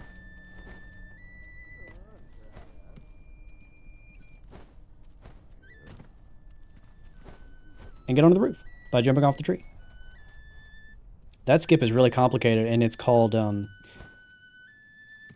tree skip.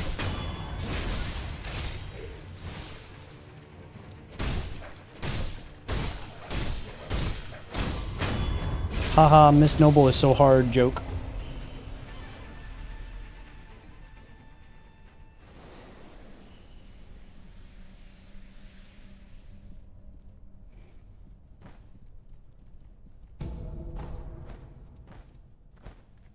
All right.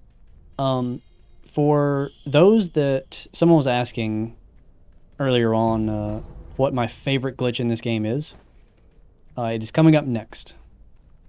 The next boss that we're about to face has a just fantastic glitch, and it is by far my favorite in the entire game. It is both very easy, very consistent, and just so funny.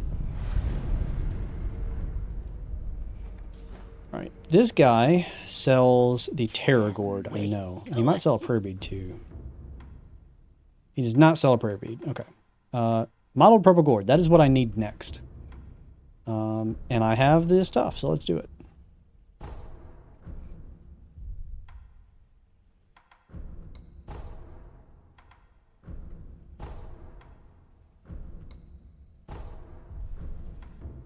Perfect.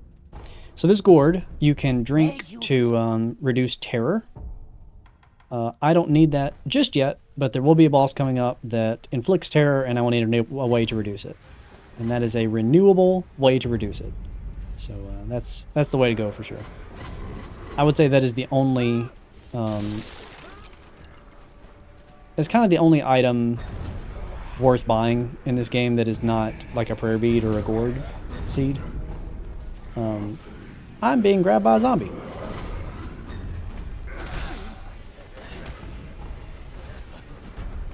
Terror is one of those things that's it's dangerous enough that you want to treat it instead of just like waiting for the bar to go down.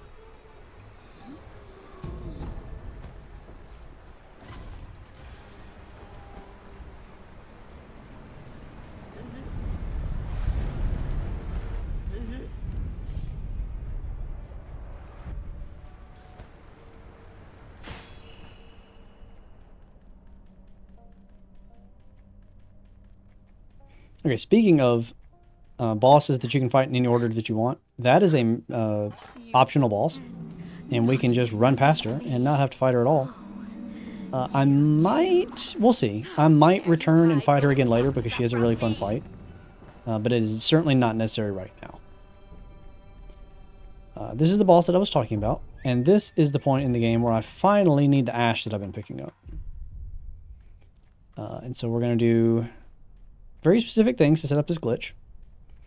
First, we're going to crouch, and we're going to walk around the edge of the arena and keep our camera pointed toward the center. This is just kind of a very FromSoft thing that I'm doing right now. A lot of bosses in FromSoft games are exploitable this way. If you use stealth and enter the arena without the boss seeing you, you can do lots of nasty things.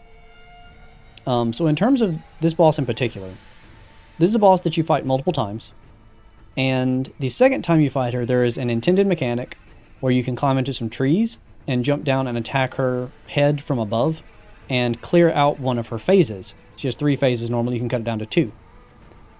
This is the same boss, and this is the same model, but in this version of the fight, she only has 1 phase, and there are no trees. There's nothing that you can climb to get above her. But they forgot to remove the ability for you to attack her from above from this fight. They just said, well, hey, there's no way you can get any height in this room. And additionally, you can only do death blows like that in stealth. Once the boss sees you, it's off the table regardless. So it shouldn't be a problem. However, there is this. And this I can jump off of if she's close enough to it. So, how do we move the boss close enough to this without her knowing that we're there? 2 items can do this. One is firecrackers and one is ash. So what you do is you creep up to her and you start throwing ash. And every time you hit her with ash, she scoots back a teeny tiny amount. And so we just do this until we've used up all our ash.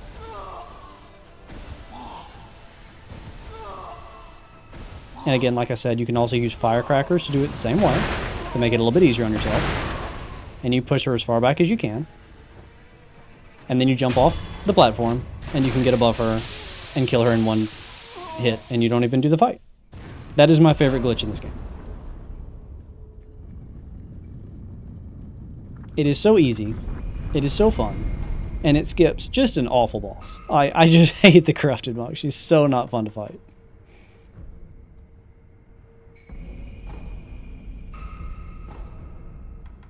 Alright, and we finally have enough for Breath of Life.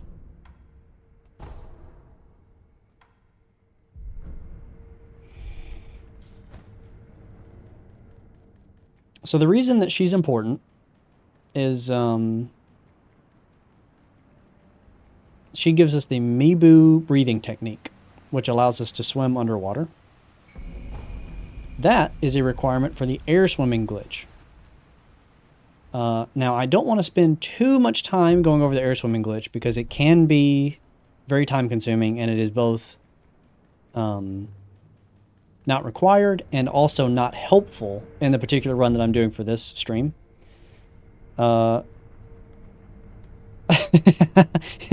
Orange is trolling. But yeah, so I'll go over air swimming, but we won't spend like too much time on it. In order to air swim, you need to go to Ashina Castle. And you have to have beaten the Corrupted Monk because you have to be able to swim underwater.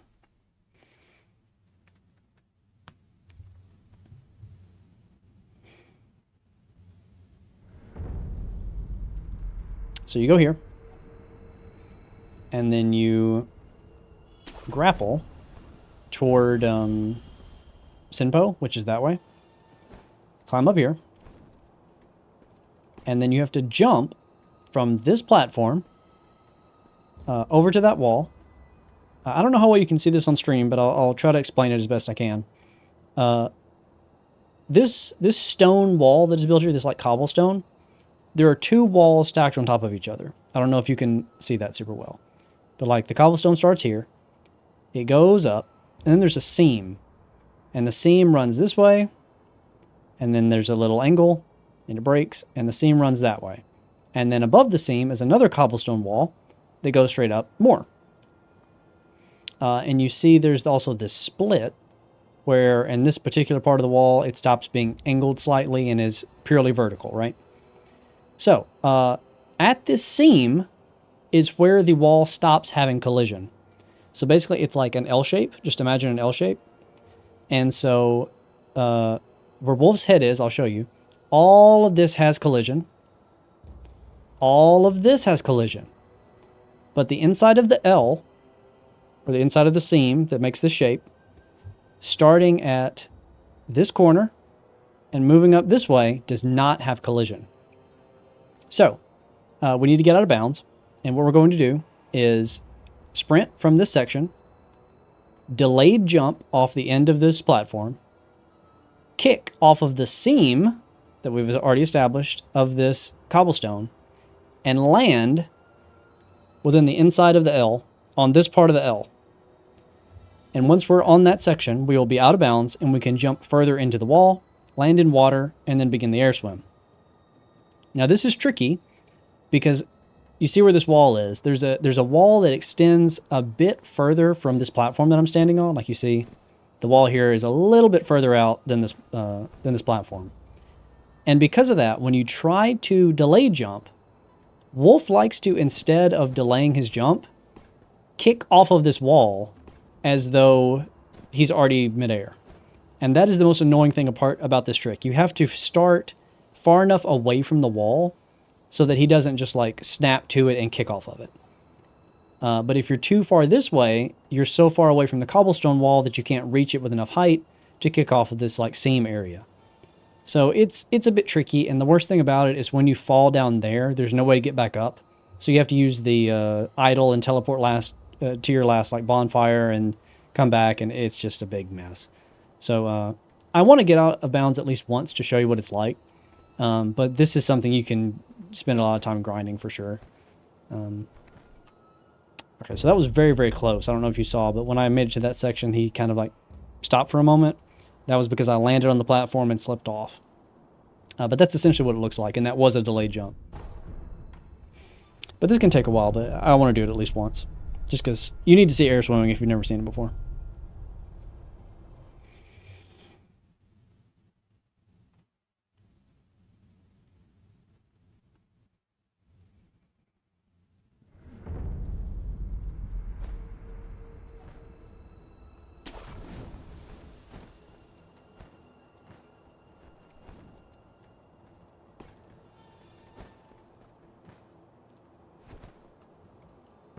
It's too low that time.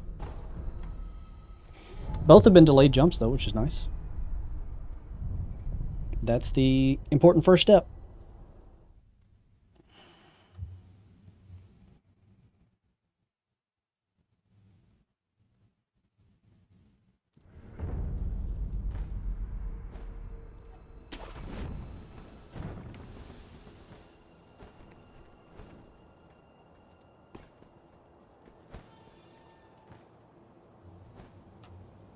wow, that one felt really good. I'm surprised it didn't count.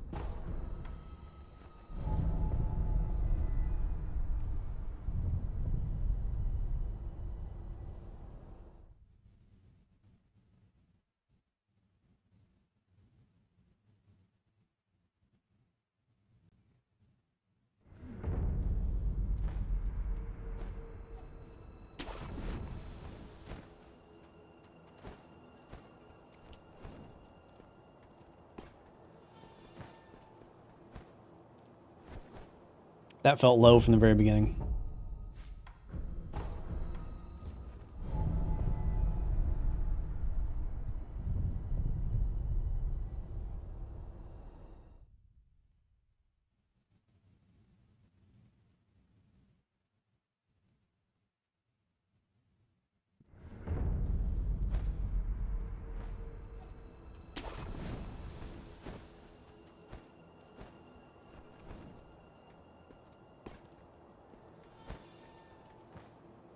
That was not a delayed jump. And you can see how I didn't make it to the wall nearly fast enough. Delayed jumps are like the amount of speed you keep and the how much further you jump as a result is a huge deal. You can tell just by looking if you've gotten it or not.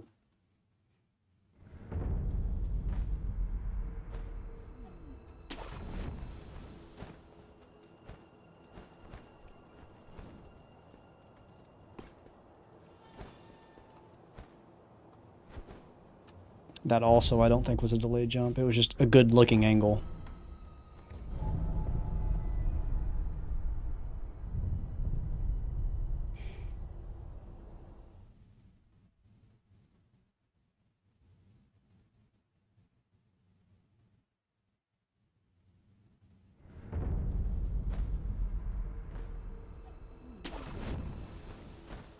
Man, rip anyone who is trying to do this on a hard drive where you have to sit through loading screens with hard drive speed. We're very close. We're very close. A good way to describe this glitch is it's like skipping Gyobu, where you do a delayed jump off the tower to grab the platform on the other side, but you have to also kick a wall. So it's like, it's slightly harder because it has, you know, one more step, but it's not impossible.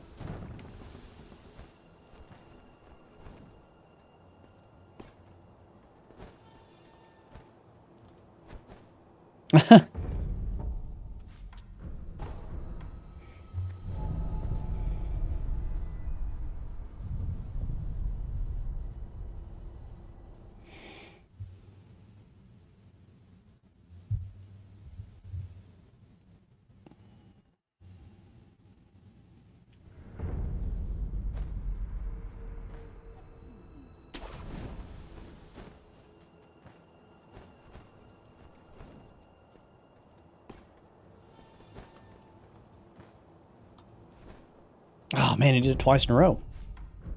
That happens if you're holding too far into the right.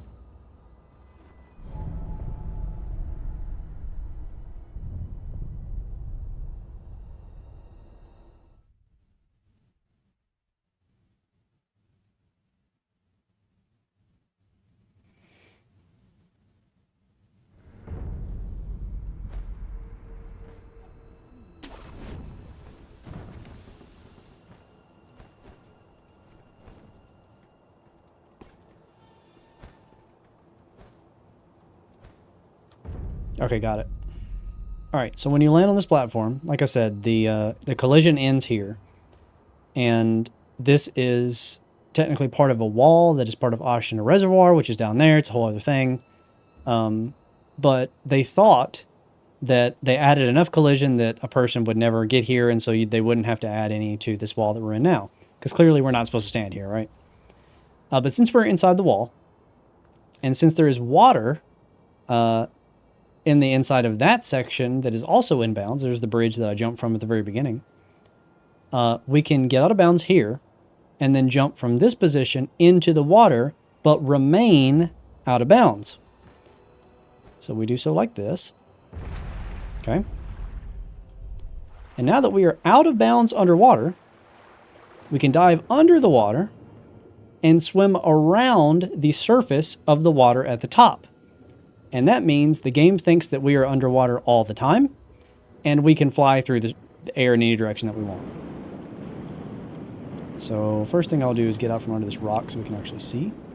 And the direction we want to go is this way. We're technically still under the floor, but you can go completely out and back around and swim like above the surface and stuff.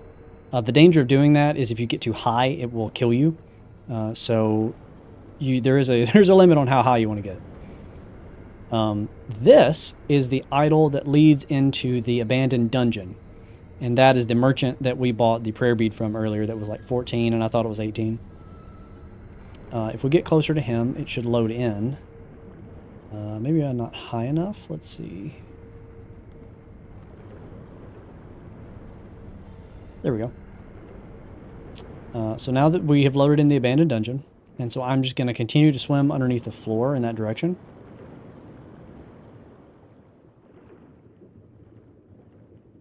So you can see there's the stairs that lead in. Here's the cave. You can drop down into the cave to a lower section, which is what that is. I'm just going to continue forward underneath it. And the area continues in this direction. We want to swim to the absolute edge, like here. And then, I believe this is where it is. It's somewhere in this section. And see, the problem with this is it's so dark that it's really hard to see where the proper place to stop is. But there is a place that you should not continue forward beyond. I'm trying to see where that might be. We might be in it now, but I really just can't tell. I will try loading and unloading here, but I think this might be an area that just kind of soft locks your character.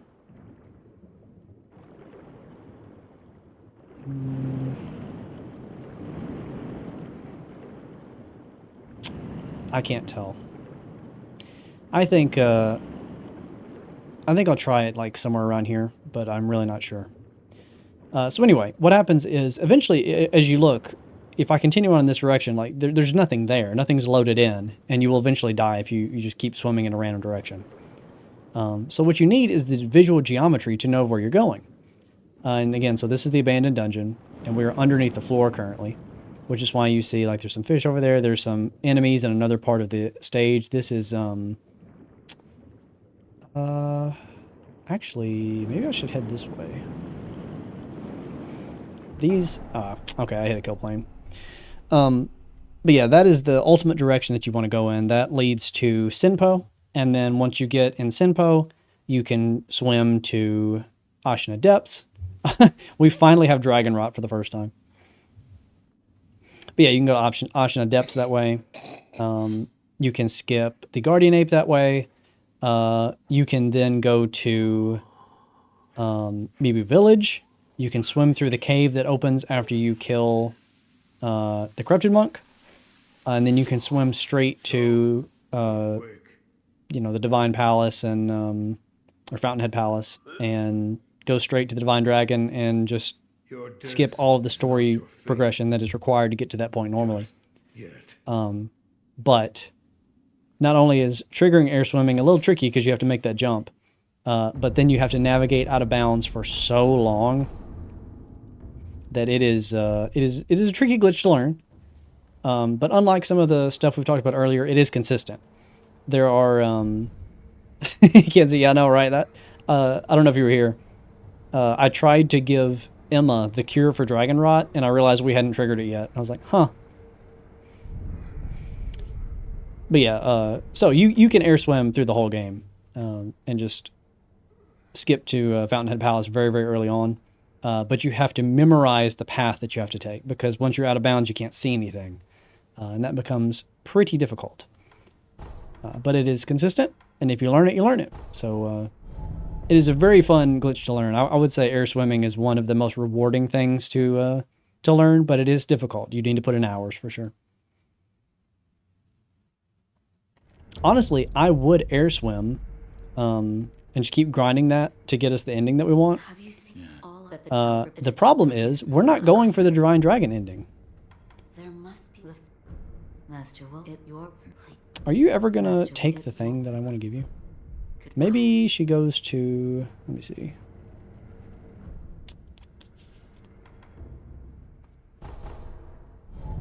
At a certain point, she asks for a blood sample before you can give her the Sakura droplet or whatever it's called. Maybe it's here because she's checking out the sculptor who is sick. What do you do? This I the cut. Yeah.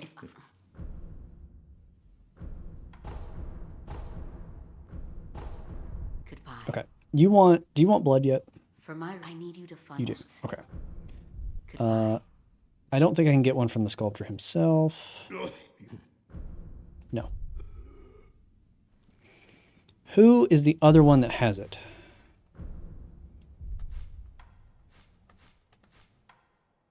The info broker. Is the info broker the one that is here? Looks like it. He looks super sick. Give me your blood. I'm taking...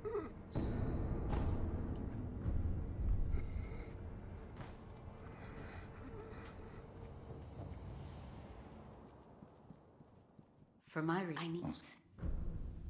Oh, do you need 2? Maybe. Yeah, the only other one that has dragon art right now is the sculptor. I don't want to just die.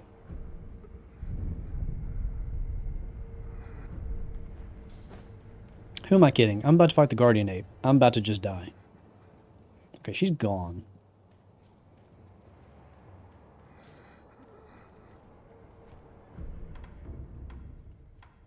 Can I give you just 1, or do you need 2? Like all FromSoft NPC quest lines, this game is the most just, what do I do next? I'm glad you. I've obtained... Do you? Allow in. Okay, she only needs the 1. I can now win. Goodbye.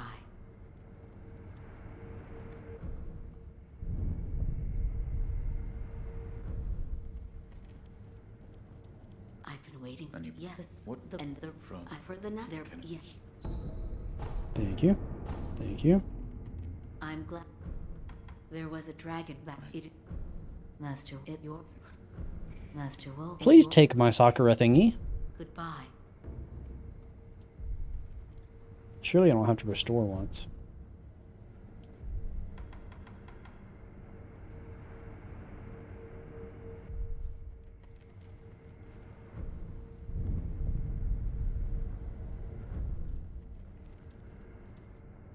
I'm glad, Master, it your. All right, I don't know. Goodbye.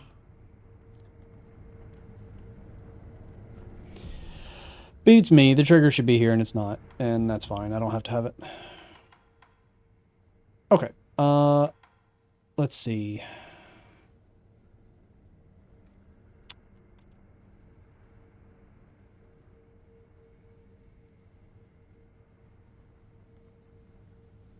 Let's...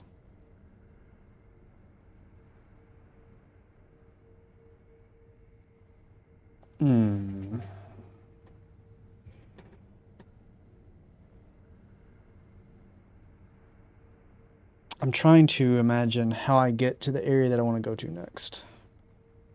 What is the best way to get there?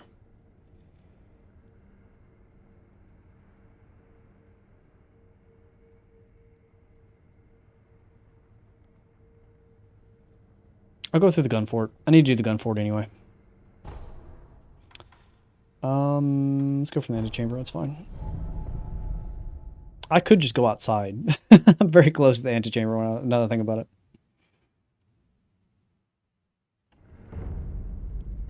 It's fine.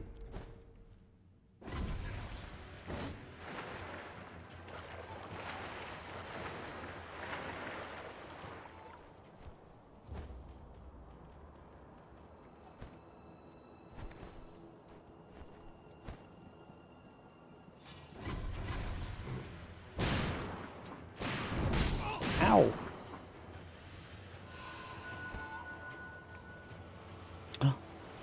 Orange, were you out of bounds? It's pretty cool, dude.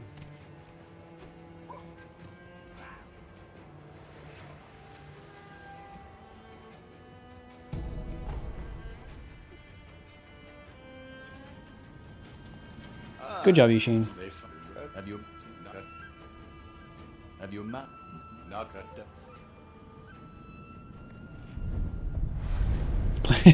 Glitches you can do in real life. Stop.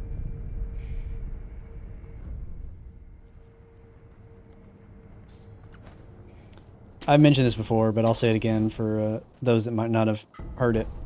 So in YouTube Studio, there is a feature.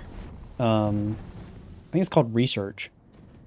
But basically, you can enter search terms into Google's like AI thingy, and it will tell you the most common searches that also include those terms.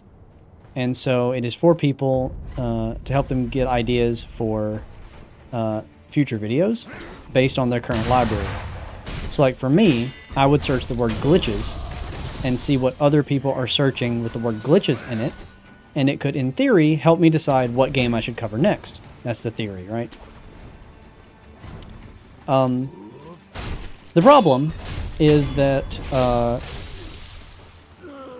whenever I use this feature, by far, as in like 10 times the next most popular entry, by far the most popular entry is people searching glitches in real life.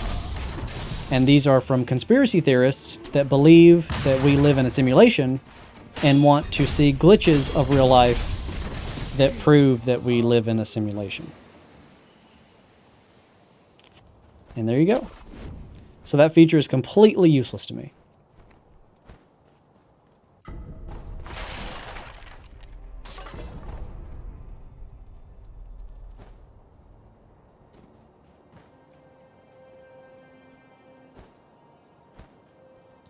No, wolf.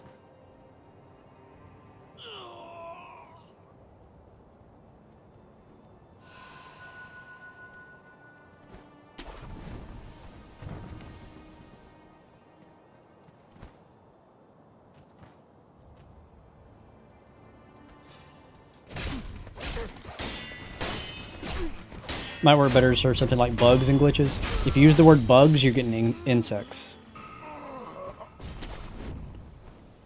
If I trusted that feature, I'd be making top 10 videos. Oh god. It's probably true.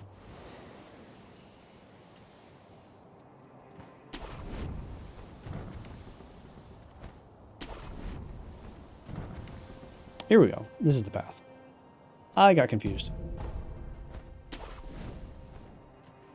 Wait, it really only lets you search individual terms? No. What you get is the top result. So if you type in bugs, the top result is insects. That's what I'm saying. You only get like a tiny handful of the top searches on the entire YouTube platform, regardless of genre.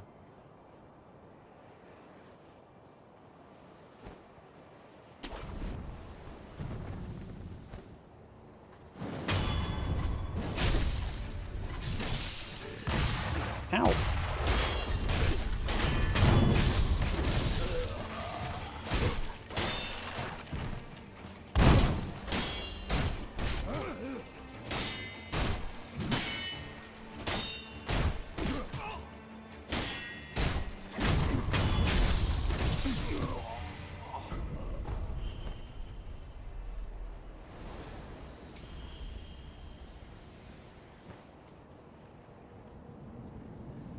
How close am I to another health upgrade? Because I think I can get more prayer beads.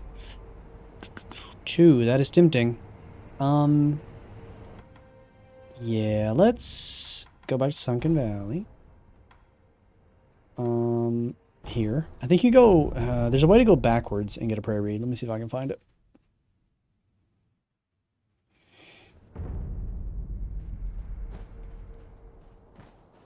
Yeah, it's this way.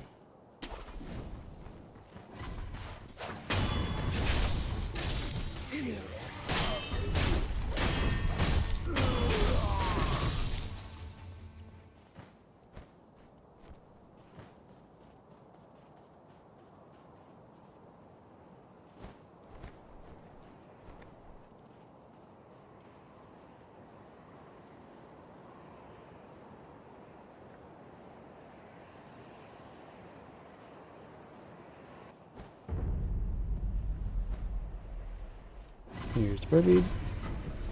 Alright.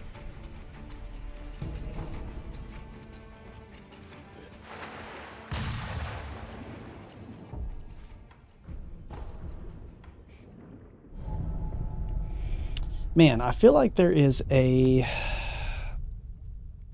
feel like there's a way I can just buy another Furby from a merchant somewhere, but I can't think of where that might be. I guess I'll just proceed and fight bosses as normal. I think the next boss might drop one anyway.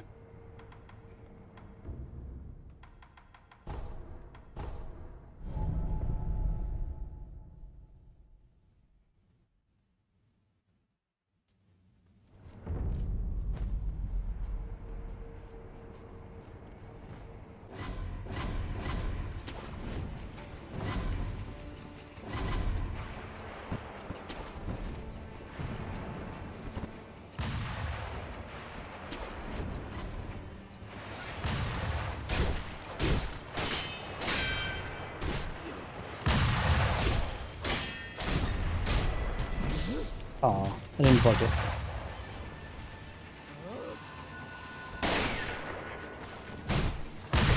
Jeez, girl.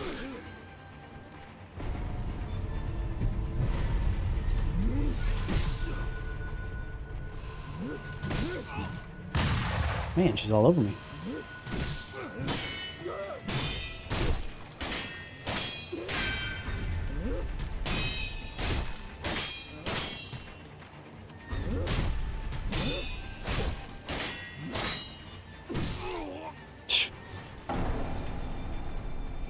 I felt like I was backpedaling that entire fight. Now I'm trying to think of how one could approach such a search to get an output that's useful. Only idea I would have would be using an established term for a specific glitch, like out of bounds or something. Yeah, the problem is, you keep in mind what the point of this search is. You're not searching for information. You're searching for relevance. You're searching for what is trending or what people are seeking in search results. So you have to use baby easy terms because you're trying to see what the general public... God, I've got to stop talking so I can time these things. What the general public is searching for. And you also got to remember, when I say that like you get a tiny handful of results, you have to think in terms of my channel, the top result is always things like Minecraft, Fortnite, Grand Theft Auto. Like, there's so many that I have to just throw out because it's not relevant to anything. So you get results, and they're not like lying. These are the most popular results. They're just irrelevant because they have nothing to do with this channel and there aren't any glitches. But just because someone is searching for something doesn't mean there's content there. It means it is what's being searched for. It would be like, you know, if you're a fan of some channel the guy's name is Taylor, you have to recognize that you're entirely screwed. You'll never be able to use this feature because when you type in the word Taylor Swift is going to come up for everything. You know what I mean? Like, there are some topics that are just dead in the water because they are so overwhelmingly popular as search terms, even though there's really not that much content there. There we go. Better. All I have to do is talk about how much I hate Taylor Swift, and then the skill comes back.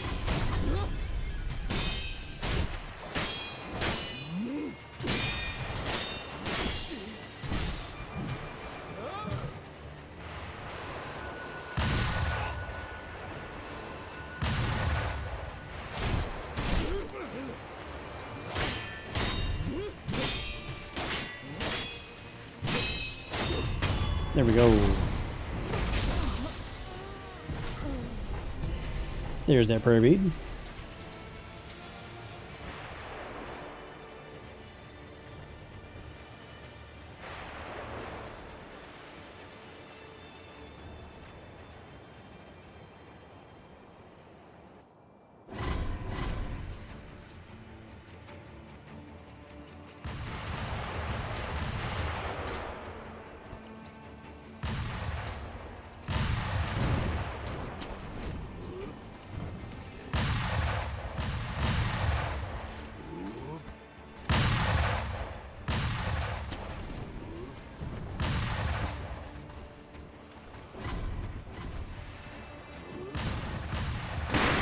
Are you completing the game this stream? Yes, sir.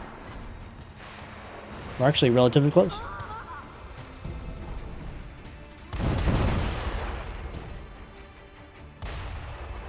Zahn said he fell asleep. Well, bro, I started at what, 4 a.m. for you? Like, bro, you should be back in bed right now. What are you doing?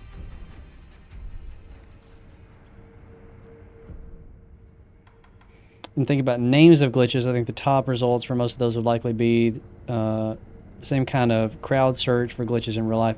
Yeah, see, the thing is, like, you're not wrong in that you can get relevant information by, like, using very specific terms. But the goal is you want to do just the opposite. You're trying to find things that the mass population are searching. That way, you know, like, oh, well, when I cover this thing, I'm more likely to get more views because it's appealing to more people. So you're thinking of, like, how you would search for something on Google to get relevant information that is specific to your interest. I'm talking about the opposite. You're trying to dumb down your search terms to get mass appeal on very wide and vast topics. Because by making a video that appeals to a niche interest, you're not getting any views on YouTube. You want to appeal to mass interests. So you're not wrong. It's just, what are you trying to get out of the feature, I guess, is my question.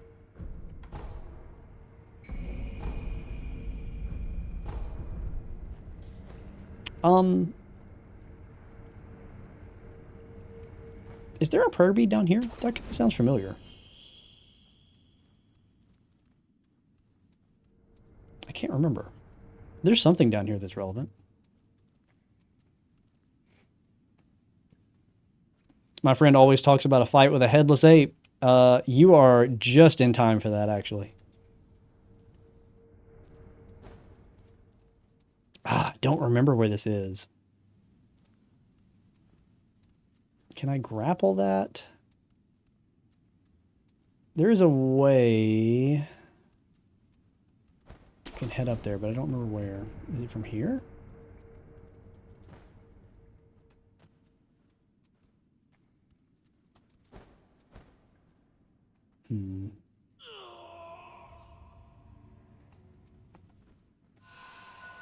God, I can't recall. It's been so long.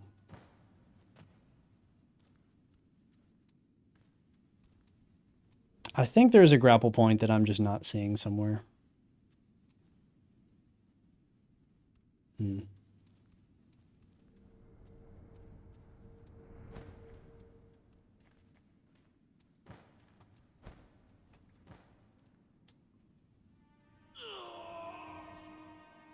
It's not super relevant. If I don't get this prayer bead, it's whatever.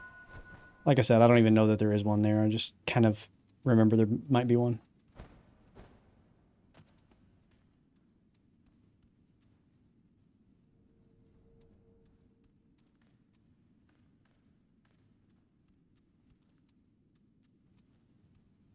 It also could be on the other side of the boss room. I really don't remember.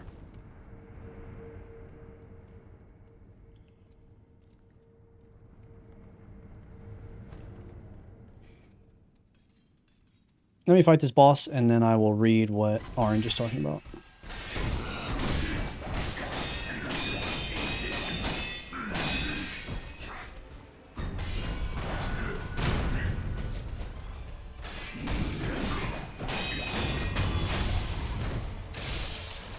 Breath of Life is already coming in clutch.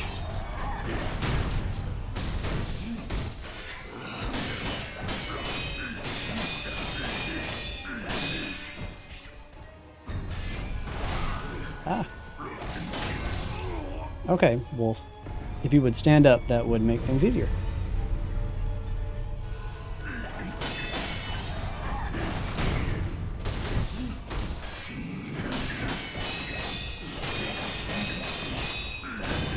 There we go. Okay. To give some context, for instance, I make Star Trek lore videos on my channel. And what are people looking in the What Are People Looking For tab? My stuff is like Star Trek news, Star Trek timeline explained, etc. And the feature's apparently called Inspiration. Okay, research is a separate thing apparently. They definitely renamed it. It used to be called Research, I'm pretty sure. Inspiration is new to me, but to be honest, inspiration is a better name for it, for what it's actually trying to do, you know? Never played Sekiro. Is it worth it? How long is it? Oh, God.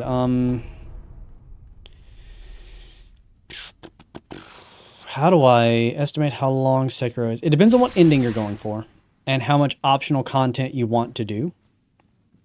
I would say there is enough content in the game for it to be about as long as the Dark Souls 3 base game without DLC, I think. How long is it? It's From Software length, exactly.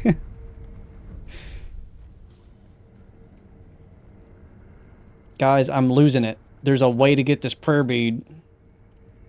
There's no other entrance from the boss room like I had remembered, so it has to be this way somewhere.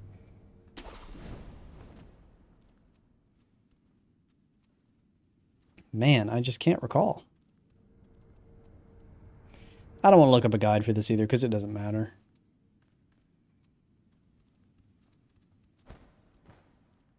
I definitely think it's one of those, like, you make a specific jump, and then suddenly you can grapple something that you couldn't see before. Oh well, moving on.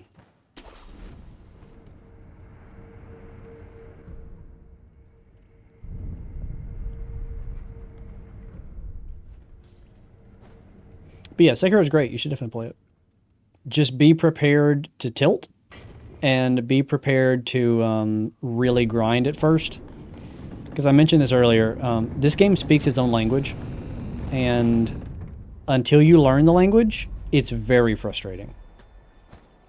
And then once it clicks, and you will love it.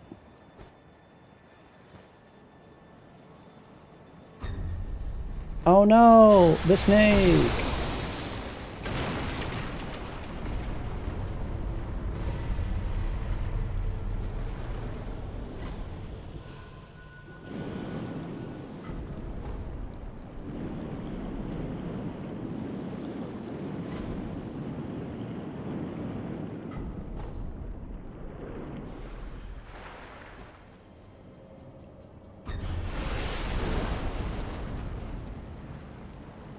You guys want to go kill the snake?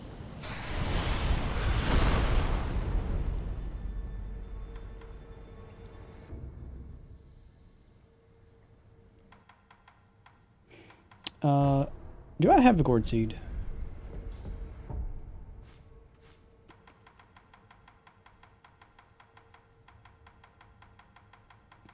I do, okay.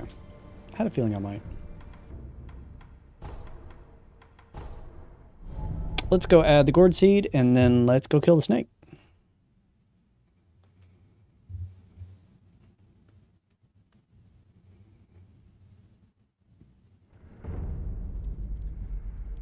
I'm glad. Don't suppose you are, nope, still won't take the soccer thing. All right, whatever.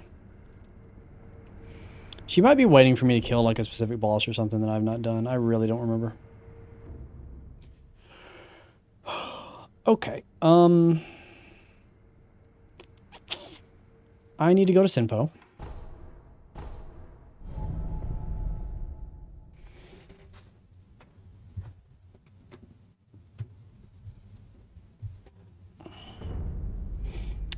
So this next part is a scripted, like, boss encounter. You have to have the puppeteer ninjutsu, which you get from killing the folding screen monkeys. Then you come over here in Sinpo.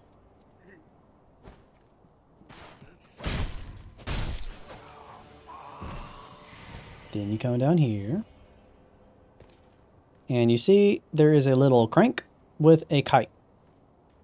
And what you do is you kill this guy, and then you puppeteer him.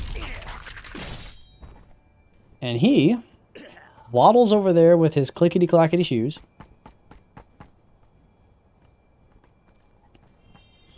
And he cranks the little lever, and he lets the kite out so that it goes nice and high in the sky. Once that happens, that is like a key story progression moment. And unlike every other thing in the game that you can puppeteer, he stays here forever.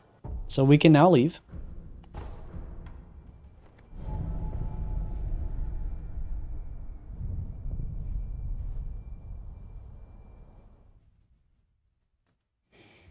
My inspiration tab shows 23 things that have no relation to anything I've ever done at all, and bloody screen effect, which makes a little sense as well, but I can see where it comes from.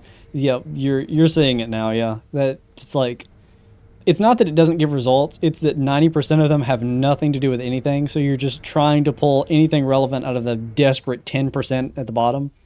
It's truly just scraping the barrel. Okay. Let's do Shugendo.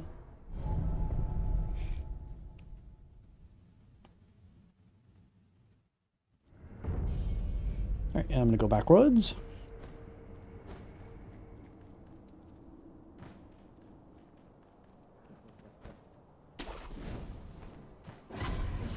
Senpo is so pretty.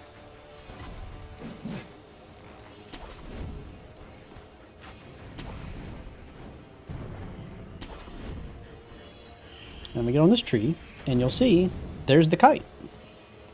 So now we can grapple the kite, and we do this, which gets us to a platform that you can't access any other way. Now, you go this way.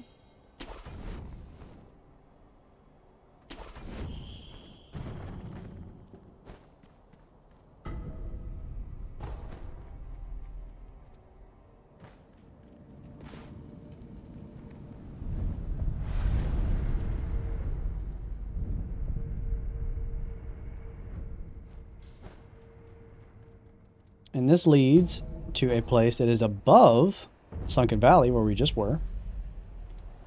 And what do you know? There's the snake.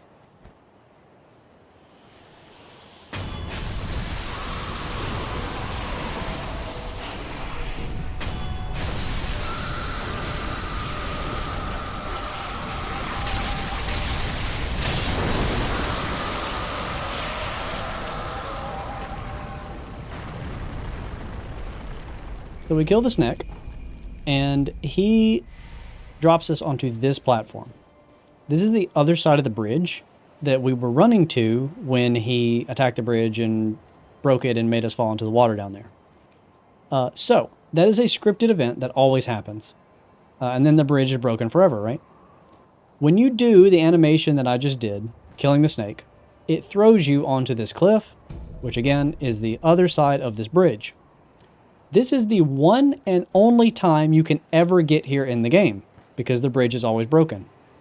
So that Mibu balloon, this Jizo statue, and this Dragon's Blood droplet can only be gotten once you land on this platform. Which means, if you do the animation of killing the snake like I just did, and then you jump down into the water from this bridge, without picking up those items, you can never ever get those items. There's no other way to get back there other than the animation of killing the snake. It is so strange. It's like you would think they would like put a ladder or something, just like it's very un-FromSoft to make permanently missable items like that. None of them are all that important, but it's just a fun Sekiro fact. Hey, is the tree branch delayed jump exploit in Senpo Temple to skip the folding screen monkeys patch? No, it still works. It is just extremely difficult. There's not been a patch for Sekiro since 2020, I think? 2019 or 2020.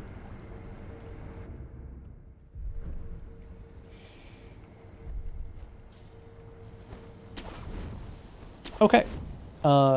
Whoever was in chat talking about the Guardian Ape earlier, or Headless Ape, it's time for that now.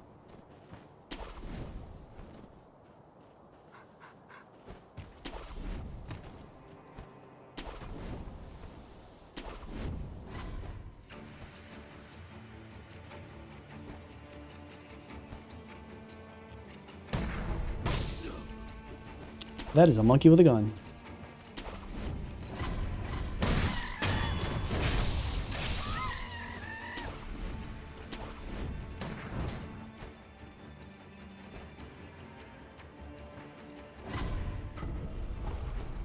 Ape time, let's go. Yep. Oh, there's a nightjar here. Didn't know that. I don't want to fight the nightjar.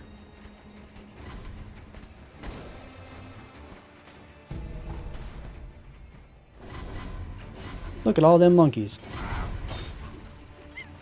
Wow. Look at all them monkeys.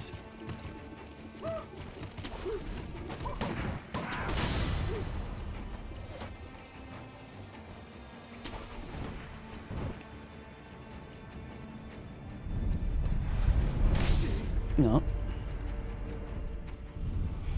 Okay, NJ. So, there is the Guardian Ape. He's very hard. There is a reason that I have fought so many bosses or gone out of my way to fight so many bosses up until this point. It's because I wanted the highest amount of damage and the highest amount of health before I got here, because he sucks.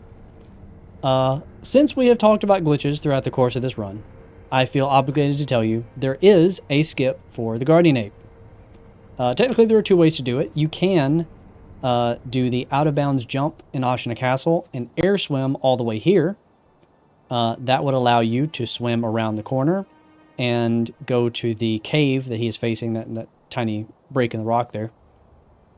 And from out of bounds, grab the lotus flower that is the key item that you need to continue in the story. That's the reason you have to fight the ape in the first place.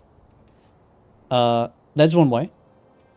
Or you can air swim, go straight past this section, and swim all the way to Fountainhead Palace, which lets you skip the flower. Same thing from the beginning. You have to get the out-of-bounds jump in Ashina Castle, and you have to swim to this point. The third and final way is to make a difficult jump from here to get out of bounds of the wall, and then walk along the edge of the wall, remaining out of bounds, all the way around the boss room until reaching that cave. The problem with this is that there are tons of invisible pits that you have to jump over to go from here to there. And again, like I said, they're invisible. You can't see them. So you have to memorize, oh, I fell here, oh, I fell here, oh, I fell, and to know when to jump. So that means you end up doing this exploit multiple times until you brute force learn what spaces are safe to walk on and which ones aren't. This sucks. And so my advice would be learn the air swim if you're going to learn something, because at least it's more useful overall. But if you do want to do this, I will show you how to get out of bounds. It's going to take me multiple tries to do this. You have to run at the wall and then jump, and that was a bad jump. You jump at a certain point after falling past the root. You wall kick, and then you hold left and clip through the break in the geometry and fall just outside the wall but out of bounds of it. The platform at the bottom is very, very small, and so it's also very possible that you will just fling yourself into the abyss and and die, which is probably what's going to happen when we get there. Fighting the boss is straight up much easier than any way to skip it. Absolutely true. And we will be fighting the boss as well. But I will show the skip at least once. You see Wolf made a slight jittery move there. He almost went out of bounds on that jump. I want to break out of bounds at least once, but I'm not going to skip the fight. We're actually going to fight it straight up.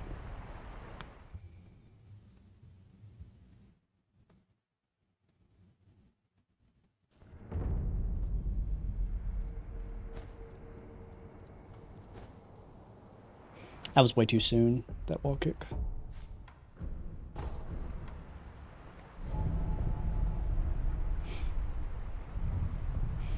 Can I get a mod in chat to do a favor for me and look up the Sakura droplet item from Sekiro and figure out who you have to give it to, or what triggers its use?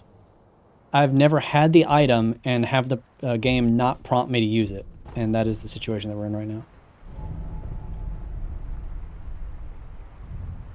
I'm pretty sure you give it to Emma, but I don't know what triggers are asking for it. I'm shocked that she hasn't asked for it already.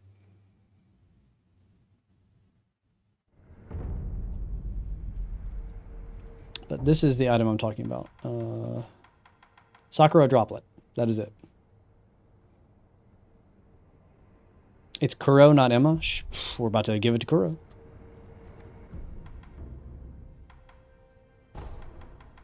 You might be right.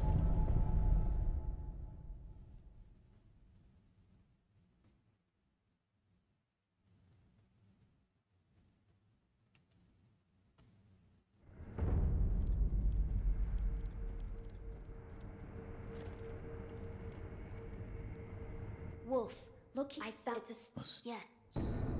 What is... It's... This... Yeah. Yes. Written. No. Lord. Curl is correct. All right, cool. What? Your... Yeah, how and for... Now then. Yeah. Wolf. It... Yeah. There is no... Wait. Yeah. Yeah. Tis per... My...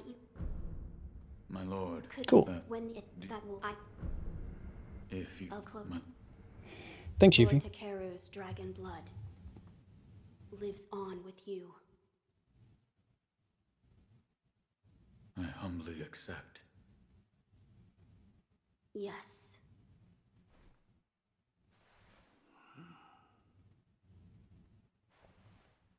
You may open your eyes now.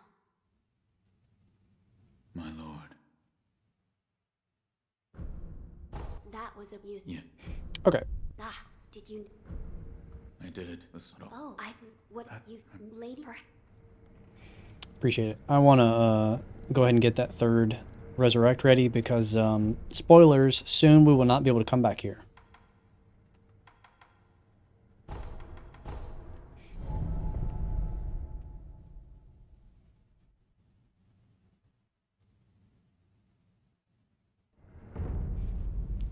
But yeah, let's try this out of bounds thing.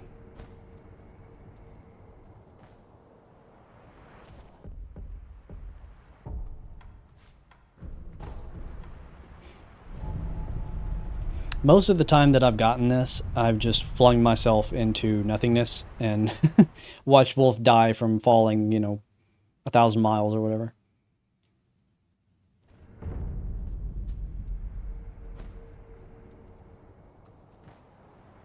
I think I waited too long that time.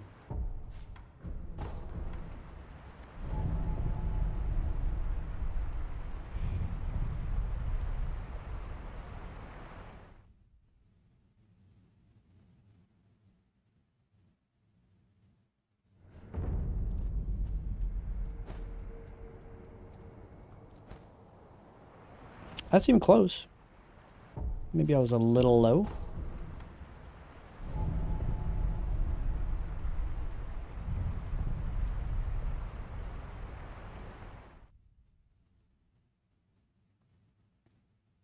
Took you 2 hours to get once back in the day? Yeah. I guess I could try jumping. Maybe that... I think there's a reason you don't jump. Maybe it messes up your ability to wall kick. I'm not sure. I'm fairly certain you don't jump for this trick, and that seems unusual to me.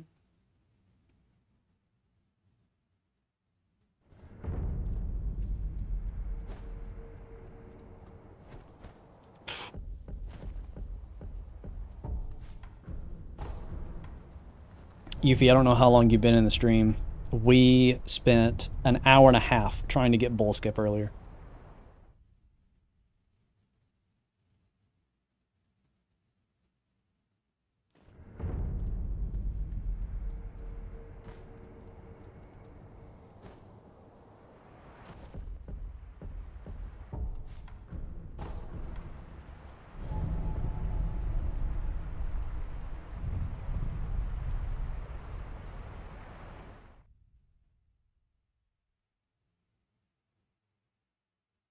Like 20 minutes, but yeah, that one is also annoying. Yeah. I guess you missed the air swimming then. That's unfortunate. That's always a fun section.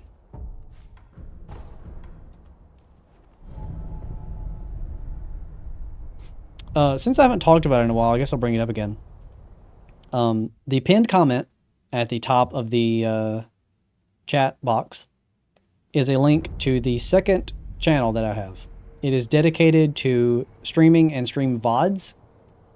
So if you want to see the beginning of this, it will not be on Phobia. It will be on the link at the top of the chat box. So if you're interested in such things, go and subscribe to that channel. It is called Phobia VODs. It is only for, you guessed it, Phobia VODs. Yeah, so when I finish streaming, that stream will become uploaded on that second channel. So if you want to go back and rewatch anything that you missed, if you want to see it from the beginning, all those things will be there. all the previous streams that I've done are already there. Ultimately, the streams will be done on that channel. So if you're interested in streaming in general, you should go follow that channel and not expect it to be here because it will not be here much longer.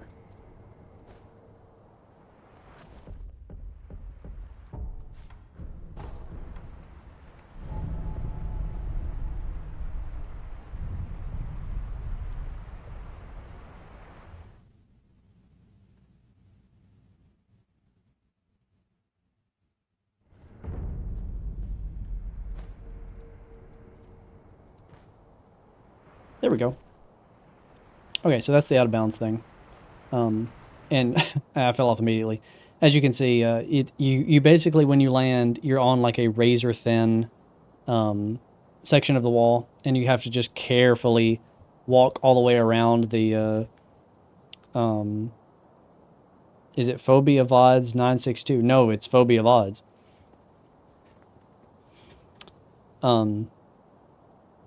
But yeah, you have to walk like a tightrope all the way around the boss room on that razor thin wall. And like I said, there are multiple times where it becomes a pit and you have to jump. Yeah, it's very hard to do. When if you make the jump out of bounds, your trouble is just beginning.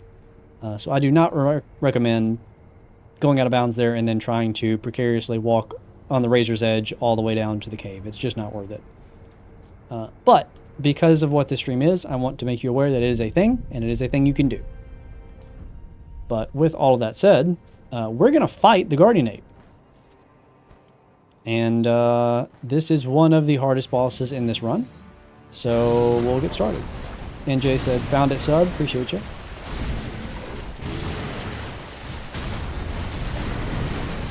Oh, that's right. I have to go to the left, not right.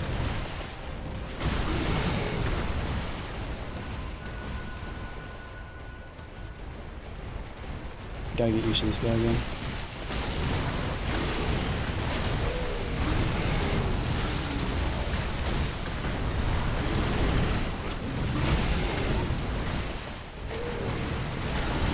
Oh, no, I jumped that attack. That's right. I was like, why am I getting grabbed? Because you jump.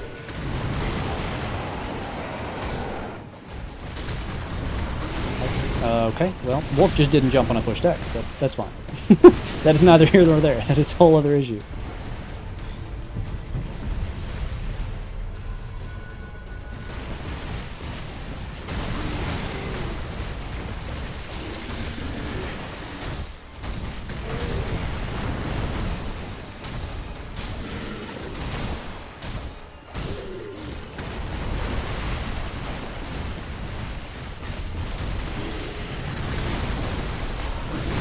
I disagree, but that's fine.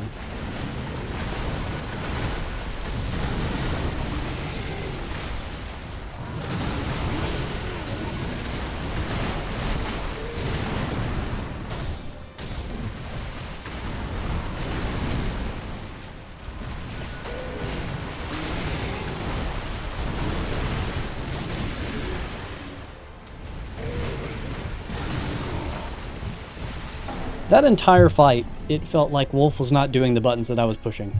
I think I got some kind of like weird, queuing delay at the very beginning of the fight that I just couldn't shake. Let's try that again. I don't like this fight, honestly. I don't love it either. I like, well, I won't spoil anything, but there are things about this fight that I like. It is not the beginning, I'll put it that way.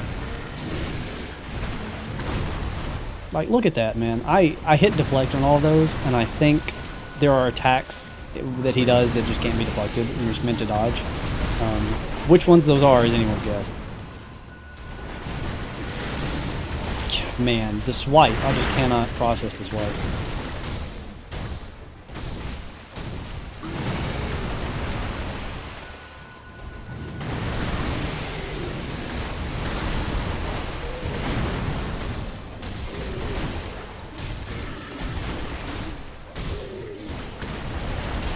He's super weak to firecrackers, so I could just be doing that. I recognize.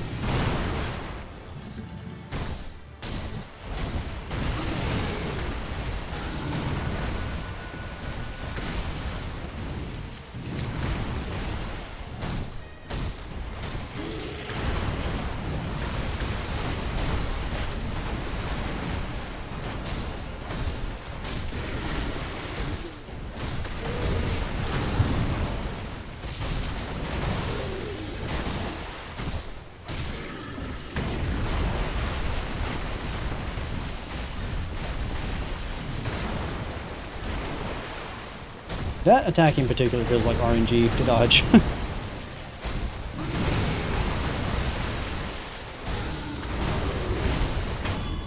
Alright, there we go.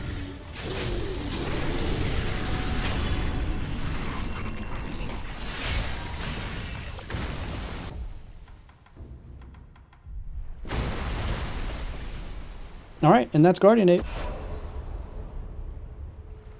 That's all of Guardian Ape. There's definitely no more Guardian Ape. If you haven't seen this fight, that's phase 1. And now we fight the headless form of him, which inflicts terror. This is actually the phase of the fight that I actually like, because he has a sword, and I can deflect a sword.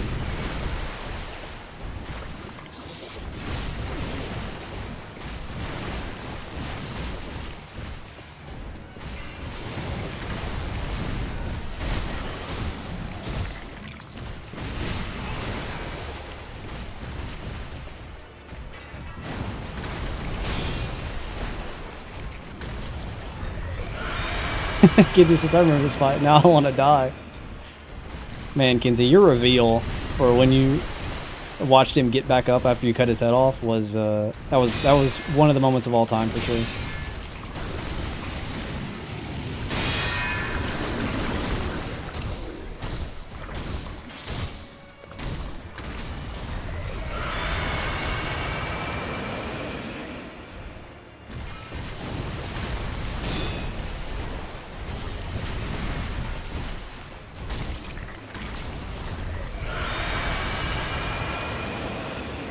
This was well animated, I agree.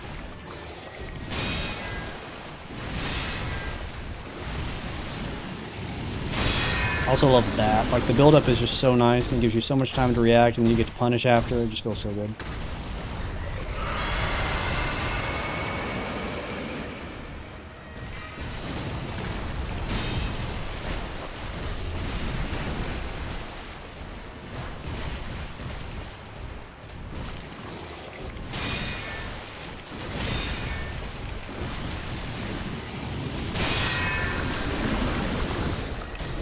Oh my god, the water could be poison, couldn't it? This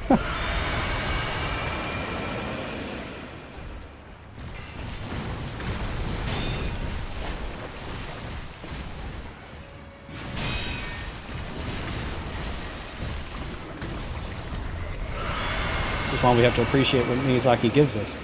We could be poisoned right now.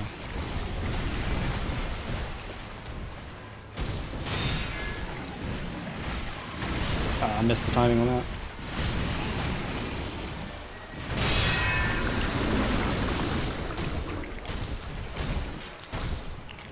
Let's see if I can clean it up.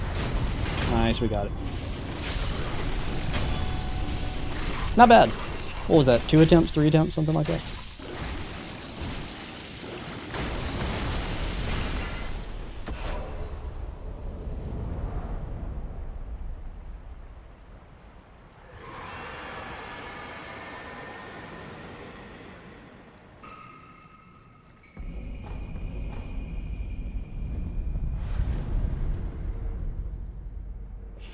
Miyazaki loves those. He does. It's true.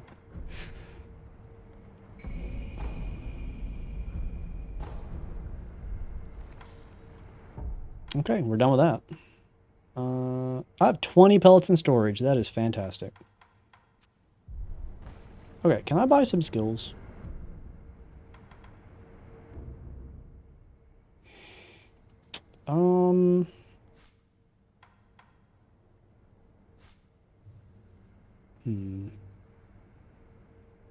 I think... I guess I'll just get this thing that helps you not have as much posture damage. And then I think we're pretty much done with all the skills we need. I'm going to grab the flower, and I think we're ready to fight the final boss. And again, I am going for the Shura ending, which is the short ending for this game. If you continue it further, you can pretty much double the length if you want to just keep going and do all the optional stuff. Okay, so we just got the flower, and you'll notice when I go back to Ashina Castle, all these areas are grayed out. And the reason all these areas are grayed out is that the castle's been invaded. And I can no longer go back to Kuro's room because there are like enemy troops everywhere.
Sadly, no more Woo guy.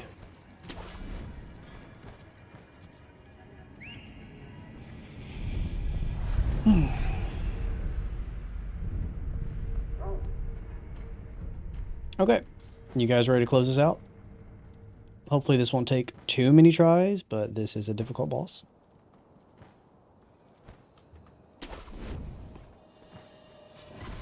I think I can go this way, actually.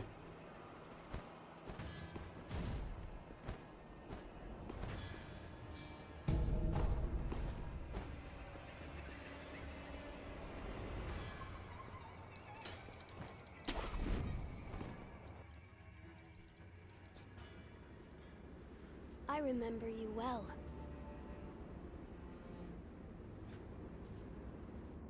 I heard stories of your death, yet here you are.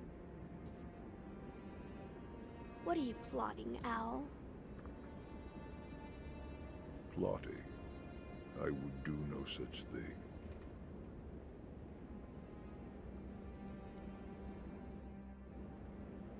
Now, my lord, I must ask that you accompany me. This old bird has but one desire.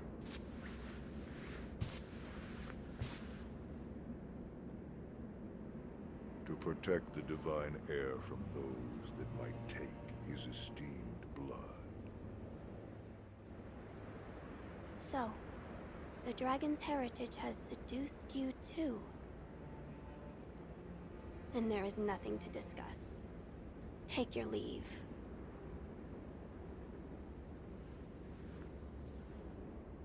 I would, my lord, but I'm so stunned by this view. I'd like to take it in just a while longer. I'll leave when I've had my fill.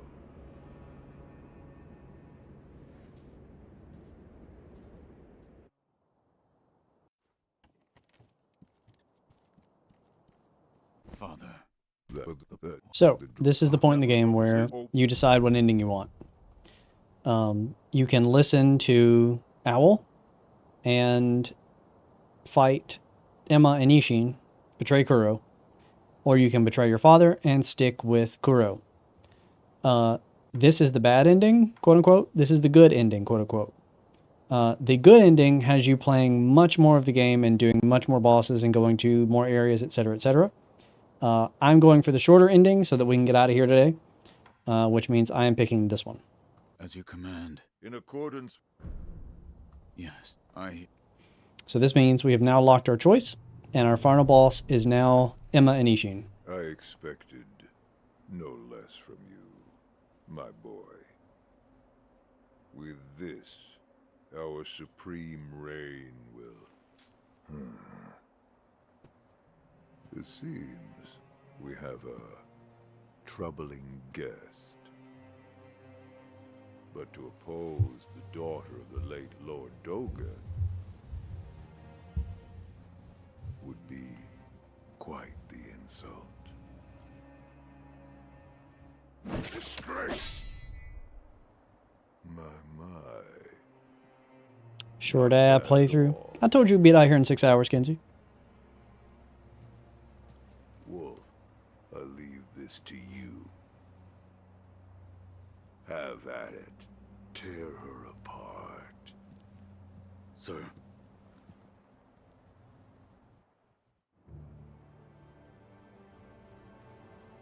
I have witnessed Shura once before. The very same stirs inside of you. As such, you must be destroyed.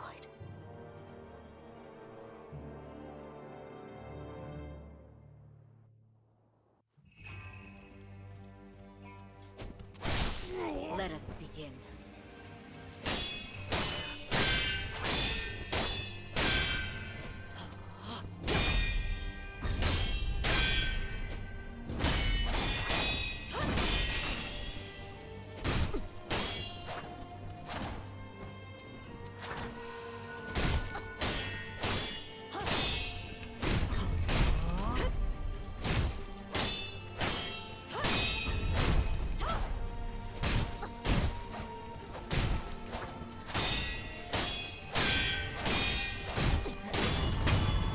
Alright, there's Emma.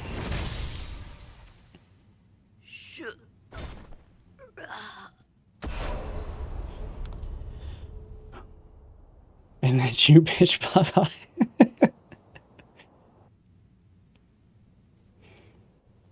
And here comes my favorite shot in the entire game that you only see if you take this ending. Sekiro.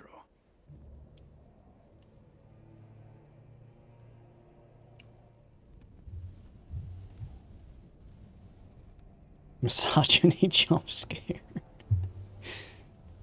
You were a most unkind and inauspicious man. Ishin's so cool, man. God. But for some reason, I could not bring myself to hate you.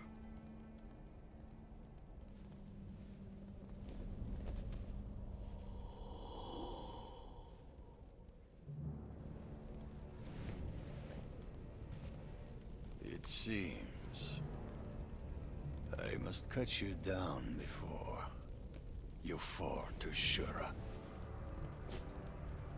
Here's the shot. Look at that, man. Like, come on. Come on. What else do you want?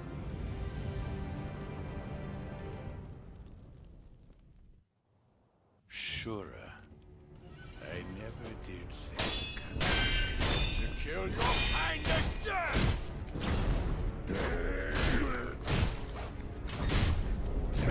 Oh, man.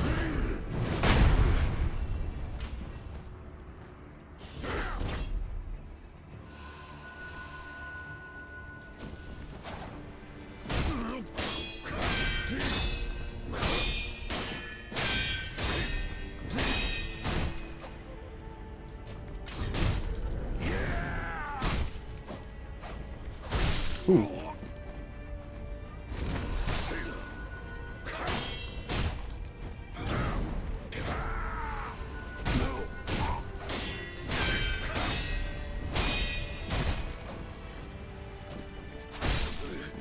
He gets me every time with that dodge. Ooh.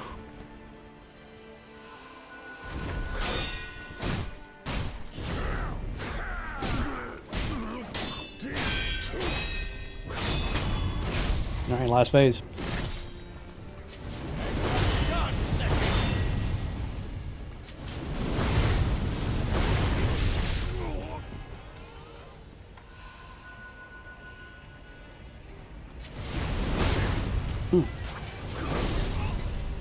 Whew.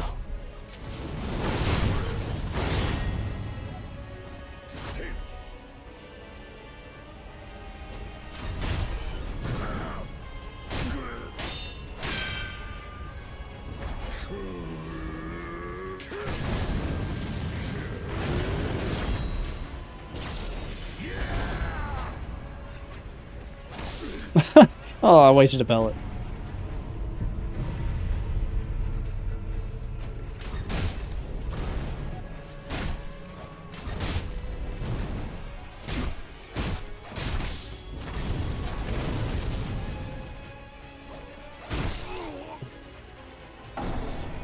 That was close. This is farewell.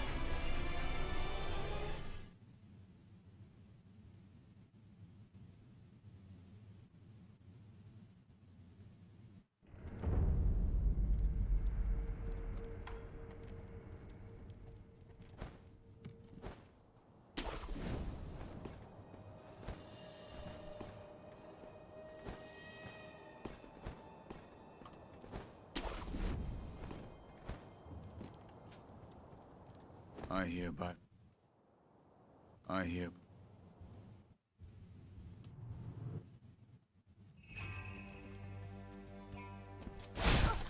Let us begin.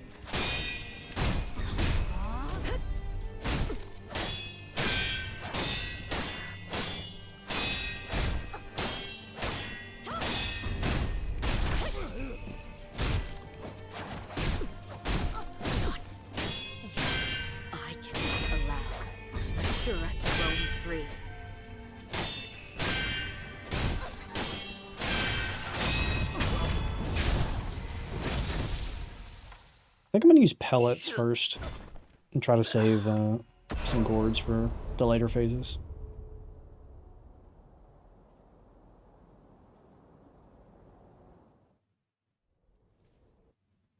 Sure.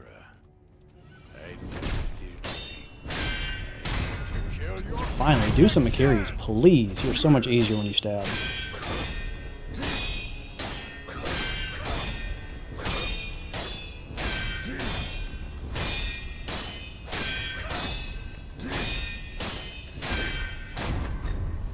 Ah, he actually hit me with that. Come on. Oh, the posture's gone.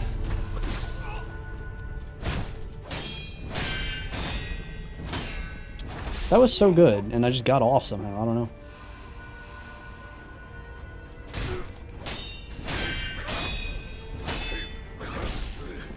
Where are my deflects?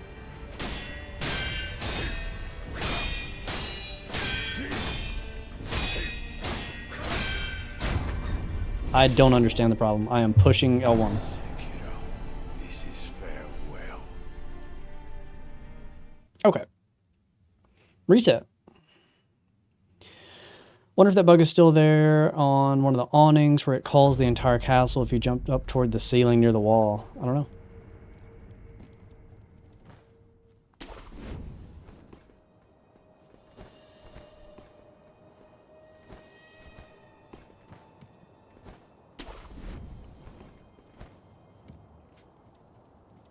I hear.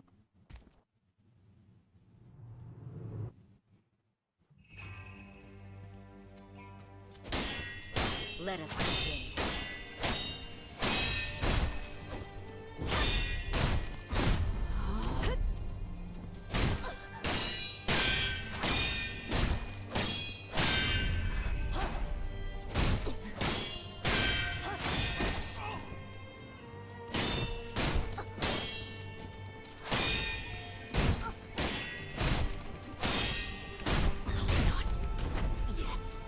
I hated that positioning. I probably should have just attacked her and finished off the fight. Ugh.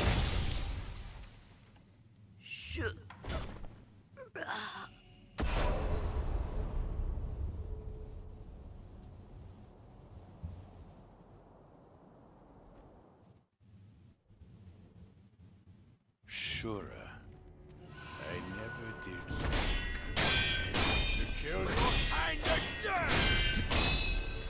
Whoa, Ishin, what was that? He just animation canceled. What in the world was that? There we go.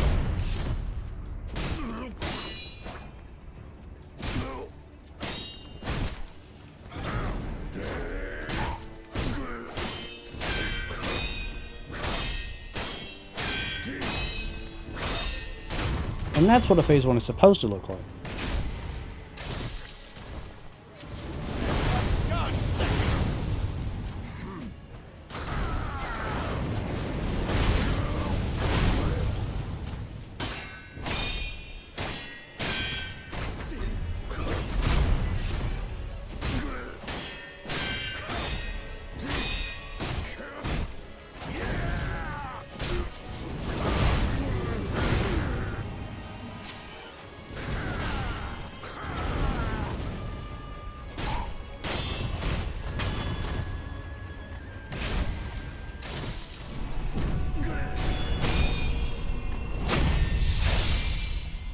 There we go. Didn't even need to revive. 8 heals left. That is Sekiro in a nutshell. You either fail spectacularly or win spectacularly. There is no in between.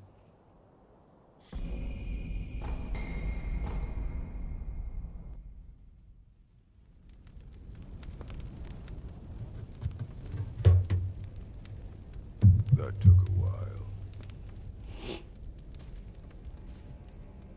But it was well worth the wait.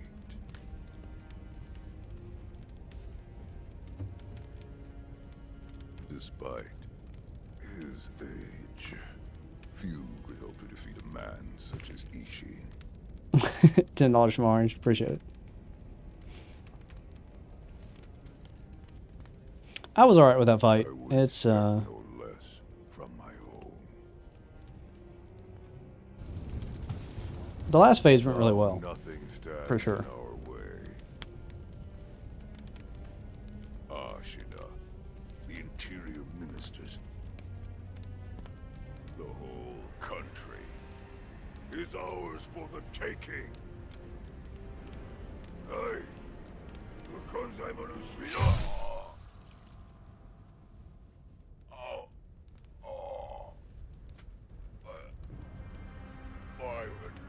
why would you?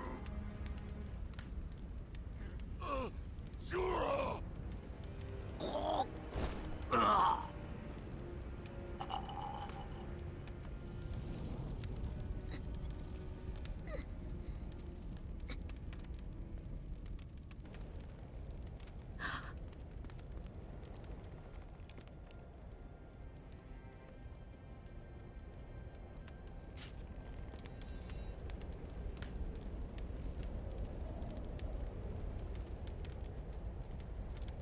No! You're... You can't be Shura!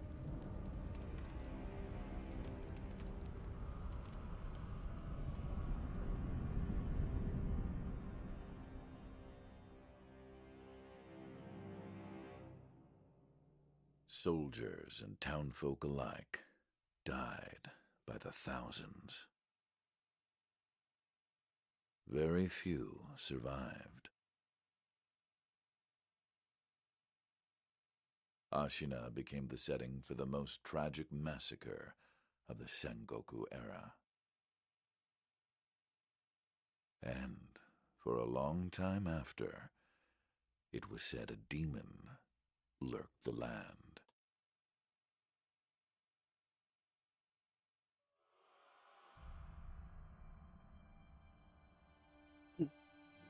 Alright, people, we did it.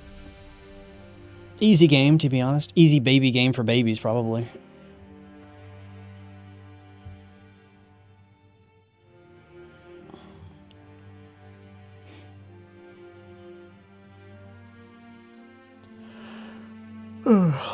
Well, I'll probably be closing things out pretty soon.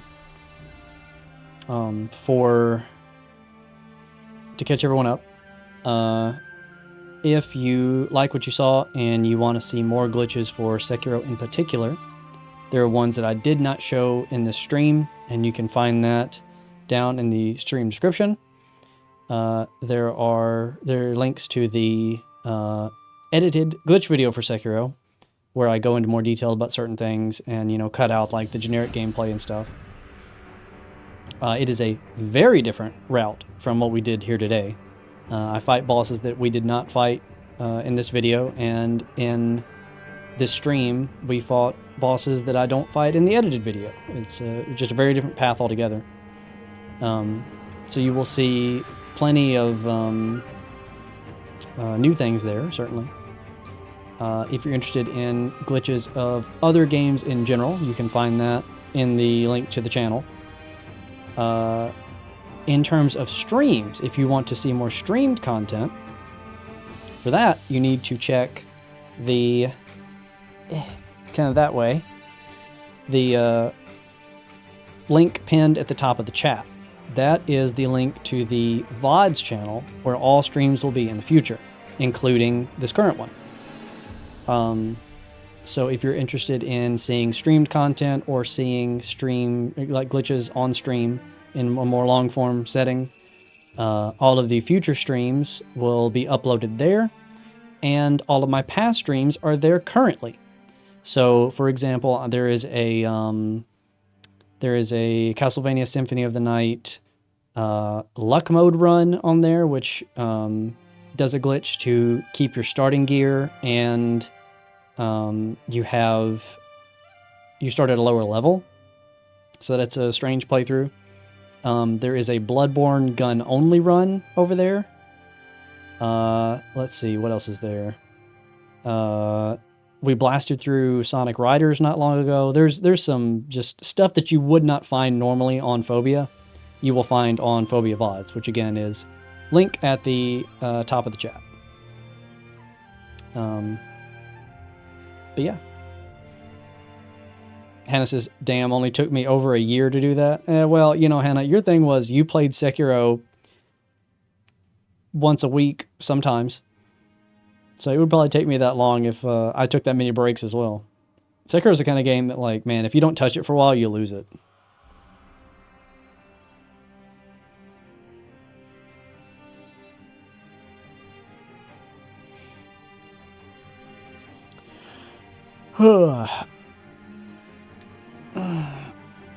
It's very hard to catch a stream without some sort of notification, to be honest. I've been subbed since 2017. This is my first time knowing you even stream. Exactly. Okay, Yuffie. So the reason that you bring that up is the reason that the second channel exists.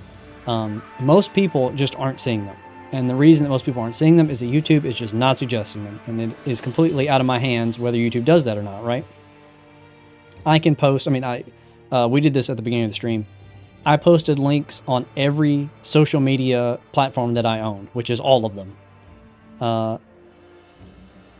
And YouTube, of course, notifies subscribers, or they're supposed to, but they don't do a very good job of that. So I have done everything in my possible power as a creator to let people know that this stream was happening.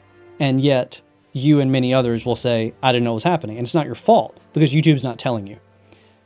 So, that is why I created the second channel. It is so if you go there and you subscribe, you will know that if you don't see, if you don't see anything in YouTube for weeks, you can go to that channel and see previously uploaded VODs, or you can just have it be a constant source in your subscriptions feed. And if you're checking your subscriptions daily, even if you aren't here for the stream itself, you will see the VOD and you can watch it later. A Discord server would help a lot if you're interested in making one. The problem with a Discord server is mods. You have to moderate a Discord server, and I do not have mods. Also, a Discord is just a social media platform. It is the same as Twitter or Instagram or Snapchat or TikTok or any of the other places that I just stated. I posted the links. So unless you are on that platform at the moment that I post, you're not going to see it even on Discord. It doesn't matter. So really, the solution is you need a more ultimate solution. First of all, YouTube needs to be doing their job and actually notifying people like they say they do when you click the bell icon, right? That's one thing. But then as a creator, I need a plan B for people that don't see it, because I can't expect everyone to be on every platform all the time. You know, that's unrealistic. And as much as I'm happy when people are here during the stream, I mean, this stream is 6 hours. So it's like requiring someone to be available at all times in case I stream is kind of unrealistic too, because we all have lives. So yeah, that is the whole point of Phobia VODs. It is so you have a place to watch streams when I'm not streaming, and you don't have to miss content. That's basically what it's all about. Orange River says, my Discord has fewer members than I have Twitter followers, and when I post links on Twitter, they might get a like. This was the first stream I've caught, but I'll definitely hop in again if I catch you live. Cool. Yeah, the problem with streaming for me is it's just like you say. I mean, YouTube doesn't suggest it. So it's not a problem that, I don't mind streaming for 4 people if that's who's there. But streaming to 4 people doesn't pay. So that is the point. Basically, at this point, because YouTube is so hostile towards adjusting streams in general, the conclusion that I've come to at this point is I will stream when I feel like streaming to make content for the second channel and slowly work on monetizing the secondary platform. For people that want to watch streams, there's an entire library of previous streams you can watch right now. And eventually, when that channel is monetized, I will be streaming there, and Phobia will just be for videos, basically. But that's a long road. It's going to be a while before we get there. So, all right, guys, I think I have caught you up with everything that I know, everything that you need to know. I don't know of anything else to tell you at this point. So, appreciate you being here, and I guess I'm gonna head out. I'll send you guys to the outro, but yeah, thanks for watching. Hope you had a good time, and this VOD will be on that second channel as well. So if you ever missed part of it and you want to catch up on it, use that link in the chat. Yeah, I think I'm done for here. So until next time.